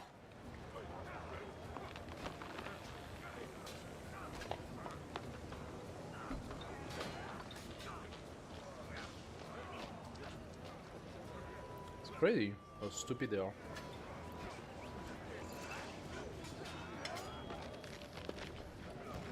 So.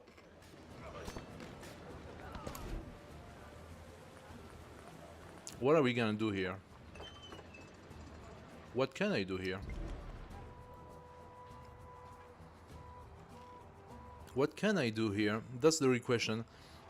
I only managed to get 2 more cavalries, and this one is taking a beating.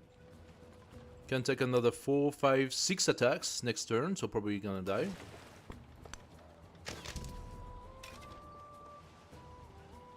I can only basically keep 4 galleys here attacking this city, so they have to focus on my galley a little bit more. This guy's dead.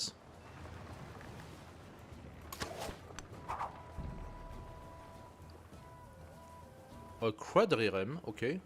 That means this guy is probably dead as well. So what sort of army can I purchase or build in Carthage?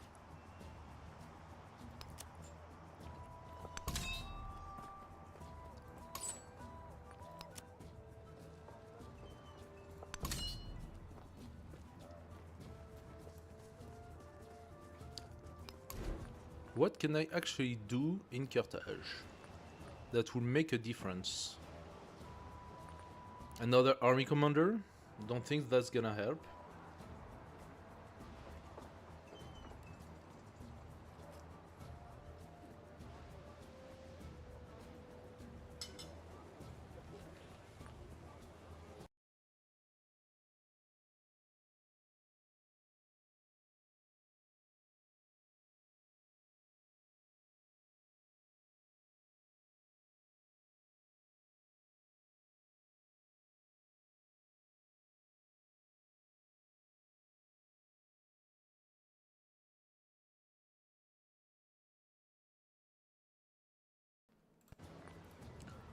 Stupid voice meter.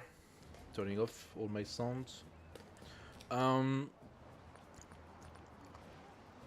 I don't really see a solution to that. I'm gonna have in 3 turns both the spearman and archer. So what I can see that makes sense to me, I could do a colonist and maybe build a colonist somewhere. I can still have one, but my purpose is also to take some.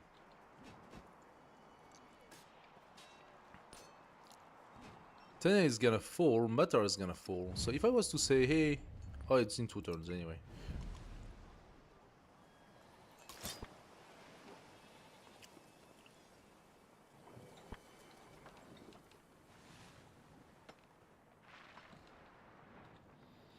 I could bring this slinger here. That's exactly what I'm gonna do. This city is left alone, so there is no problem. Gutulda. Are they still independent when they become your vassal? I think not. I'm not sure.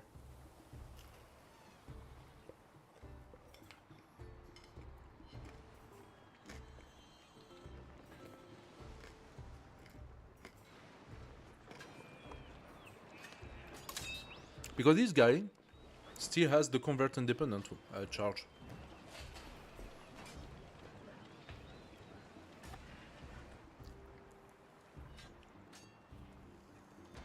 Like, maybe I could go to Vyadarapura and convert a bunch of troops and bring them back with me.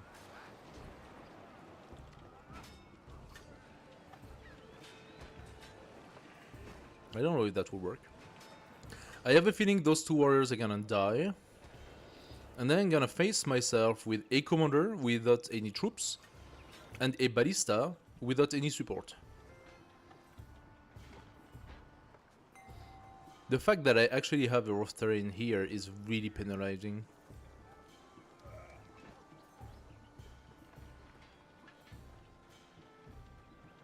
It's penalizing in both ways, actually.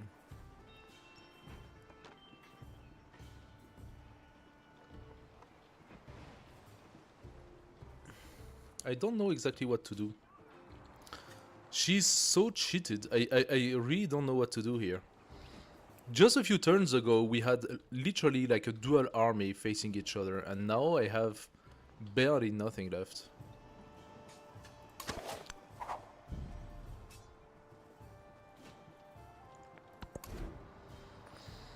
Let's buy ourselves a bunch of warriors. They are gonna be super slow coming here. Super slow. That's gonna take them like 10 turns, I don't know. But I don't really see what else to do at this point in time. I don't see what else to do. Sirta. Sirta was already taken? At least I have one friend. Hello, Juan. Yeah. At least I have one friend, but it's always the worst. It's Machiavelli. They attacked me. All of them attacked me. I didn't ask for any of that. That's bullshit. That is bullshit, my friends. Army Commander U45. And Spearman. U45 too. That should validate the fortification? No, that does not. Okay.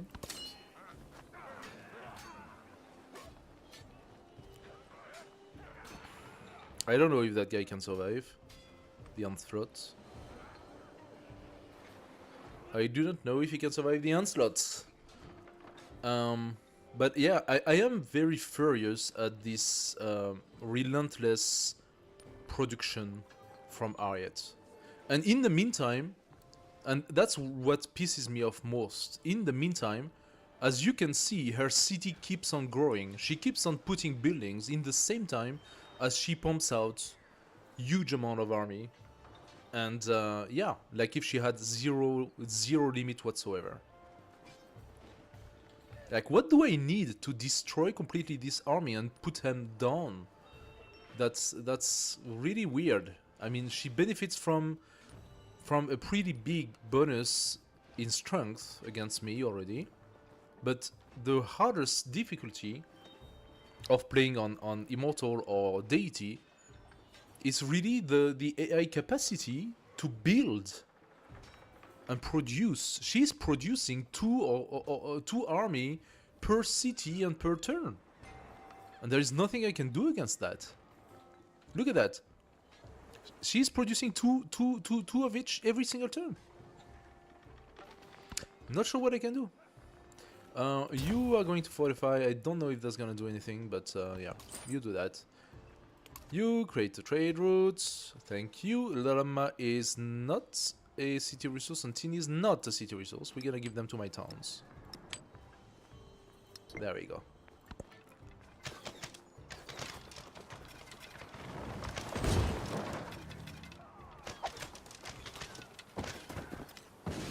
Rip my cavalry. And yeah, that's gonna make things easier. Oh, Imiko decides to come in the round. There we go. I was wondering why this person that I barely ever met was not at war with me.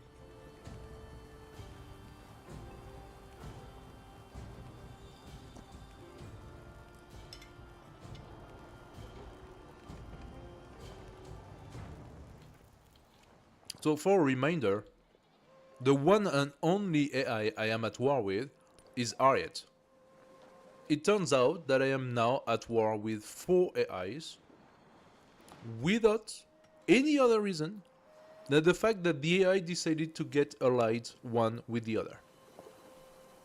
I didn't do anything about that. That didn't come from me.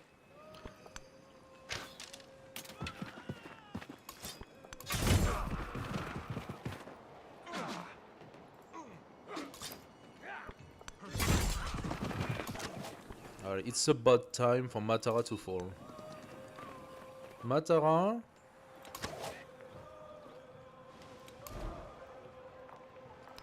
Am I keeping it? Wait.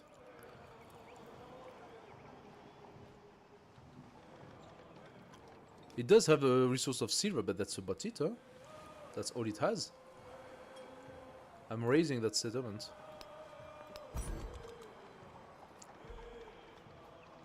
I'm raising that settlement. Matara does not have the right to exist.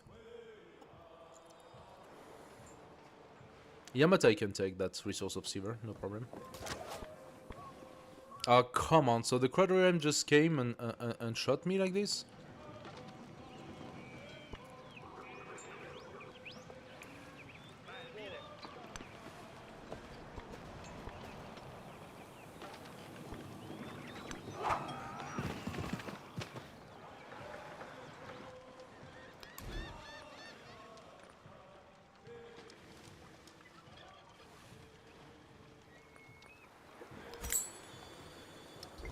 Gonna send a Gare against the Quadrium. I don't know if that can win, but we can try. Having 2 Barbarian encampment right in front of my doorstep is not very nice. I mean, this one could potentially attack Thena instead, but the first unit they're gonna see is mine.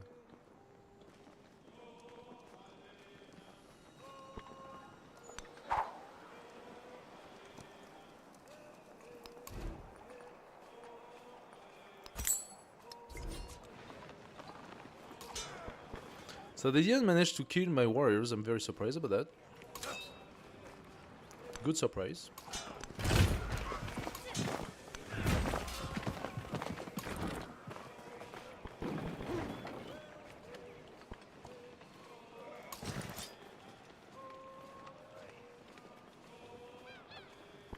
Babylonian is a little bit of a problem.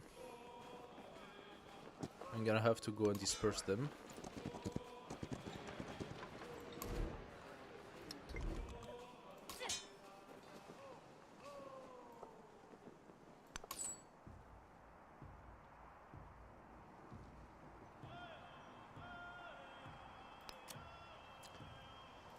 Of course, all of my trade routes are not cancelled. Because they all decided to go to war with me, so I cannot do a trade route.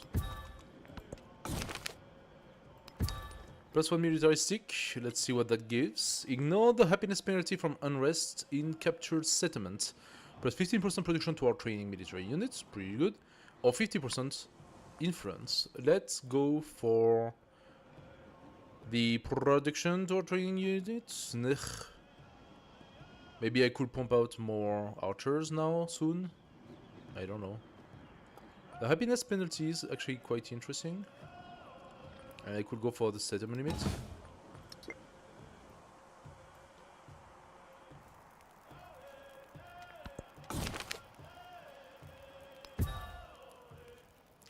Two out of 3, okay.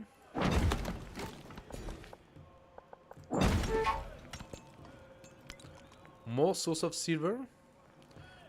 We are now at 5 source of silver. What does that tell when it comes to purchasing a Numidian cavalry? 100 gold. Okay, that is very nice now. We can purchase a Numidian cavalry every 2 turns. -6 combat strength against independent power. -10 gold for each city-state you're sovereign of. That will bring me to -30. Or 100% gold to maintain military unit. -9 gold. I think the -9 gold is the least that I need to take. Gomnae can be actually pacified. Good stuff. And I have finished exploring. Nice. Very, very nice. What else should I do now?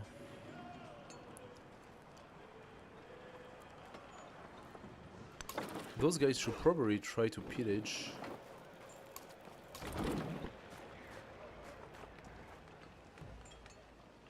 One out of 1 movement, my ballista.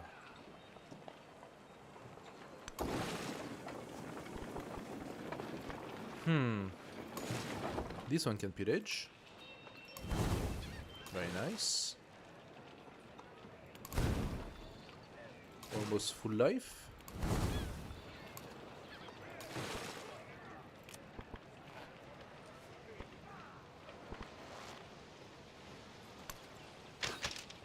I love to reduce the archers. Very, very nice. Let's try to kill this spearman. I'm doing good. I'm doing good. Alright. The slinger will keep on hitting.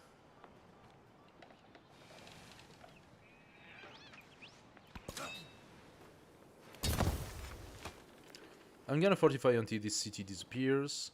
Oh, she's an archer on the other side. That's pretty bad for me. That's pretty bad for me. Okay, my ballista is dead. My Those who delight. slinger is dead. What else? I lost 4. Okay, my warrior was killed. Both my warriors were killed. That means I need to retreat, of course. Look at that. Okay, this is ridiculous. This is ridiculous. Look at that. 6 archers. I started fighting those, and I started fighting this spearman. Where do those come from? Those 3 here. They just pumped out. Nuclear bomb is the only way. Exactly. Nuclear bomb is the only way. Look at this. This is beyond ridiculous. I cannot keep up with her production. I have been fighting her since she started the war against me. I cannot keep up. And I have a very powerful unit, the Numidian cavalry, that goes up to 37, probably 39 strength. And that makes no difference. That makes no difference because I bring 1 and then I receive 5 or 6 attack that will ultimately kill it. There is no way for me to stop it. I cannot do anything to stop this. This is beyond anything I've seen. Did they change the did they change some settings into the immortal difficulty or something like that? Because This I have never seen. Like, this is just ridiculous. You cannot keep on fighting an AI that produces twice the amount that you produce and at 2 times the speed at which you produce. That means she can pump out 4 units when I pump out 1 unit. How am I supposed to do anything against that?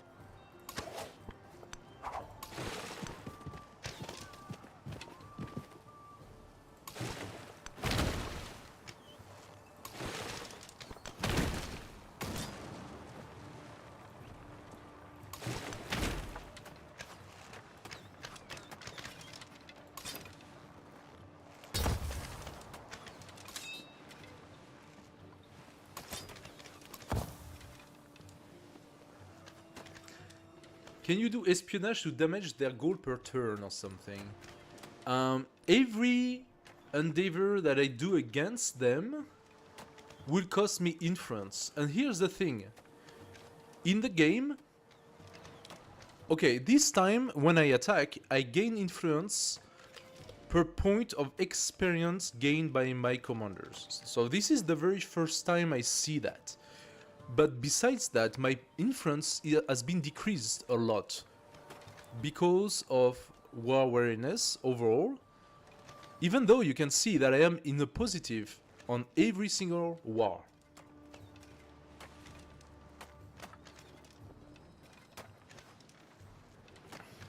My current influence is at 9 per turn, and that's very little. Very little. We want to have a little joke? Hey, let's have a little laugh. Let's look at their influence per turn. Harriet, which has been at war with me as long as I have been at war with her, benefits from plus 13 influence per turn. Why? Who cares? Machiavelli, 25 influence per turn, despite being at war with 3 opponents. Confucius, 11. Imiko, 24. And Pachacuti, 13. I am the only one being penalized so hard on my influence for actually being at war with other people. They are all at war. Not a single one of them is not at war. Everybody is at war. But I am at 9 influence when some of them are at 25. So they can do espionage as much as you want. No trouble there. But if I want to do an espionage against them, I need at least 20, 40 influence. I make 9. So for the just to denounce, I need 3 turns, if not more. I have used my influence before the whole war became crazy to actually pacify city-states. So I actually managed to be suzerain of several city-states. I have Khotan, Sitep, Vyadapura. I will have Gutyuda in 4 turns from now. And I will have Gondai in 7 turns from now. And those do give me some very nice bonuses. Don't get me wrong. They do give me some very nice bonuses. But yeah. When you have 20, 25, 30 influence per turn, you can do a lot of things, right?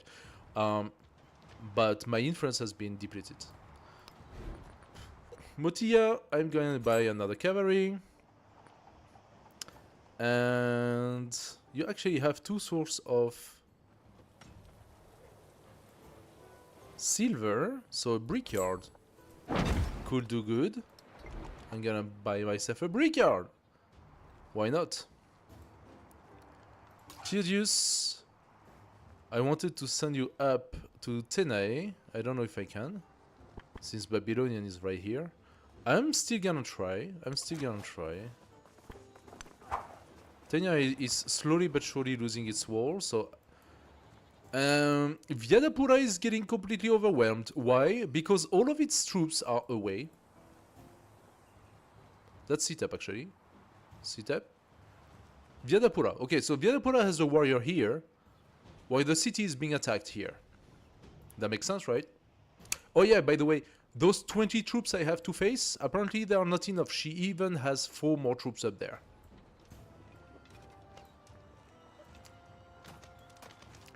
Okay, I have that Gare. Can it do something against the Quadrium? Yes, it can, but I can also lose 35 when the Quadrium loses 29.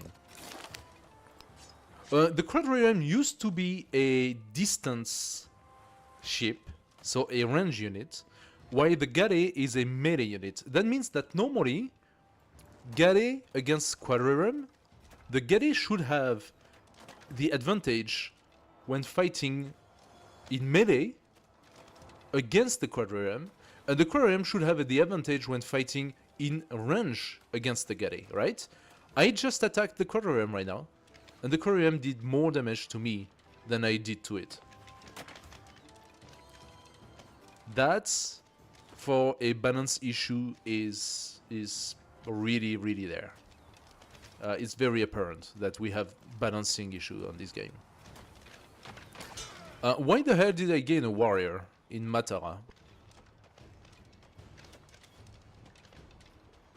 What happened that made me gain a warrior in Matara?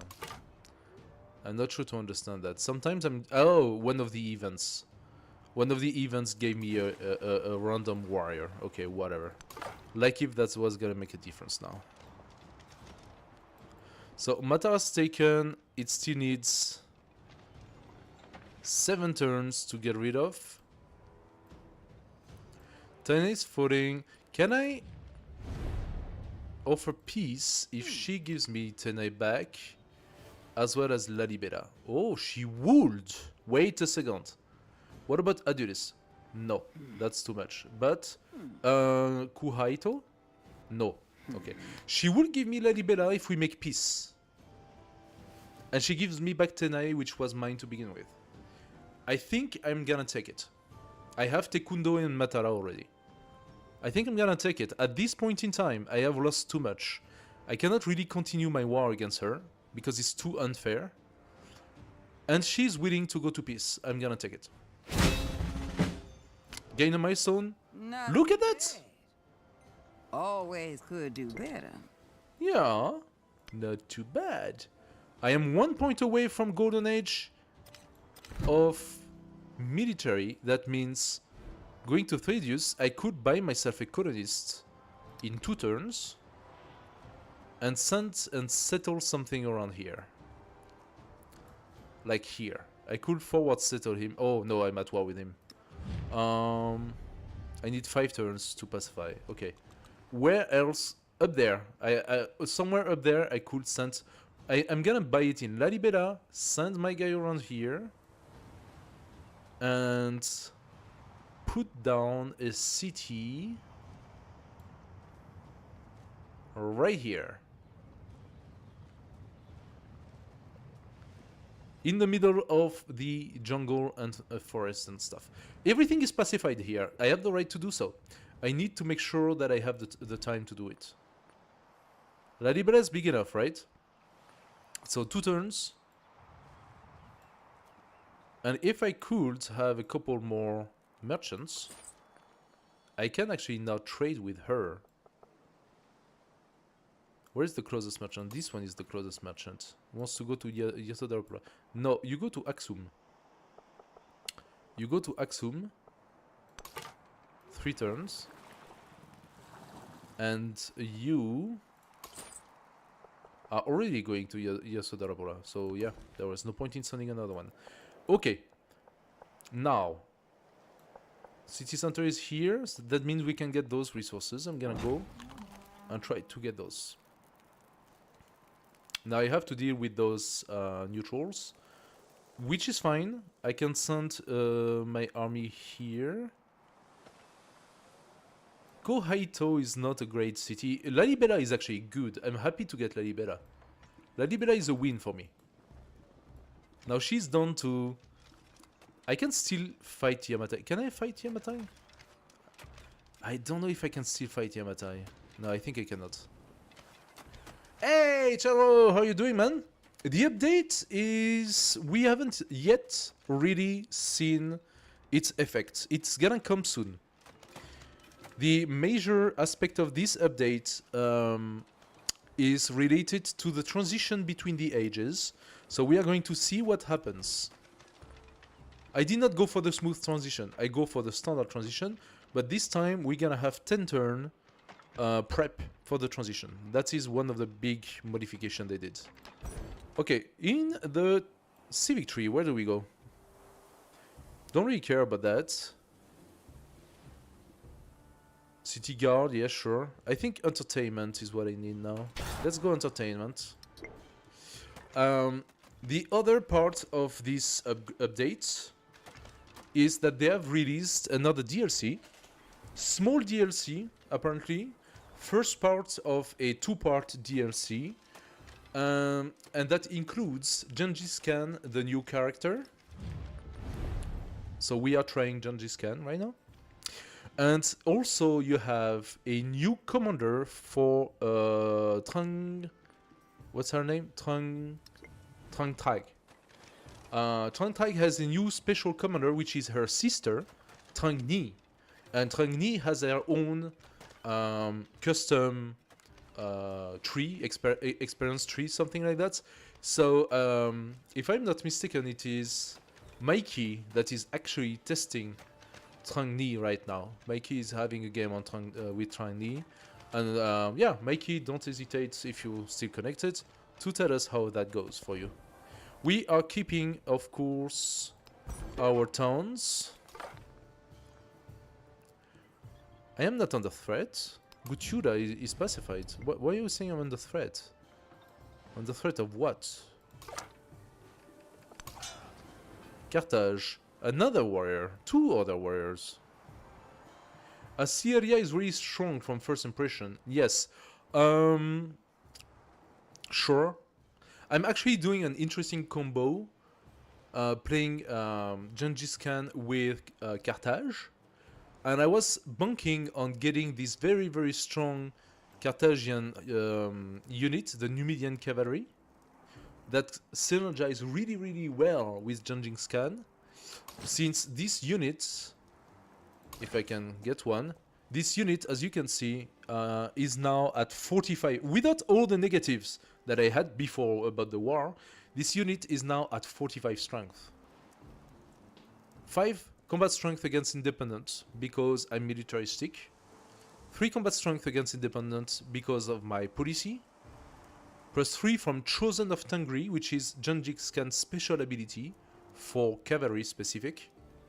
2 from unique city resource. This is the Carthaginian special ability, and it's actually much weaker than I thought it would be. I was expecting to have plus 5, plus 8, but I got plus 2. That's kind of miserable. And plus 2 for the horse resource. So having a 2 resource of horse is as strong as having the freaking city special resource. Now we have those that I have not yet applied. That gives us the Silk Road. Nice. Nice, nice, nice. Economics level 2. Science. Oh, I haven't validated science, yes. So that's gonna give me plus 3 now. I'm gonna be at plus 3 for the Carthaginian special ability. There you have it. Plus 3 unique city resource. But ultimately, that still seems like very weak. Which civ are you planning to choose for next age? Okay, I don't know. Considering Genghis Khan, I am actually very tempted to go for the new civ, the Dai Viet. The Dai Viet, which is more or less the civ of Trung Trag, they do have an elephant cavalry unit. Ah, maybe it is a range unit though. I need to verify that. I need to verify if it's range. What do I need to unlock the Dai Viet? Dai Viet, unlock the civilization in the exploration. I need 3 settlements on tropical. Aha! I have 1. I'm going to make another. And this one is plains. I don't have the conditions for the Dai Viet. I will need to settle 2 cities here. Which is not impossible. I could put one here. And one here. That would give me the Diviet. Oh, I'm at 8 out of 6 already. Diviet is really meh. Why? It doesn't synergize with Genghis well either. Did you try? It's a new sieve. It might be interesting. But here's the thing. It might synergize pretty well if the elephants is cavalry. Because then that means you have a cavalry that is stronger than usual. And that does synergize with Genghis Khan capacity to boost it up. And also Genghis Khan's army commanders that makes it faster. So I do believe that's pretty good synergy if you think about it. Look at Genghis Khan, what it does. Plus 3 combat strength base, plus 5 if the cavalry is with the commander, right? And then commander reduce have plus 1 movement. Sorry, commander have plus 1 movement, even when no units are packing them. So the commanders can follow the cavalry at the same speed. And then the commanders have the capacity to convert independent. So this is not as good. I used it once and I managed to get 2 more units thanks to it. But that's not as good, right? I could actually... Oh, wait a second. Where is my commander? Where is my commander? Where is my commander? Did I lose it? No. My commander is down there. Wait a second, what? Where is my special ability? I should be able to come here and convert Babylonians.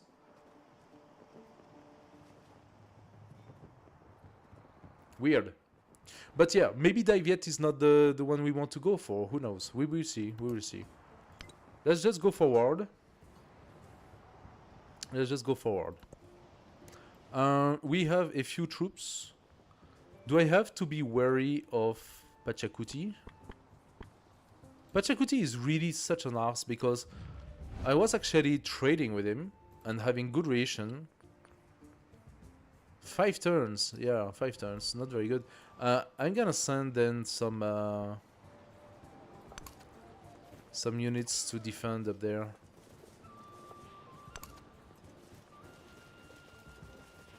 Sirta could be coming to attack, so...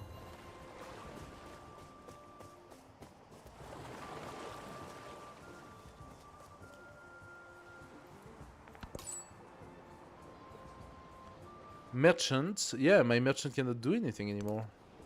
So I'm gonna use it to explore instead.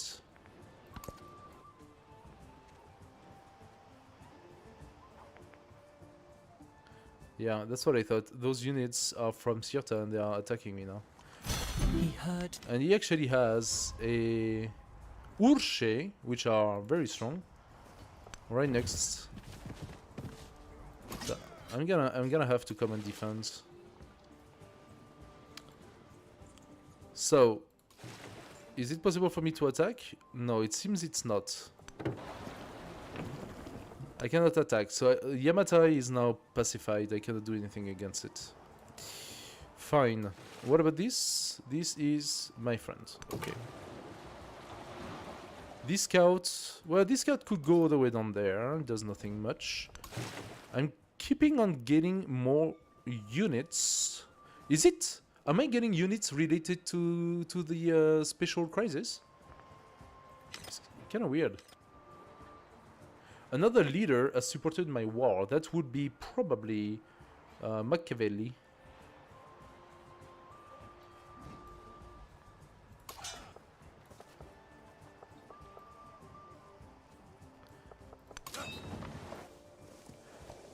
Okay, so here we have my Genghis Khan and my cavalry unit. I'm gonna take down Babylon.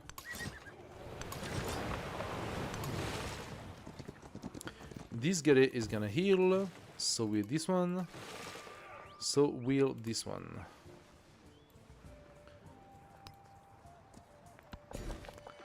Okay, we are taking the fish again.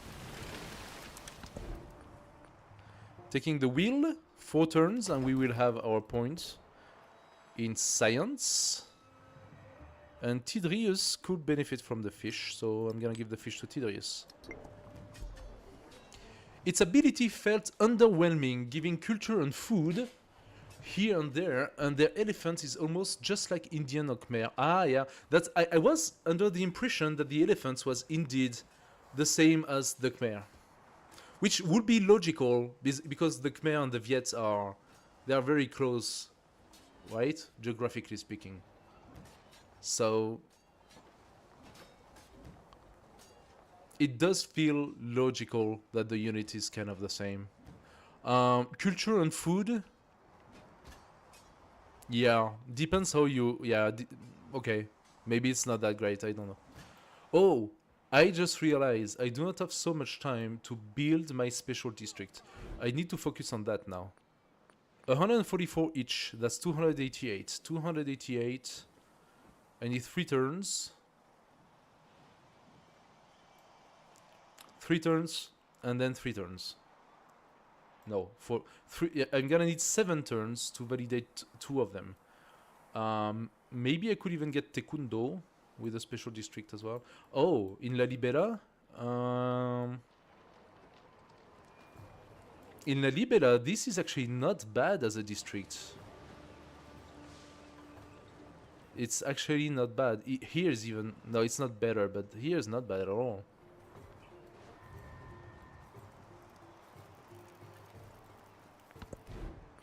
What do we do here, where we wait to have the money to purchase our special district? Yeah, you are continuing to explore. You cannot. Okay, then explore there. Why don't you want to explore, dude? You're being annoying right now.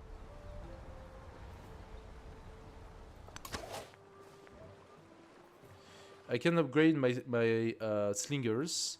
That would be a big waste of money. What I can do, however, is prep to attack Scythian. I don't know if a slinger is the choice. I should first bring my... because of the forest is actually very poorly placed. I need to bring him here. This slinger is going to alert. Okay, I want you now to move, dude. Why can't you just move? That makes no sense.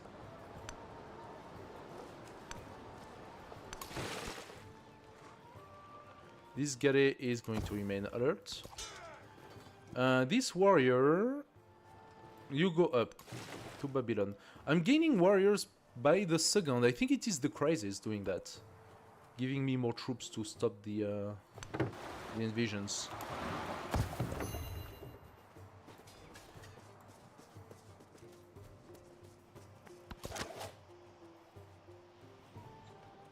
So, another slinger. What am I gonna do with you? Let's just put you up here.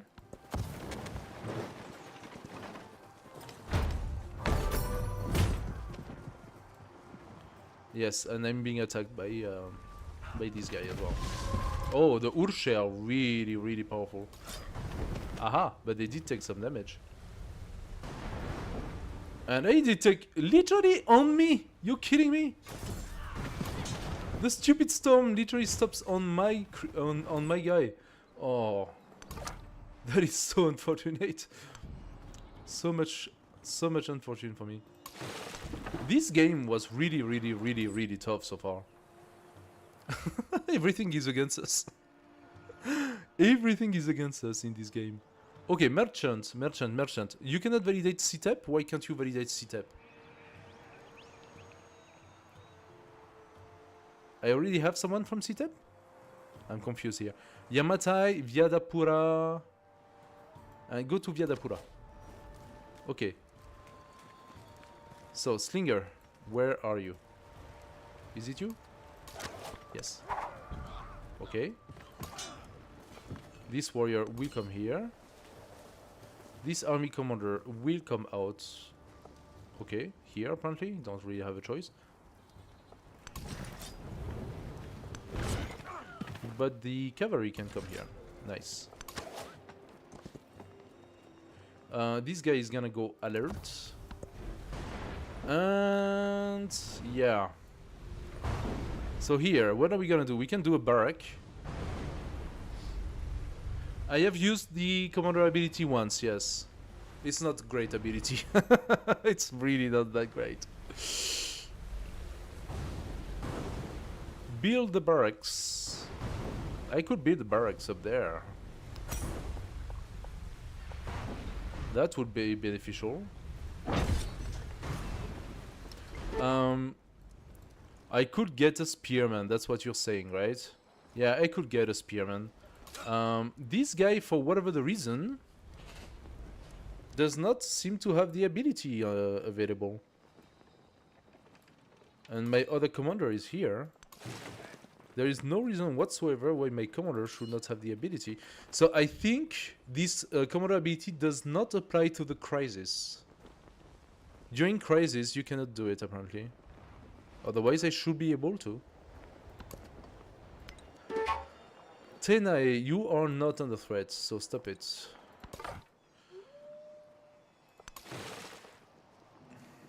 Okay, the Gade, you are going to heal. Yes, you see, I'm gaining another... yeah, I'm gaining another spearman. Yet again.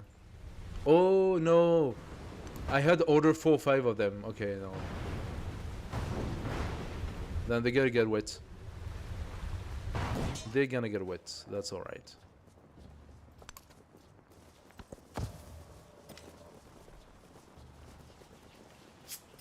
Yeah, the Genghis Khan commander ability is really not that great. It's too specific and really doesn't work when you want it.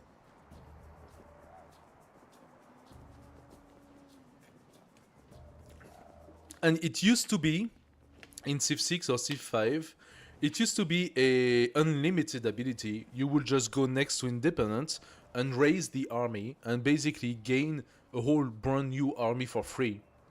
Little bit by little bit, if you knew what you were doing. You will raise the army, you will tank the damage, and then you will send the new units to heal back, while you bring some fresh units to tank the damage and get new army once again. You cannot do that anymore. It's just one time. It's a one-timer. Okay, whatever. It does. It is unlocked. Okay, I don't know why it didn't do it before. Am I gonna use all movement points if I come here? Because that's one movement. That should be one movement. No, it is not. I'm gonna wait here. I'm gonna use my commander ability next turn. We're gonna take those spearmen for us. I mean, it serves no purpose. Okay, one of the new updates is that if I decide to use the smooth transition, I could keep my whole army. That's the whole idea. I think the community was whining about the fact that between two eras you lose your army because the game do a rebalance of your army, of the position, and all of these sort of things. Once we go into the next age, all of my army disappears, and I get new fresh troops from the new era on a certain amount. The only thing that you keep are your commanders. I did not choose the smooth transition, so I will not have that shit, okay? Otherwise, I will start next era with that much army already, and basically just go straight up and conquer all the AIs around. So no, I did not do that.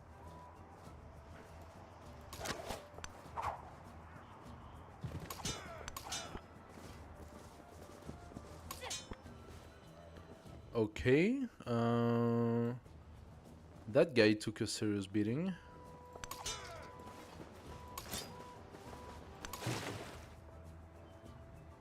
That guy is free to go. Gongnai is finally turning. Production building. No, let's give the food. Funny. I know, I got a policy, not the crisis. The crisis is costing me 16 now. -6 against independent power. Do I want to do that? It might be too much of a disadvantage. Then again, it's not that terrible. I could get the food in every settlement. That's 16 food actually, quite a lot. purchasing naval units, I don't really have any that justifies it. I don't know why +6. Oh, maybe because my... No, wait. I don't have 6 units. 6 naval. I have only... Oh, I do. I actually do now. Do I want the +6?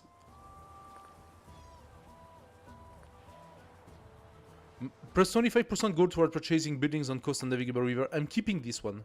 I'm reducing the cost. I can now build my my next cotton.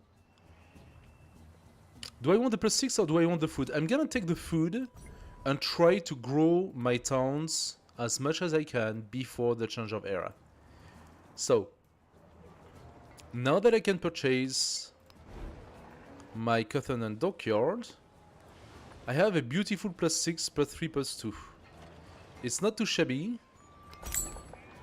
I think I'm gonna do it. There you go. And of course I want a fishing quay as well. There we go. Now I have to wait again. Another 3 turns. The fact that it took them so long but Auto Explore Scout doesn't use its search ability of something. Okay. Auto Explore Scout and Auto Explore Naval, I believe, have for directive to go towards the most potential tiles to unveil, sorry, but does not use any special ability. No, that would be the Auto Explore, right? Automate exploration, yes. So I'm just gonna do that, and basically it's going to look around and go in the direction of where it can unveil the most tiles. But yeah, it does not use the special ability. Which ultimately on land could be a little bit of a waste, I agree. But you have to spend a turn to validate to get the whole circle. And then 1 turn to move again, and then another turn to invade it once again. I mean, yeah. The difference is not so huge that I think it's like dumb. The fact that they actually gave us the Auto Explore, I thought we had Auto Explore for Gadis, but apparently we don't.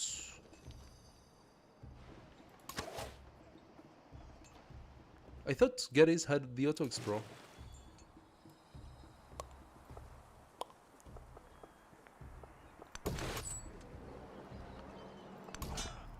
Oh, maybe the merchants.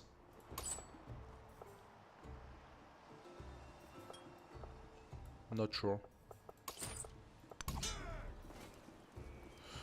Civilians are supposed to have it.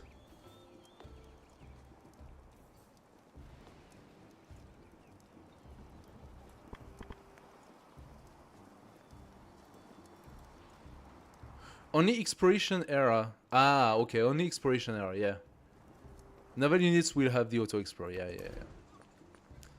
Okay, the reason why they did that, and also it's not all naval units, the first one you will not have it. The first one is the... in exploration, the first naval unit is called the...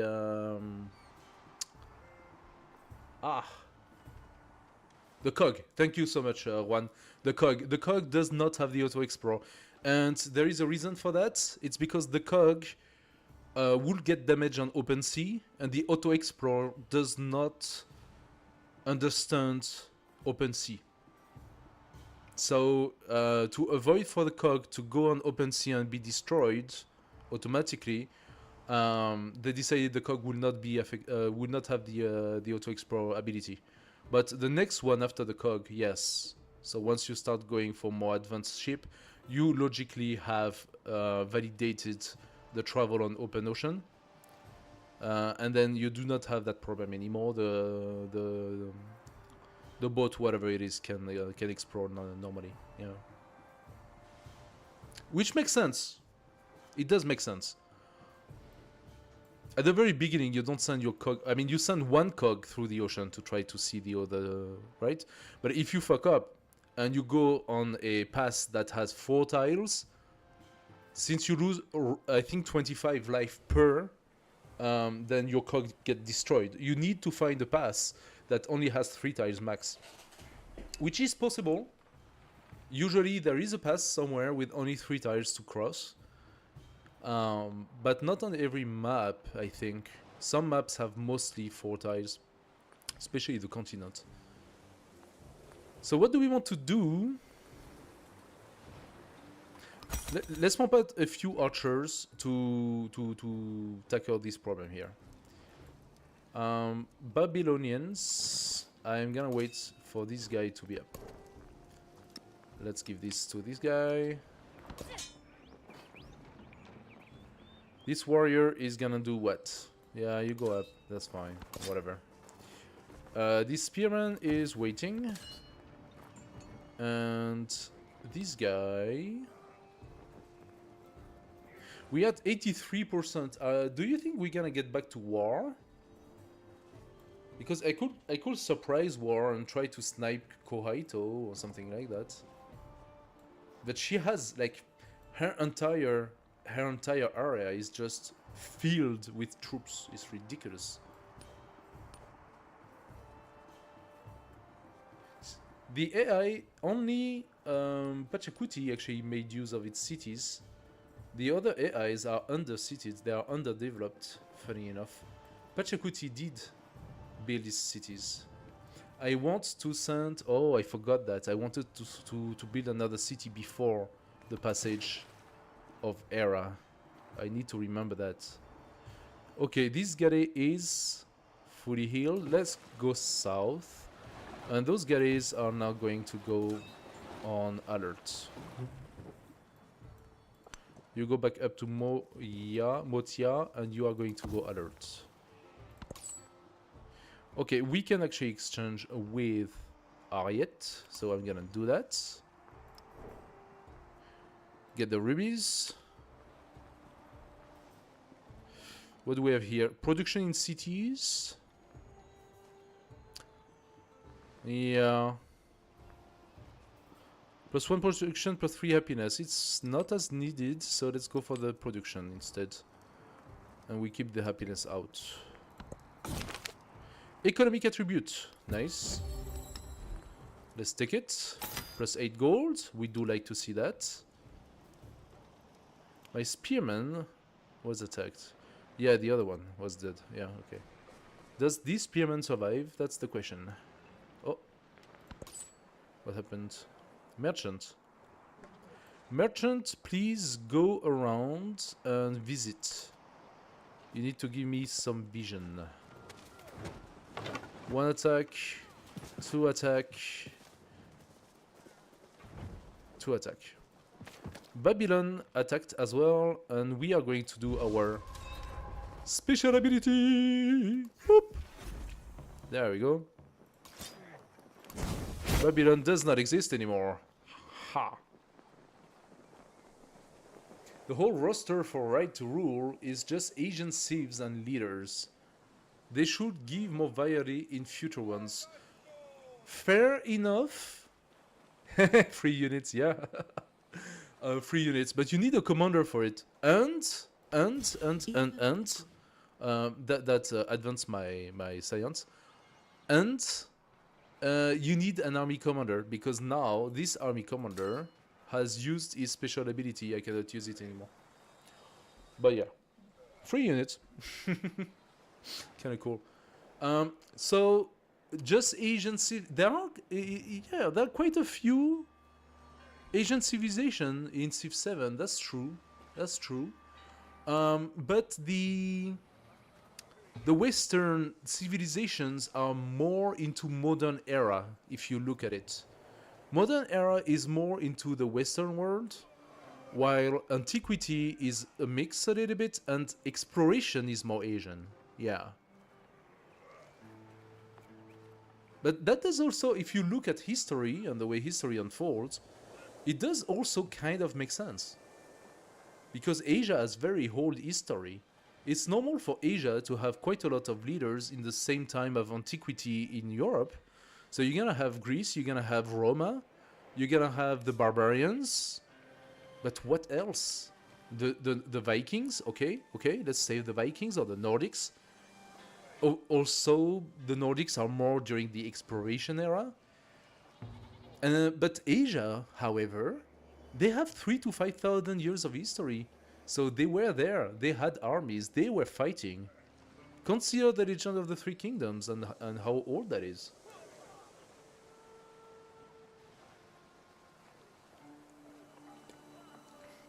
It's possible, if you think about it, it's possible that Asia was underrepresented in the previous cities. Maybe that's the thing. India makes sense with Persia. No, Persia is actually not India, it's Middle East. But India makes sense in addition to Persia. Khmer makes sense, of course. China makes sense. There are quite a few.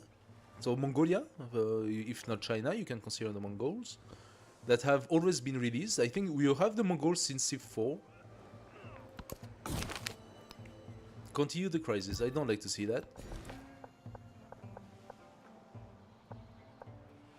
What civilization would you like to see that we do not have yet? No Portugal in exploration age is lame. Okay, maybe that's the next one coming. Maybe, and Portugal, yeah, Portugal makes sense. But think about the fact that France and England have been kept for modern era. Portugal, Spain, France, and England, the big age of colonization was all together, right? But then what happened after colonization? Well, their economical and societal development was not as fast, right? So maybe that's the reason why they say that France and England would actually and Germany would actually go into modern era instead. Spain and Portugal could go colonization. That would make sense. The Dutch as well. The Dutch as an economic empire would make sense as well. Consider how the Dutch were such great colonizators. I don't think we have the Dutch as a civilization, and that should definitely come. In exploration, definitely in exploration. Yeah. What else? What other civilization would you like to see? Considering all three eras, right? All together. We can take the war support bonus. And By the way, I think it is time to propose peace. No, one more turn. Okay, one more turn. Portugal was indeed fighting the good fight with Spain into the naval conquest. They had strong navy at the time. Yeah.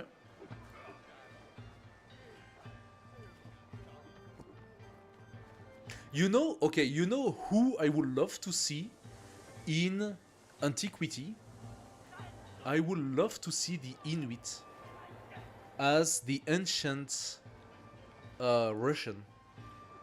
So Inuit for specialized civilization in tundra and ice. That would be really cool.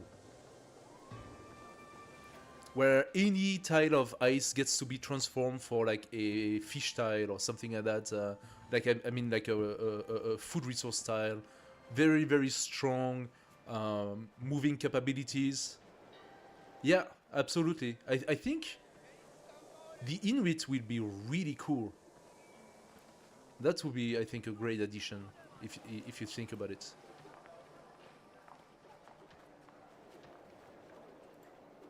Spearman, what do we go for? Bronze working? Let's take the bronze working. I mean, the era is gonna pass. I'm mostly minding. Oh, like, holy sh! Okay, I've taken Babylon out, but look what just happened. Invasion, guys, invasion. Scotland? For exploration age, Scotland?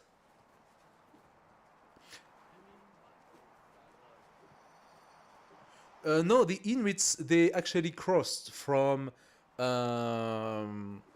Siberia to the Inuit or the Eskimos. You know, the Eskimos, the one living in Antarctica. They actually crossed the ice from Siberia to North America. So it will make sense to have them in antiquity. Kievan Rus would have been an interesting choice if it wasn't for the political aspect. Listen, we have Russia, so there is no politics to be had.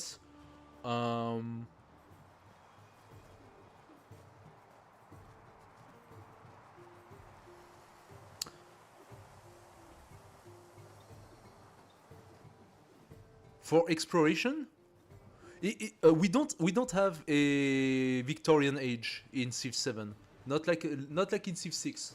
There is no Victorian, so I don't know if you can have the Russians from the economical era coming in. But antique Russian, definitely, I can see it. I can definitely see it. Also, we do have Mexico, because we have the Inca and the Aztec. So no, we have only the Inca. We need to have the Aztec coming, probably into a future release. But then again, that just becomes Civ 6, right? They are just slowly but surely transforming Civ 7 into Civ 6, which is not the goal. So ultimately, coming up with new stuff would be interesting. Much more interesting to me. I like how we have the... They didn't do the Maui, right? They did instead the Hawaiian instead this time. I like that. Why not going for... So the Maui, the problem with the Maui is that, technically speaking, those are the people from Philippines that went in and colonized all of those...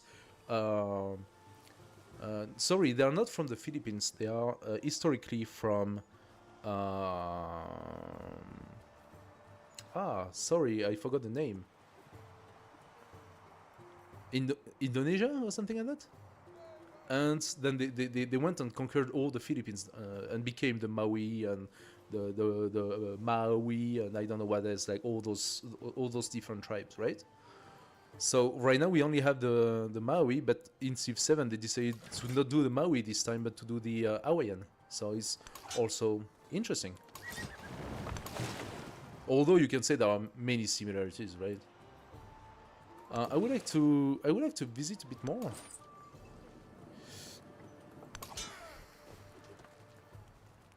Having Huns would give a historical path for many exploration civs, and their dynamic with Rome would be fun. Well, yeah, but then the Mongols and the Hun, it's kind of the same, right? Because it's in between. The Hun invasion is in between. You could consider we have the Mongols already, and you had the Hun on Civ 6 again. So, do you just want to copy Civ 6 or do you make something new?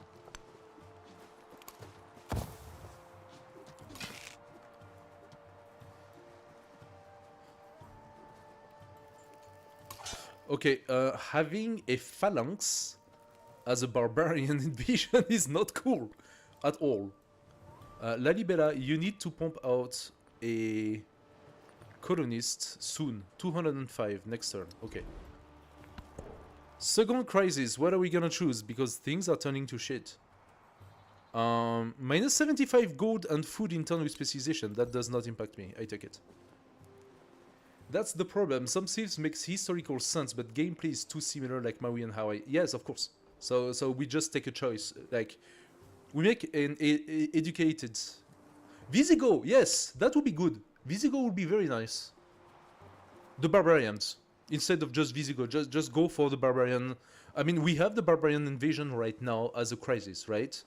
But it would make sense to have the Goth or the Visigoth as a antique civilization. Yeah, absolutely. We do have quite a few civs already in antiquity, don't get me wrong.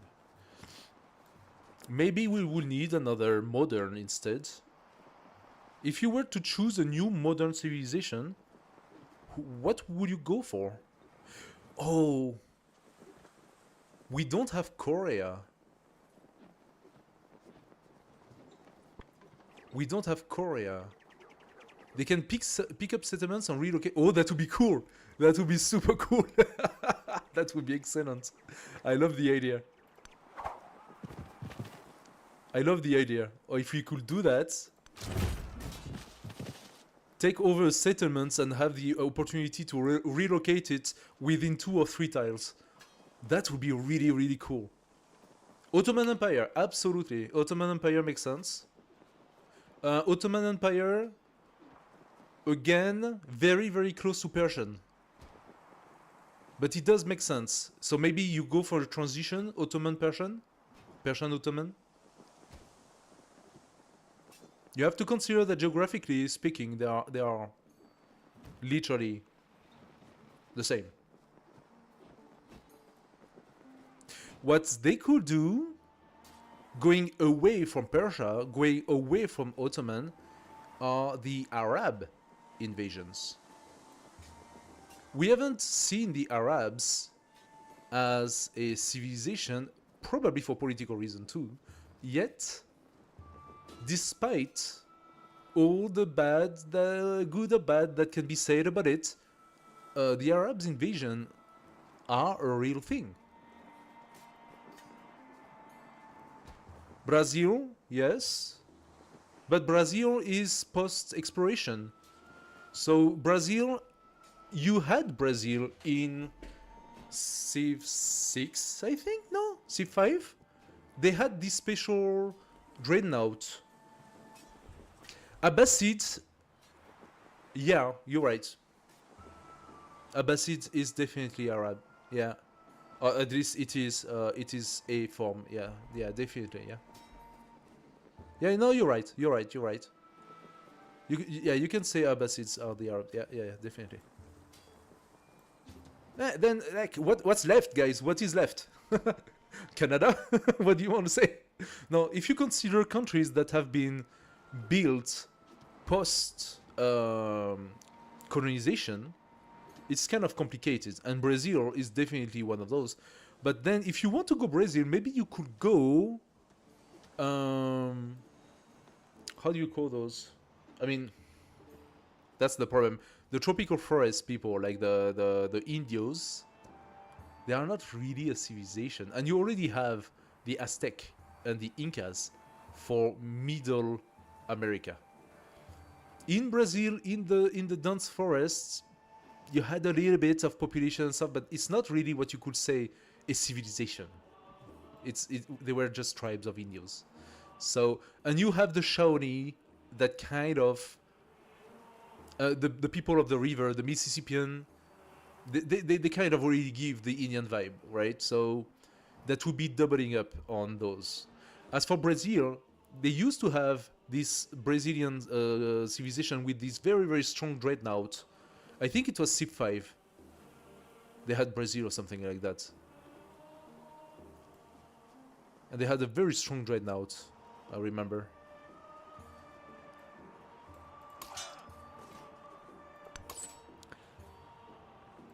Let's validate the merchants. I'm going a little slow. I'm sorry, guys. We were just talking. I'm going a little slow right now. Let's just pass a few turns.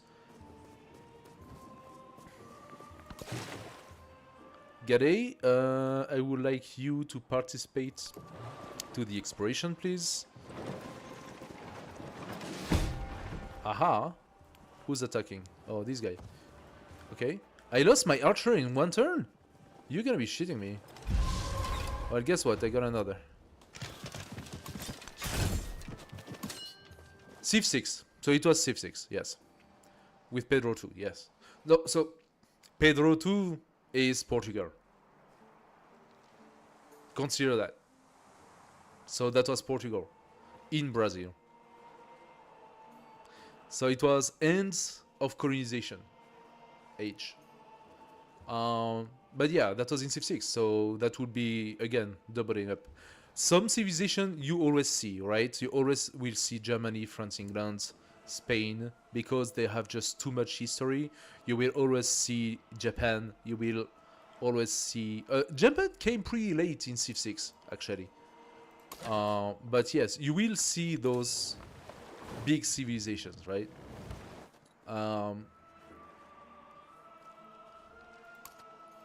And then we have Persia, then we have Antique Greece, antique Roma. I mean, we all have those, right? Because all the civilizations that really made a huge impact are all systematically integrated from scratch, because you need to have them, right? It's like mandatory.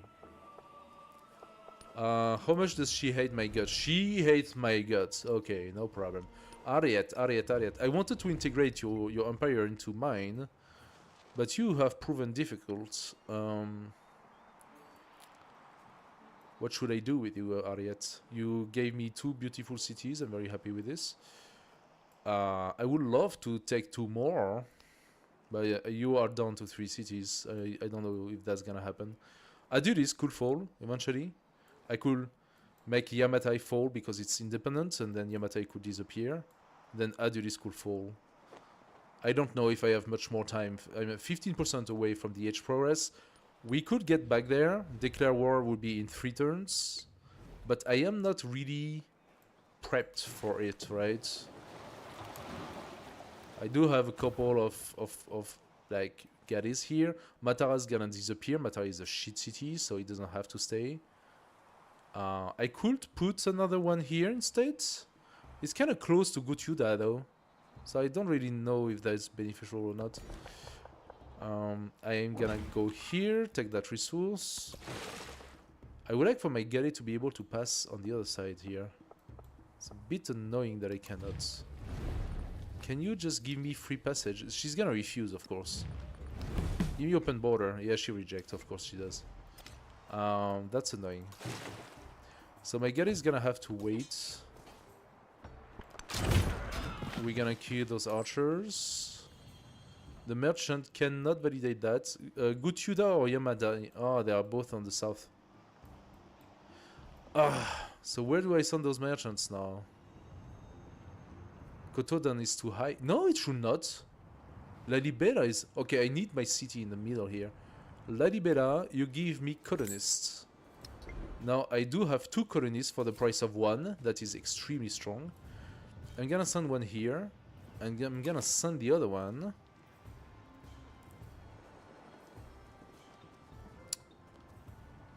I'm gonna send the other one.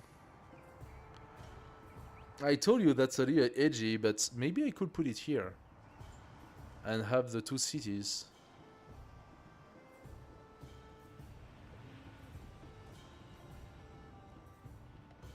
On tropical.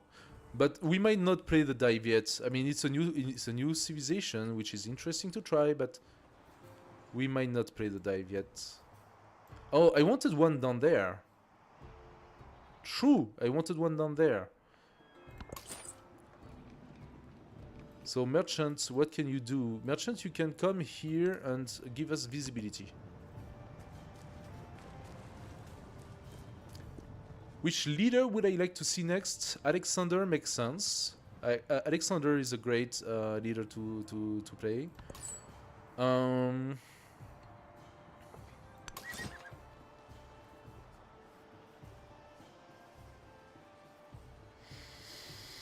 You know which leader you never see? And I think it's a little bit of a shame, because yes, okay, it is controversial, but shouldn't we see Hitler? Shouldn't Hitler be one of the leaders?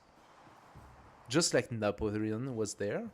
If you consider history, Napoleon, the Tsar, they did a lot of bad things. So yeah, you can say it's very edgy, because, well, Hitler is such a hated character, right? For what he did and what he provoked. But I think as a militaristic leader and conqueror, it should have its place in the game. It's just that maybe that will divide the community. To have somebody that's, you know, so hated.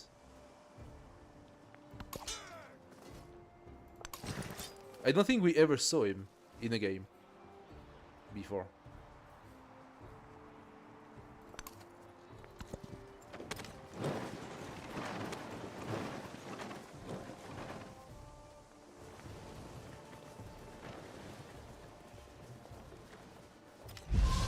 What would be your take on it?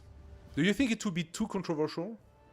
too edgy to have like a dictator or war criminal to be represented. He is in Heart of Iron. Yes, fair enough. He is in Heart of Iron. Is he into the naval game, War of Warship?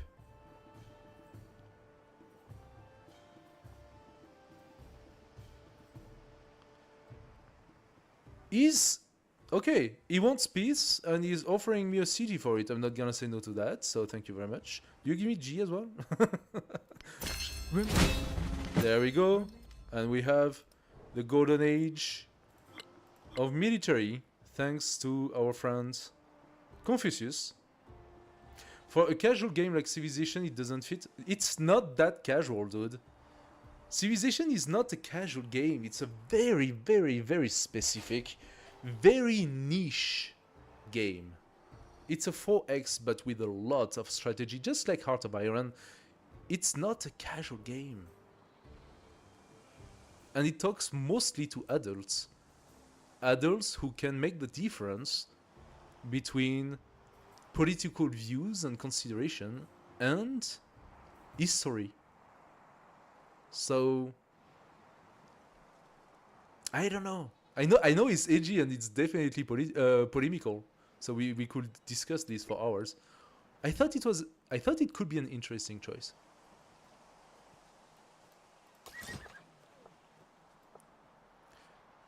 Because if you consider the British, it's the same. For the British, they have chosen characters that are usually sort of well-known and renowned and liked by society.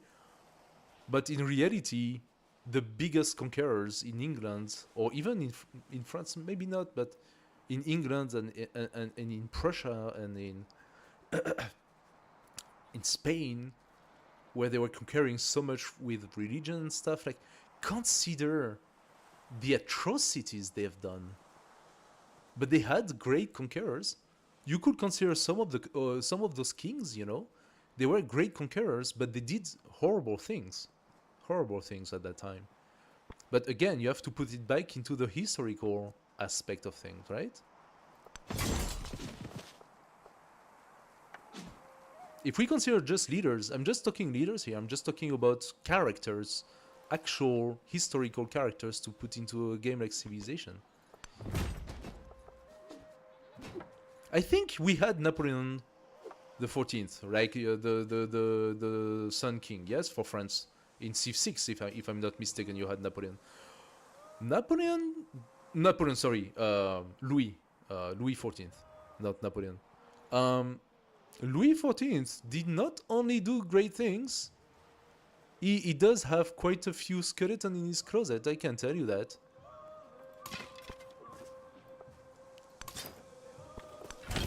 He was not all golden and shiny, and his poop stinks just like the others.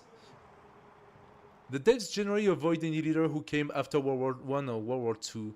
Gandhi may be the only exception, but he's a safe choice. Yeah, I agree that. Plus, Gandhi is considered pacifist, even though you know what was said about him, right?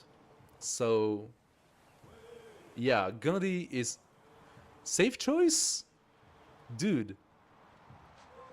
If you dig a little bit, you realize that even the safe choice is polemic. Dig a little bit if you don't know about Gandhi. You should. You should check, my friend. It was not all clean.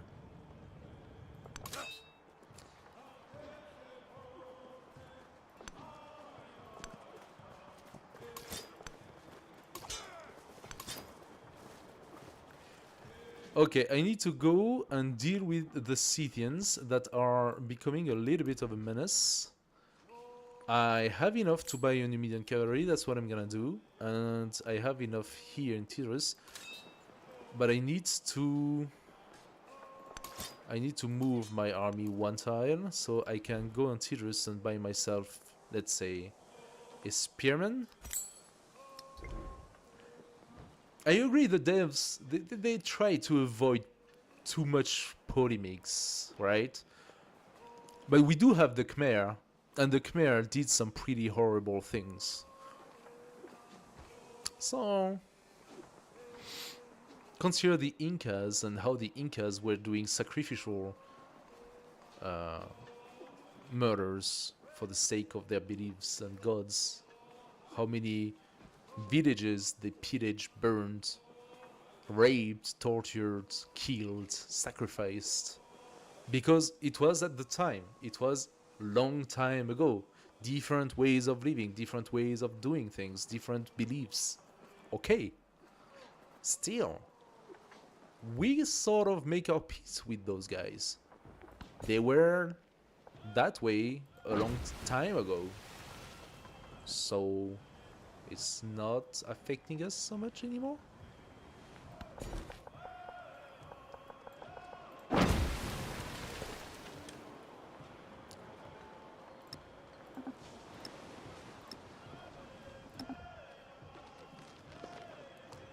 It all comes down to what the game audience sees as acceptable. That is absolutely true. But I don't know if they actually put the next choices of leaders and civilization to the poll. Are they actually asking the community for who they want to see? If so, then you should go and you should definitely participate. You should go on the Reddit or the Discord or the whatever things they are doing at Firaxis to participate to the poll and tell which civilization you like to see next, definitely. But if not, that means they are still, you know, making their educated guess. Huh? They are still taking their decisions, ultimately.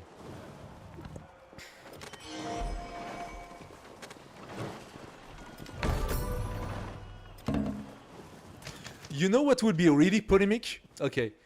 What would be really polemic would be to put for modern age. Aha! This is new. We will look at it.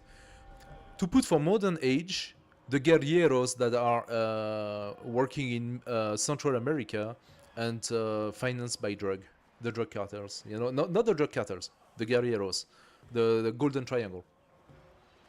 That would be quite interesting. It's not the civilization either, but consider it like I don't know, like they are not from. How do you call it? I'm so bad on those countries. It's not Peru. It's not. Yeah, there could be Colombia, for example. Colombia or Ecuador. It could be a new crisis. It could be, yeah, it could be an interesting crisis, yeah, for modern age. Or you set up like as a development from Incas.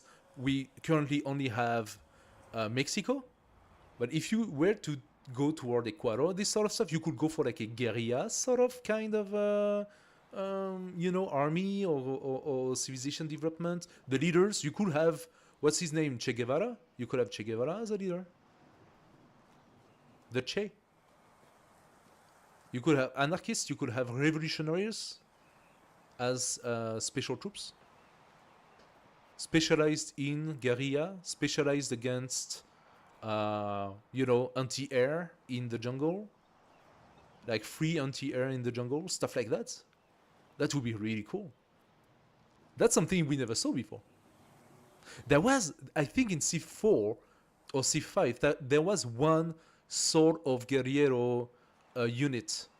Or that was maybe with Brazil? No, not with Brazil. I think there was one at some point. Anyway, so here we have the second aspect of the new update. The Age of Antiquity will soon come to an end. 10 turns until the end of this age. The Antiquity age is drawing to a close. From this point forward, the age only progresses when you select next turn. No other effect will influence its advance. Reflect on the remaining opportunities and ready your civilization for the dawn of a new era. View details, I'm not so sure what that's gonna do. Oh, it's just okay, just a bit more explanation. So this here is the new update, okay? They literally just tell you, okay, the era is coming to an end, I'm at 90%, 10 turns before the end. This change is huge, yes, this change is quite significant. The most significant is not that. The most significant is that right now it gives me 10 turns because we're at 90%. it changes that we cannot jump from 90% to 100% because 2 players suddenly validate a Golden Legacy. But I could turn it down to 20 turns if I wanted. So this is quite a big change. If you want to be able to do a smoother game, and you combine that also with the smooth transition setting that they developed for the new update, then you can set up a 10 or 20 turn change with smooth transition, which means you keep your army, you keep your setup, and when you start the new era, everything is in place. So you just basically continue the game without change. I think personally that it is a mistake to play like this. It is a mistake because this is not Civ 6. This is a different game. But then again, the community has been whining like little bitches. So they want Civ 6, they want Civ 6. Well, guess what? So I did not realize it, but CTEP is actually falling. He got attacked massively. At the last moment, Pachacuti is playing the late game. He's gonna take over CTEP and validate probably his golden age as well of military, right? Oh, it's pretty far.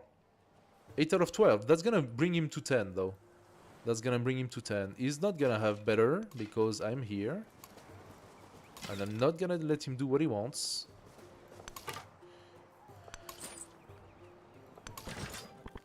Scythians are being a problem.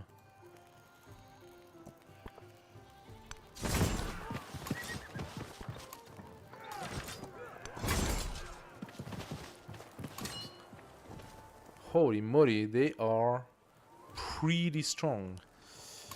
Let's bring this guy forward. And these guys up here, and these guys here. I'm gonna give a couple of turns to my army commander. I'm gonna give my warrior the time needed to heal. This guy is gonna come to town, this guy is gonna come up. Okay. This commander is very far away, but you know, it's 10 turns and I'm passing. Oh no, you gotta be shitting me.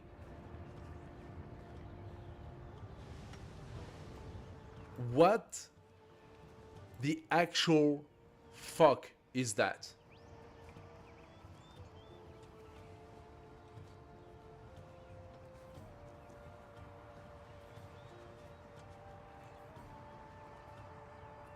And where does it come from even? I didn't see a colon here. I didn't see a settler. Did you see a settler? Did you see the settler come and set up the city right next to me like this? I have a freaking colonist going right here to do my city.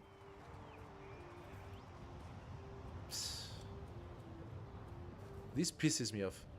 Okay, then colonist, you are gonna go here instead.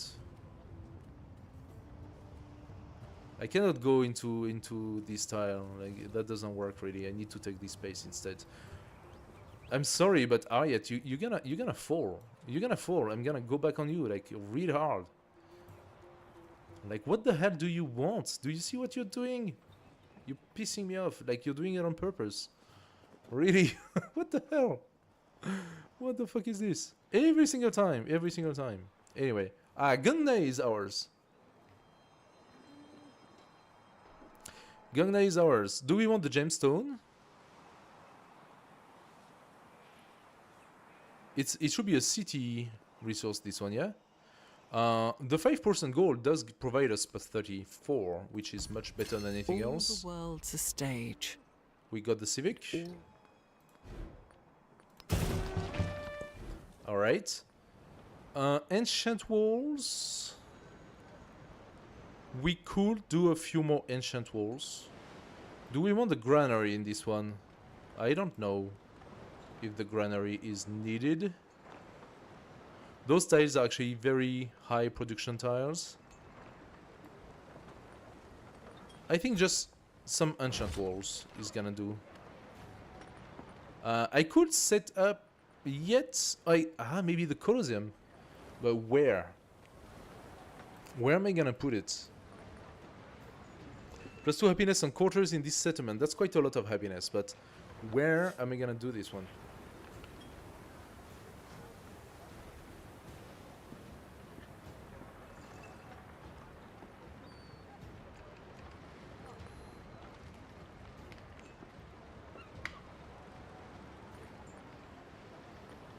I could. I could. I could. That's fine. I could do the Corazon. Not the best of the best, but I should have the turns for it.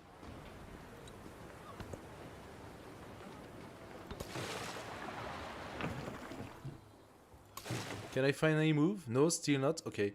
Ariette is really annoying me right now. She has a free pass. She can literally do what she wants, and I'm blocked on every single aspect. This town is gone. Good. I'm gonna bring those guys up. She even has troops next to me. Tekundo. Oh! True. I was about to forget. I have to build my special. I have to build my special, and I wanted to build it here. Motia.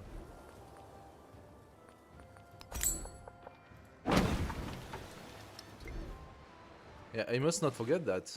I cannot pass. I'm blocked in every single possible way. She's blocking me.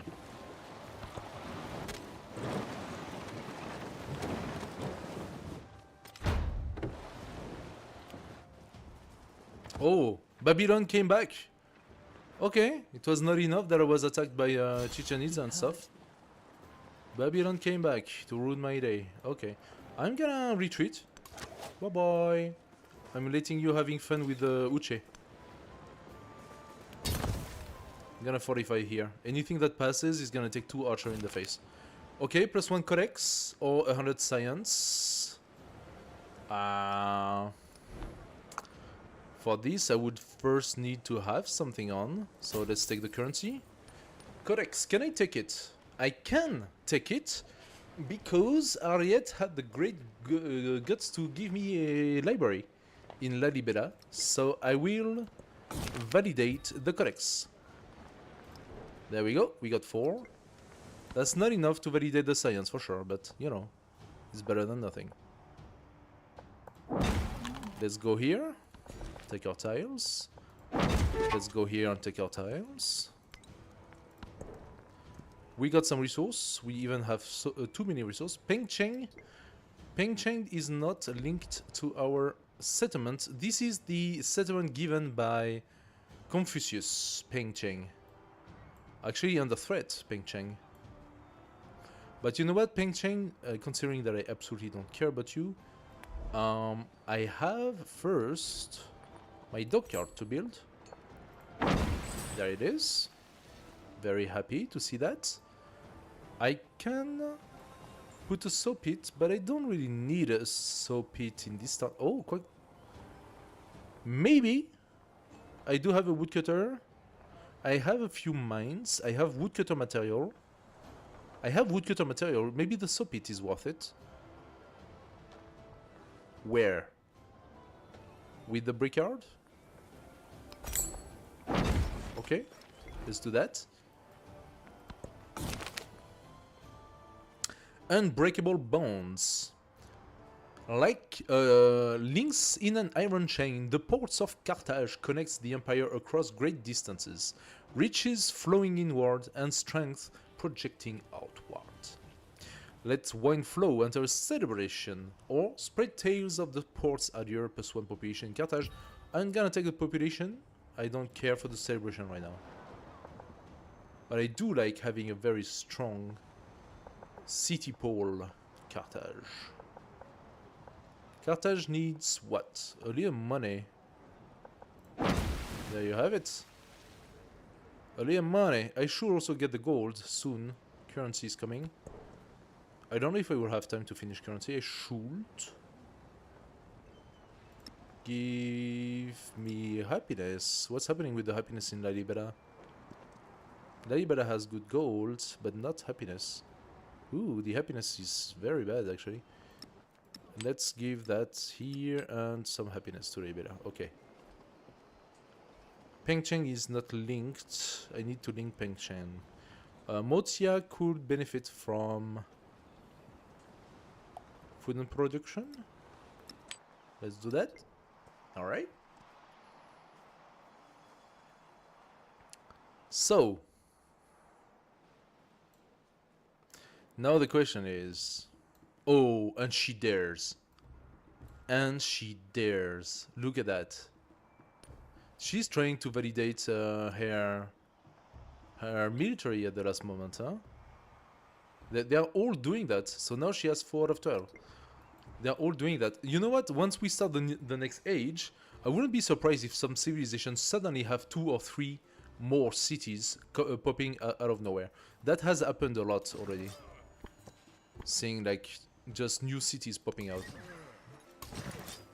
For the sake of balancing, you know? Because they were just too retarded before.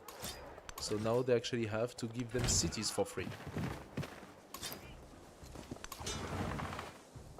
Doesn't matter that you played and you know, struggled to take an advantage over them. Let's make it an archer. Okie dokie. Let's go up, Gary. Aha, I cannot cross. I cannot cross, so this was non-crossable. How about here? Can you go here? My merchant could go north. And this merchant... Well, I have managed to see almost everything, right? Can you go into the ocean? Yes, apparently you can, so let's do that. I would love to see those troops go and attack him a little bit more. I don't find that having 2 archers is really representative of your army going into it, right?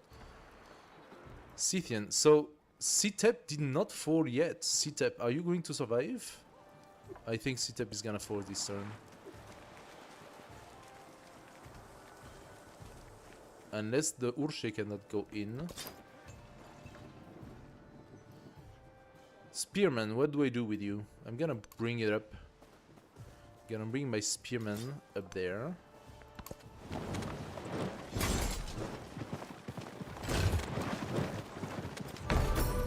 Okay, so they are taking this. He stopped his attack on Sitep. Look at that. He stopped his attack on Sitep. Pachacuti, listen. It's not like we were at war to begin with, okay? Therefore, because you have been such an arse, you're gonna give me a nice city. No? No. Okay, that's not very nice.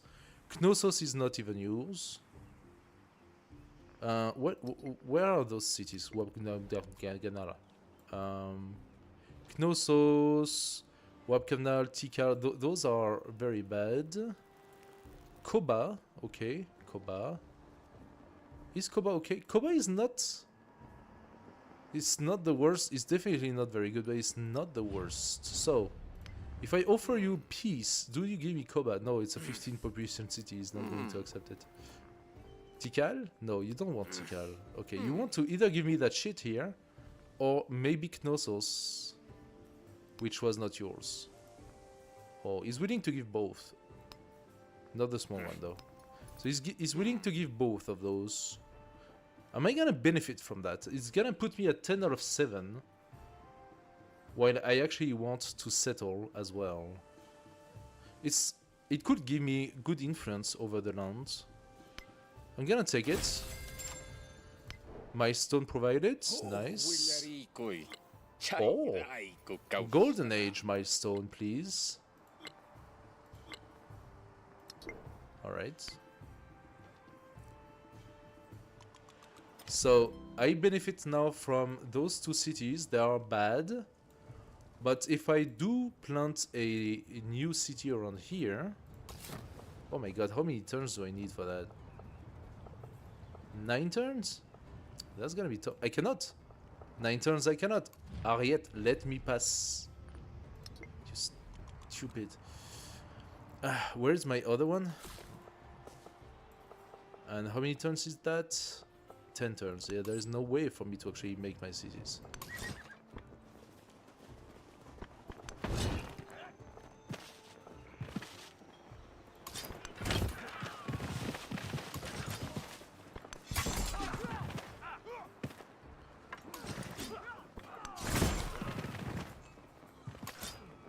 Alright, Scythian, bye-bye.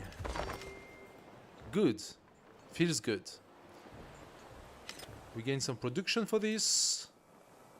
Ariette became unfriendly. She liked that I dispersed that city. Okay.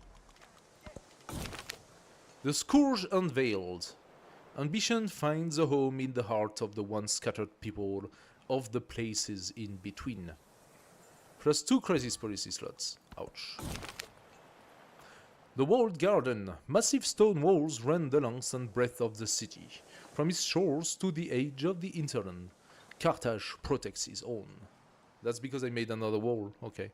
Ensure the Witchmen have everything they require, plus 25 district health and garrison unit, or conscript masons to expand the wall. Free ancient walls purchase. Yes. I'm gonna do that.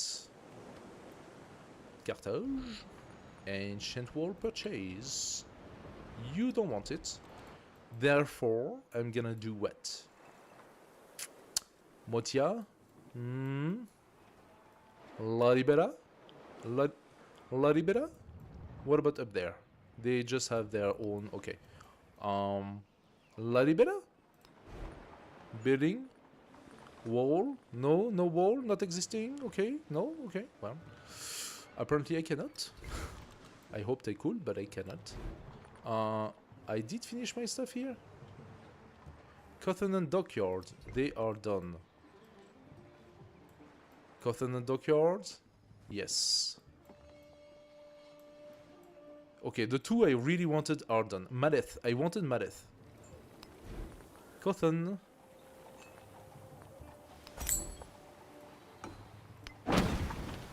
And Dockyard. Done. Perfect. Give me some fish. Give me some fish. Silver.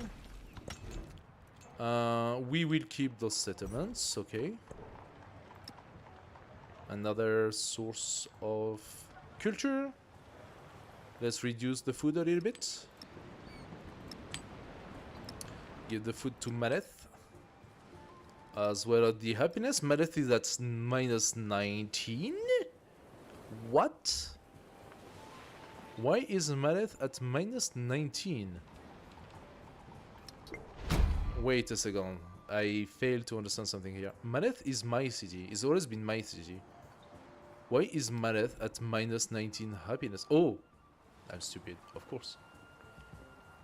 Because I have 10 cities instead of 7. That's why.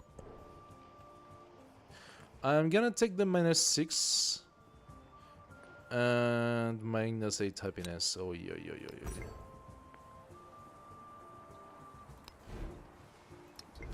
Oh, yo. Alright. Oh, that doesn't look very good.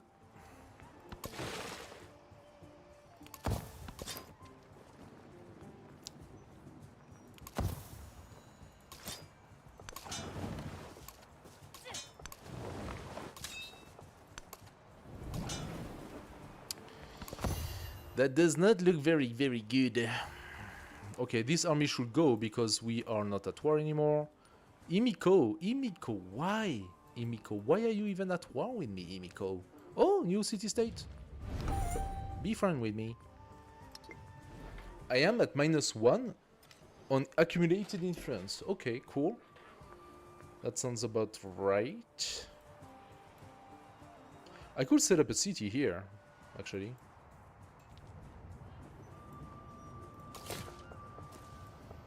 There is no way this guy is ever gonna reach, so we have 8 turns left. I could decide to place a city here.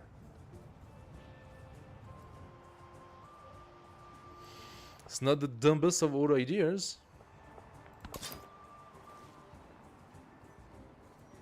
The spearman. You come up a little bit. You become an archer. You wait. Ooh, it's getting warm in here, guys. 28 degrees. 28 degrees. The light is warming the room a lot. How are you doing so far? All good? Are you having fun? Are you having fun watching me struggle? Secretly, you like it?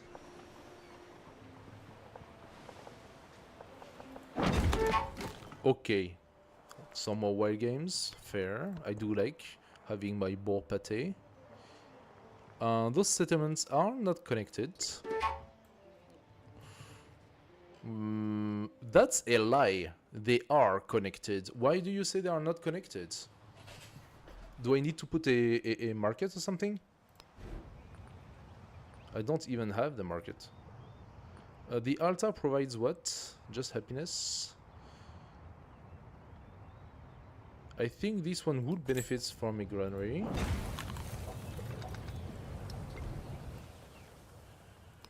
Knossos has a nice potential for mines and also has potential for granary. So I will say here.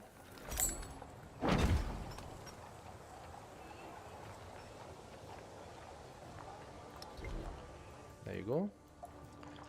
Knossos has some villain right next to it. I did not realize.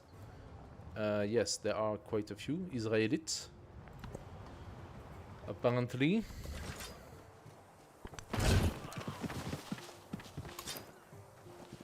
Okay, this is cleaned.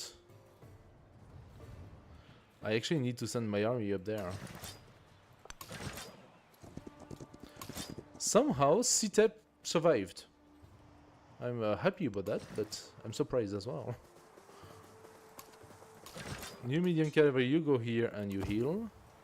And those guys are all gonna heal. You are on flood terrain. Oh no, you're gonna be okay. Well, this guy is not gonna heal. Gonna bring my guy here. I'm gonna bring this guy down. We have to face 3 phalanx. Let's go on 45. Army commander, you're gonna come on this guy. You're gonna have to fortify. Archer could be used. Okay, and you are cleaning up the rest of the fog. And there we go. We have full vision over the map. Nice. Very, very nice. Spearman, you just pass your turn.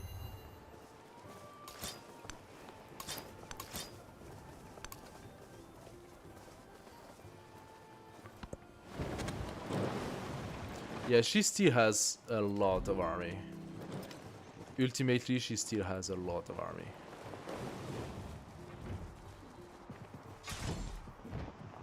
Okay, the phalanx came and bombed themselves on me. Big surprise. Rusicad, rainforest vegetated. Oh, tropical. I validated having it on tropical. Do I have another tropical? That's plain. And that's desert. Oh, no, that's plain as well. I don't. Sheep over with Coroera. This stupid city right here. Screw me so hard. I just wanted to settle here. Ah. Rusicad. That's quite a stupid name. Let's go. Take that resource. I'm not giving it to you. La Libera, I should try to catch the gold if I could. Probably won't be able to, but, you know. No reason for me to give her anything. This guy is gonna come down. This guy is fortifying. Spearman, you fortify. You fortify. There you go. You're gonna go up. I do have that one. What am I gonna do with you? I could just place it here and make a small city in the middle. I mean, after all, that's what they are doing, right? That's what they are doing. I'm gonna take all that space. Otherwise, they're gonna take it. They are going to put a city here. If I don't, they are going to. I'm at 11 out of 7, so of course my happiness is in the gutter, but...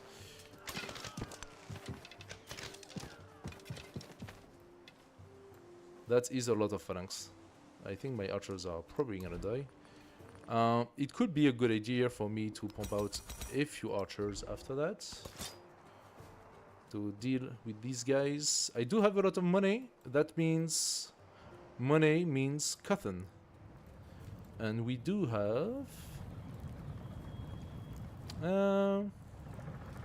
it's not great by any means. But that's a nice, cute little cotton over there. So, fishing K. Cotton. Actually, I could have had a +6 up here. I made a mistake there. Ancient wall. There you go. I'm gonna wait, and we do the other one next. Spearman, you are here. Validate some fortification. You as well. Yes, you are going to give me some trade routes now.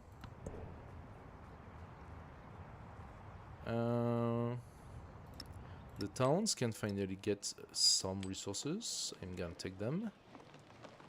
Food. More food, if not in the capital, so I cannot take it. Okay, cool. Food and production.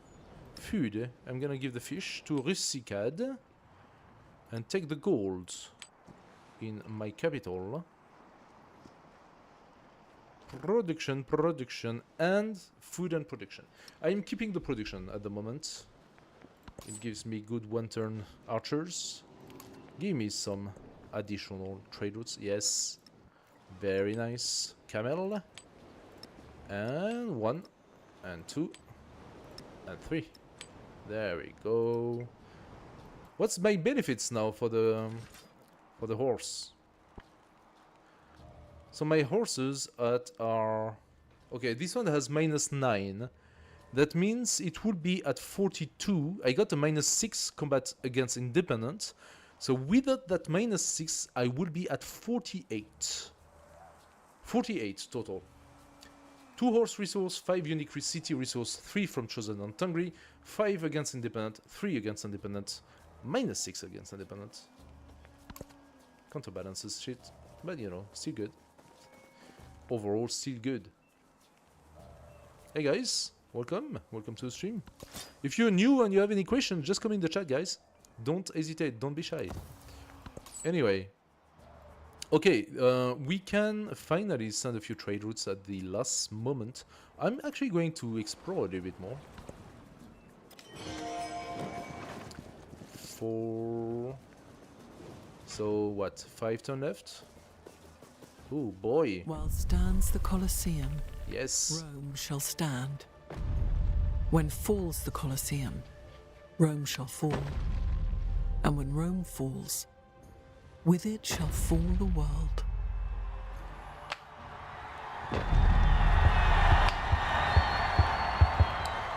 Nice.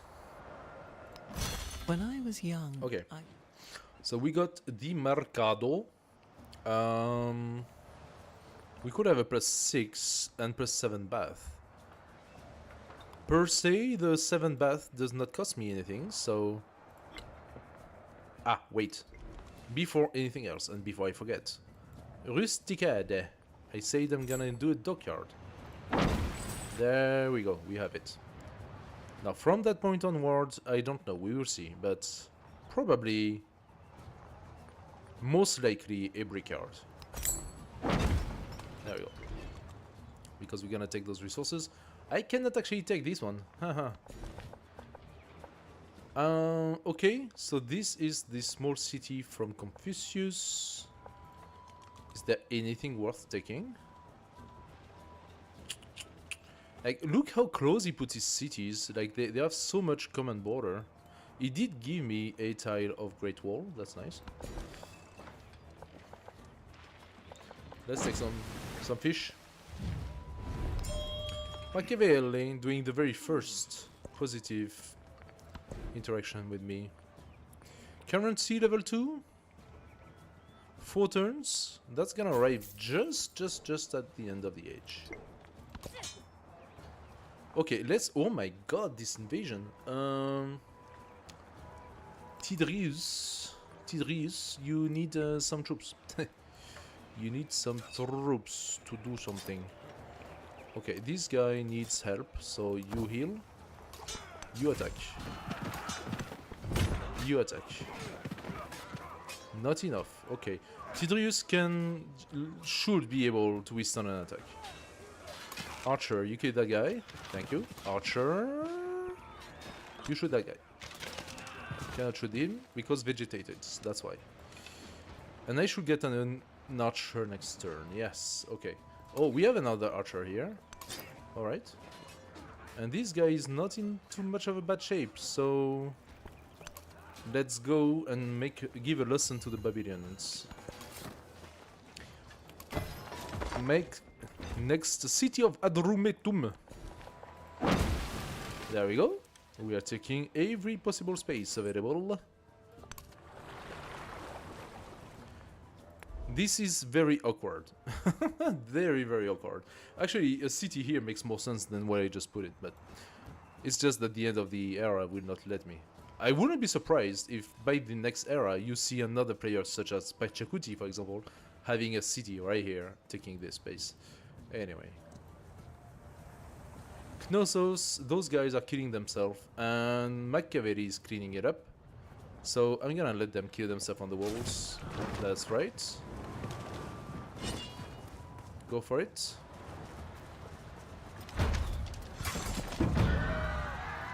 Ooh! Scythian came back with a lot of army. That's kind of frightening. They don't take long to come back, huh? Like 4 or 5 turns and they repop, huh?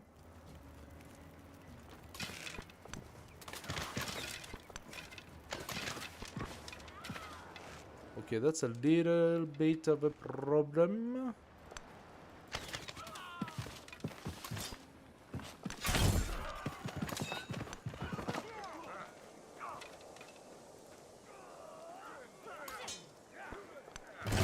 We're gonna take that one.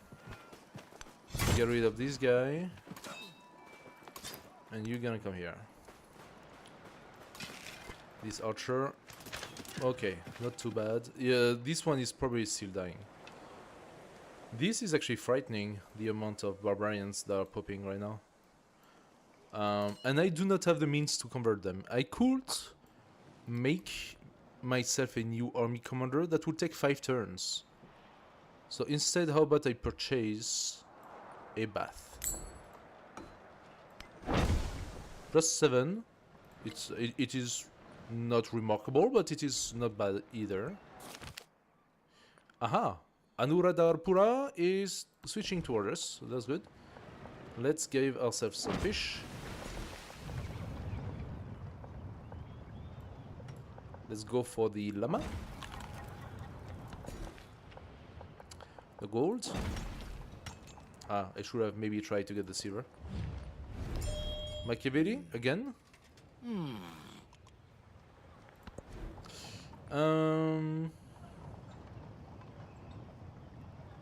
Brickyard Soapit. Listen, there is no material for...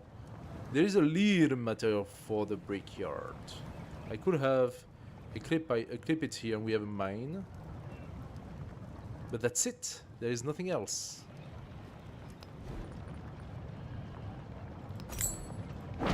I'm gonna take it. That's fine. Doesn't cost so much, provides a little bonus. That's alright. Okay, so this guy now. You're gonna go against them. That should be fine. Rusticad, you have the spearman. And the spearman should try to go up. I mean, sit up logically, he should fight, eh? I'm thinking of... Oh, it goes here anyway, so you're gonna go and do the tour. Army commander, please fortify. Okay, we are done exploring with our merchant. I mean, I'm quite happy with the global exploration of the map. I usually don't have so much visibility over the map. I managed to get full map visibility by Antiquity Age on online speed, so it's pretty good. Have 3 conquered settlements, 2 out of 3. Are you kidding me? So you consider that all the settlements I've taken don't count as conquered. Okay. Fine, fair. If you want.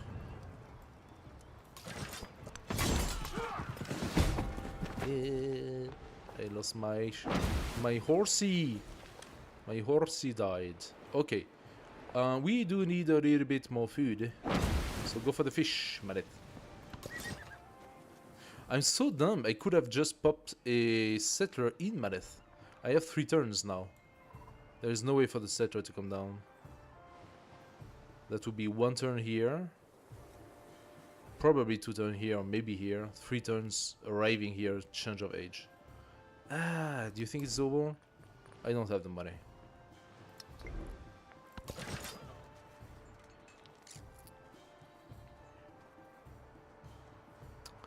I do not have the money no more. So, I have 3 mortal enemies, 2 out of which I did not even fight a single troops. Imiko, you give me a city and we make peace, no? No, okay. She does not want peace. Imiko hates my guts, and she doesn't know why. That's the thing with Imiko in Civ 7. She hates your guts, and you don't know why. And she doesn't know why.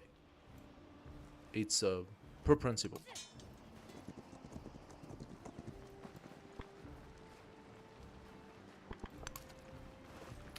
Let's get that archer out of the way. No, didn't work. Okay, cool. This guy is beat up, and I would like him to heal a little bit more.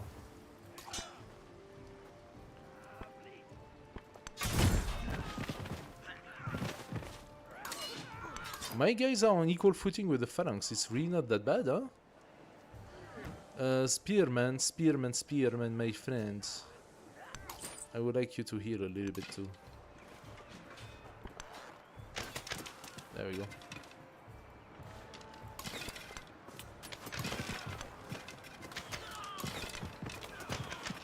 There we go.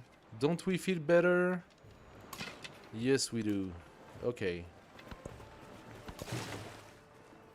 Ah, my Gary. My Gary, my Gary, my Gary. What do you mean, my Gary? Who are you and what are you doing here?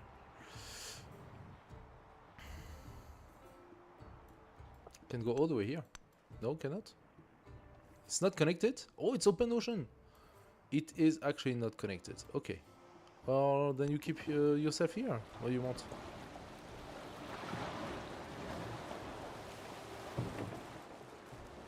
Where does she plan on putting that settler? Oh, there is no settlement possible here. Good. My warrior was destroyed. That is a little bit sad to know. Gary, you stay here, alert. Okay. Tekondo, you can take the ship. Tekondo ended up being a very satisfying little city. 2 close resource, 5 other resource. That's actually quite exceptional as a result. For a free city I obtained. I must say, this is not too shabby. I'm gonna take my cotton.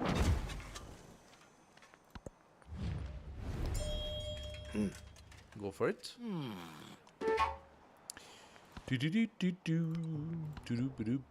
So, the ship goes here. Minus 25 happiness.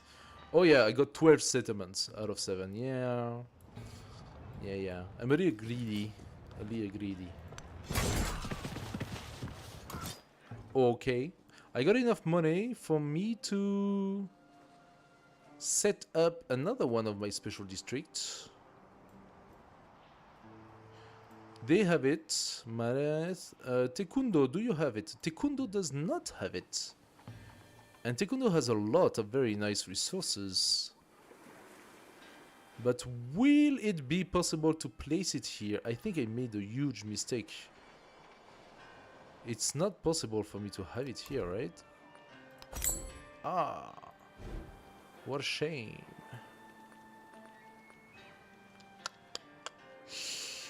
What a shame, what a shame. That would have been a beautiful place for the special district. Okay,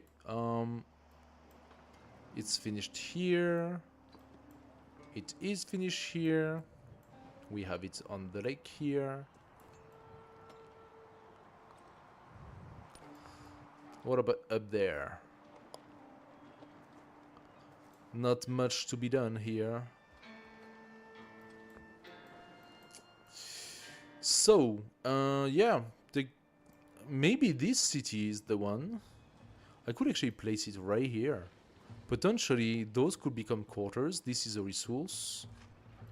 It does not benefit from much adjacency, aside from that, but get a +5 on here. 2 and 2 on here. Yeah, it's really not that good. It would be better here, I suppose. Do I still have a turn after that? 98. I should have one more turn. So, Adrometum, Fishing K, Cotton. It's a +7. And next turn, if I do have a next turn.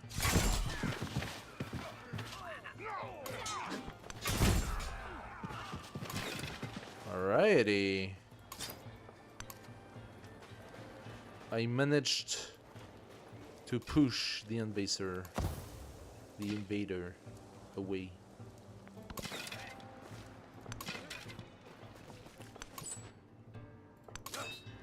Okie dokes. Hey, you are hitting. One turn, one turn, one turn, one turn. One more turn. When I was young, one more turn. Okay. One more turn. How about we go for navigation? Still don't have a navigation at that point. Okay, the dockyard can be placed.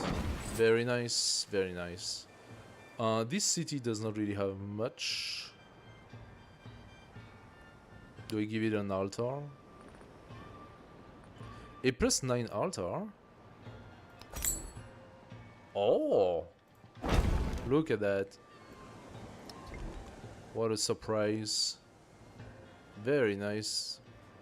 Very nice +9 altar over there. Okay, we'll take the ruby. It's probably gonna disappear anyway.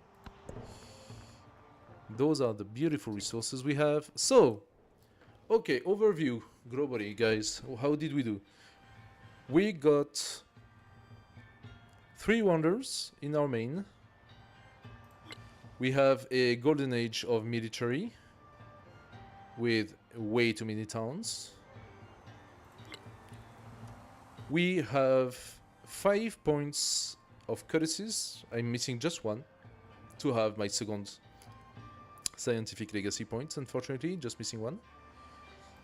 And we have a golden age of economics with 20 resource plus in my settlement. Yeah, we are missing a library together with a codex in it. La Libera must have been a city. When I took it, it became a town, but I kept the library in it. And since I cannot build a city... Wait a second, that means it's impossible for me as Carthage to have libraries?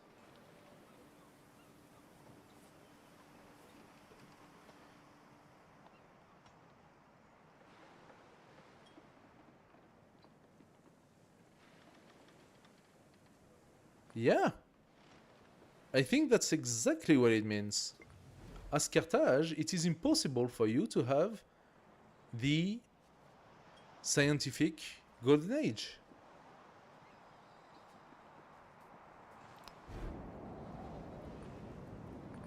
Because it's impossible to build a library. Wait a second. That is the one and only civilization in ancient civilization that blocks you from actually validating one of the age progress.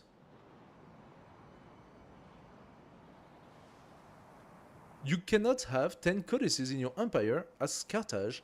The only solution is to conquer cities that already have the library built in it and that become town when you take it. The only solution to get the scientific golden age. Think about that. And as you can see, as you saw today, on Immortal Difficulty Plus, you can find yourself in an impossible situation to actually conquer those cities. I mean, look at Aksum. I did not even see it, but Aksum is actually right behind cliffs, which makes its conquest literally impossible, considering that it is now filled with walls. Look at that. Cliffs, cliffs. Only passage is here. I think that's a cliff, right?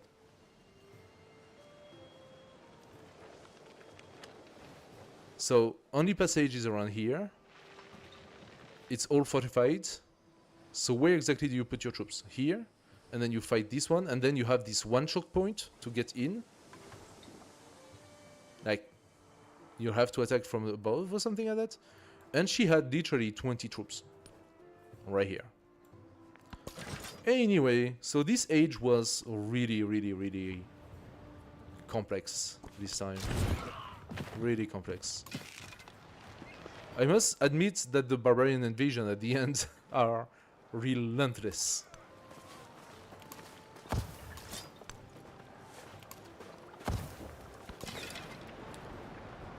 But yeah, we do have a few archers. I could purchase myself probably something. No, actually. Nothing of gold in a treasure. I don't have gold no more.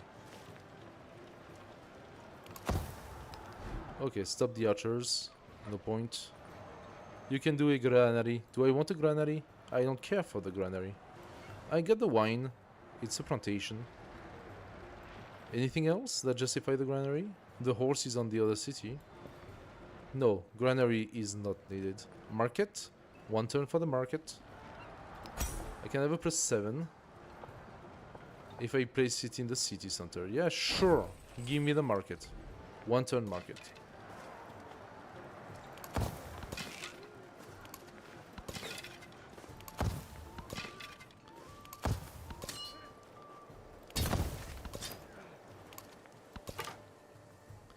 And this guy is basically done. Oh, still had a little bit to visit here. Actually, there was a little bit of coastal to visit that I missed, but not so much. Spearmen, go up. Numidian, go there. Ugh. Okay, whatever. Finito! An army is a Oh, guys, I'm so miniature warm. of the society which produces it.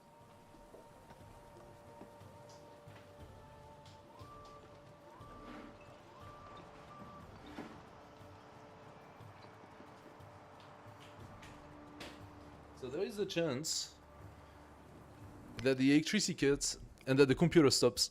So we're gonna see what happens.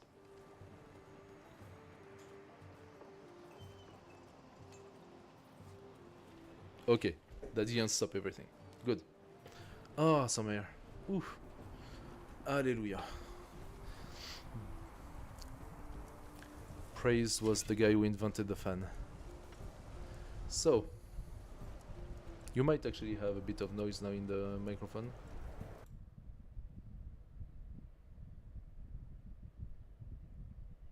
Do. Yeah, I don't know if you're hearing the blow.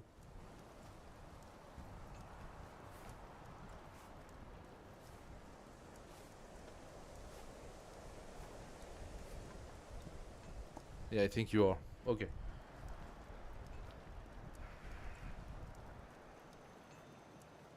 Alright, let's do it this way.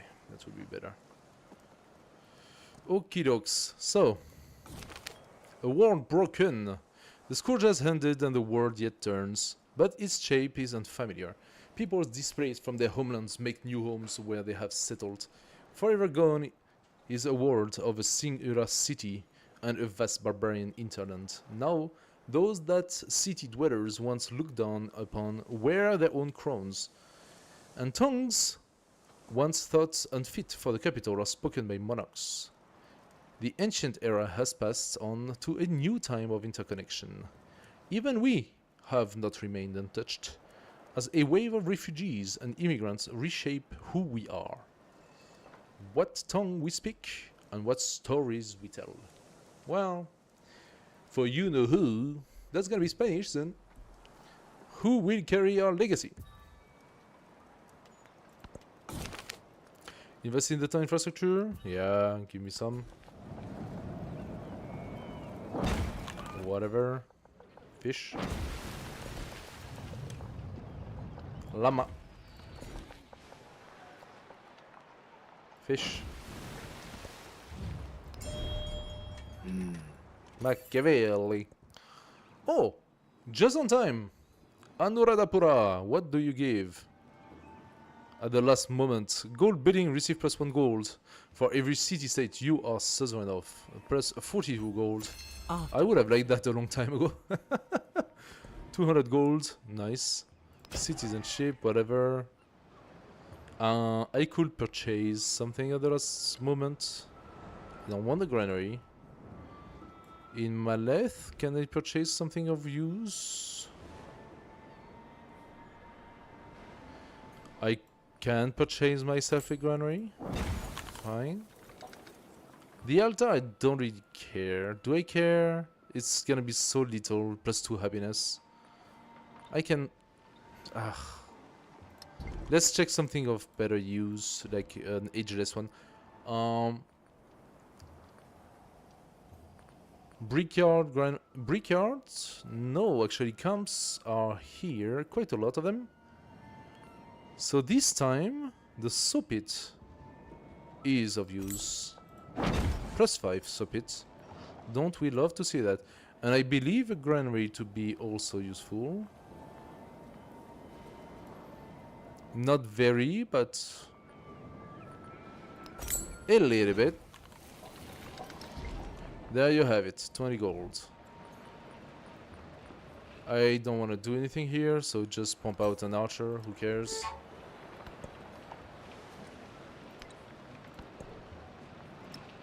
Give me the llama. And you are attacking this guy, because why not? Okay, this guy is fully healed, so go up.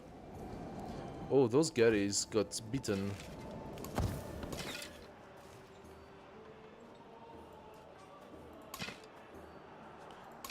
Yeah, they're untouchable, they're behind the trees. Let's just pass. Himiko! We found him! Wait a second, what? We found Himiko? She was nowhere to be seen. Himiko was here! She has her own piece of land? You're gonna be... What? You're gonna be kidding me. That's not... She has her own piece of land, Himiko? She has her own island?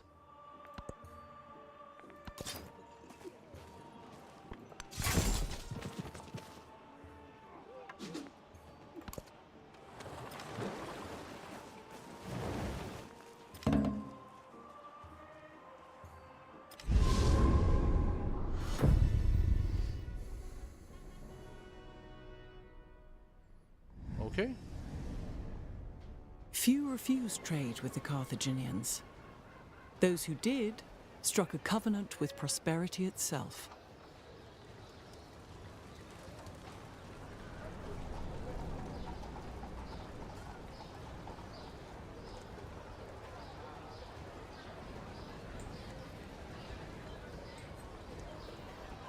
Very good. So, not too shabby, not too shabby. 3, 3, 1, and 1. That's a pretty good result considering the game. Up to level 3 with Genghis Khan straight away. Nice. Look at that. We did develop the expansionist attribute node. What is this? I didn't see it. I unlocked a new memento. I can actually put the memento now if I want. What is this memento? A Jancourt arrowhead, +1 movement for ranged unit. Huh.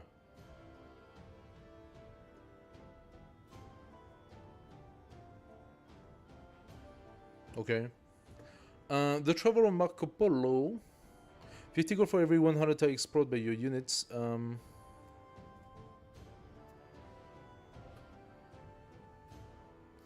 gonna change this one now. Give myself an expansionist attribute point. And I also want another militaristic because the next one is actually gonna... Ah, fuck off. The next one is actually gonna give me the settlement. So I'm gonna take it. Okay, so... Which civilization are we gonna go for? Mongolia, which makes sense. Keshik, unique range unit. It's actually a horse. Counts as a cavalry unit and ignores zone of control. Keshik is really nice. Goes for fast pace.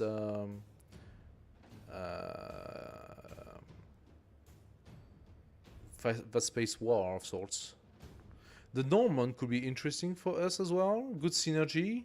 The Chevalier, Norman unique cavalry unit, +3 combat strength against lower units. Considering that Genghis Khan does provide good bonuses to those guys. The Norman are definitely a strong contender. Bulgaria is also a choice for Genghis Khan. Unique cavalry unit, ignore rough terrain for movement, opposing units combat. +3 combat strength when this unit is fighting on rough. Ignore zone of control. So that definitely could do interesting things. The Norman is really strong though.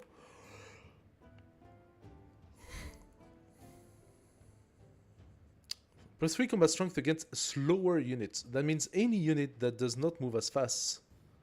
And if you do have an additional +1, which we do, thanks to our commanders, then you do have this definitely +3 combat strength. Hey, Copzen! Thanks for the follow. Welcome, welcome.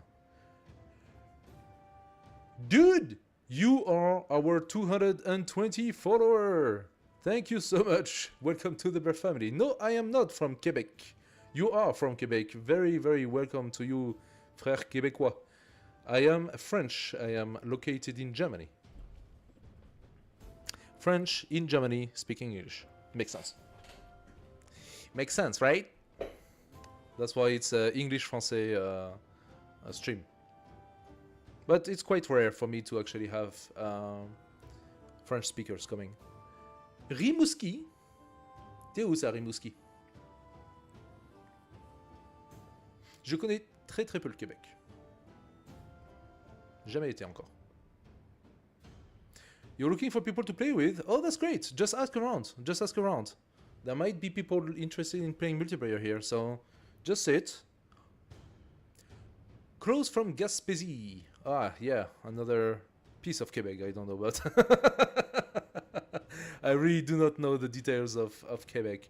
You're looking for people to play Civ 7, I suppose? Or are you also playing other games? Because if you're interested, I am also offering co-ops on Tarkov. So if you like the shooters. Or I could also do co-op on 7... what? Z-Day? Daisy? No, Daisy is the name. I only played it once, so I'm a complete noob.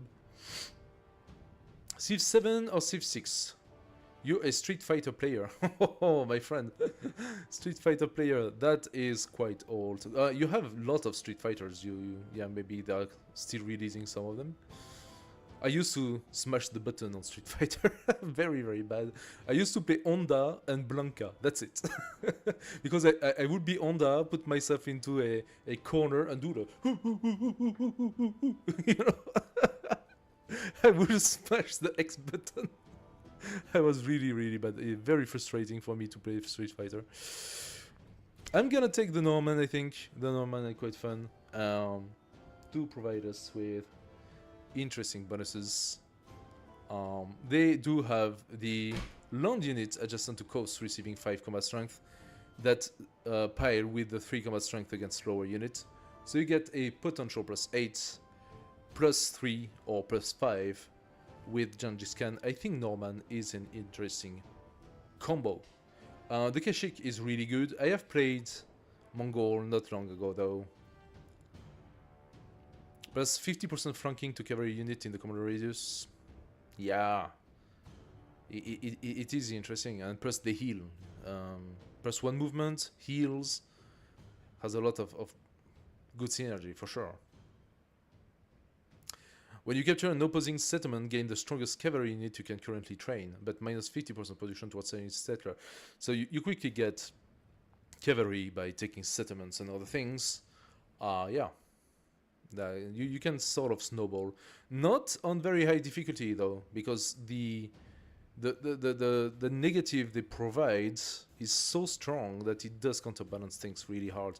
You see, the +8 I would get right now would barely counterbalance the positive that they have against me as being immortal difficulty. So yeah, R2 is interesting for the gold. We did play a lot with gold. I would like to transition to something else. The gold was interesting because I needed it for purchasing my cavalry, but I was facing an enemy that had so many range in it that even when I was sending a cavalry against them, she would still manage to kill it in 1 turn.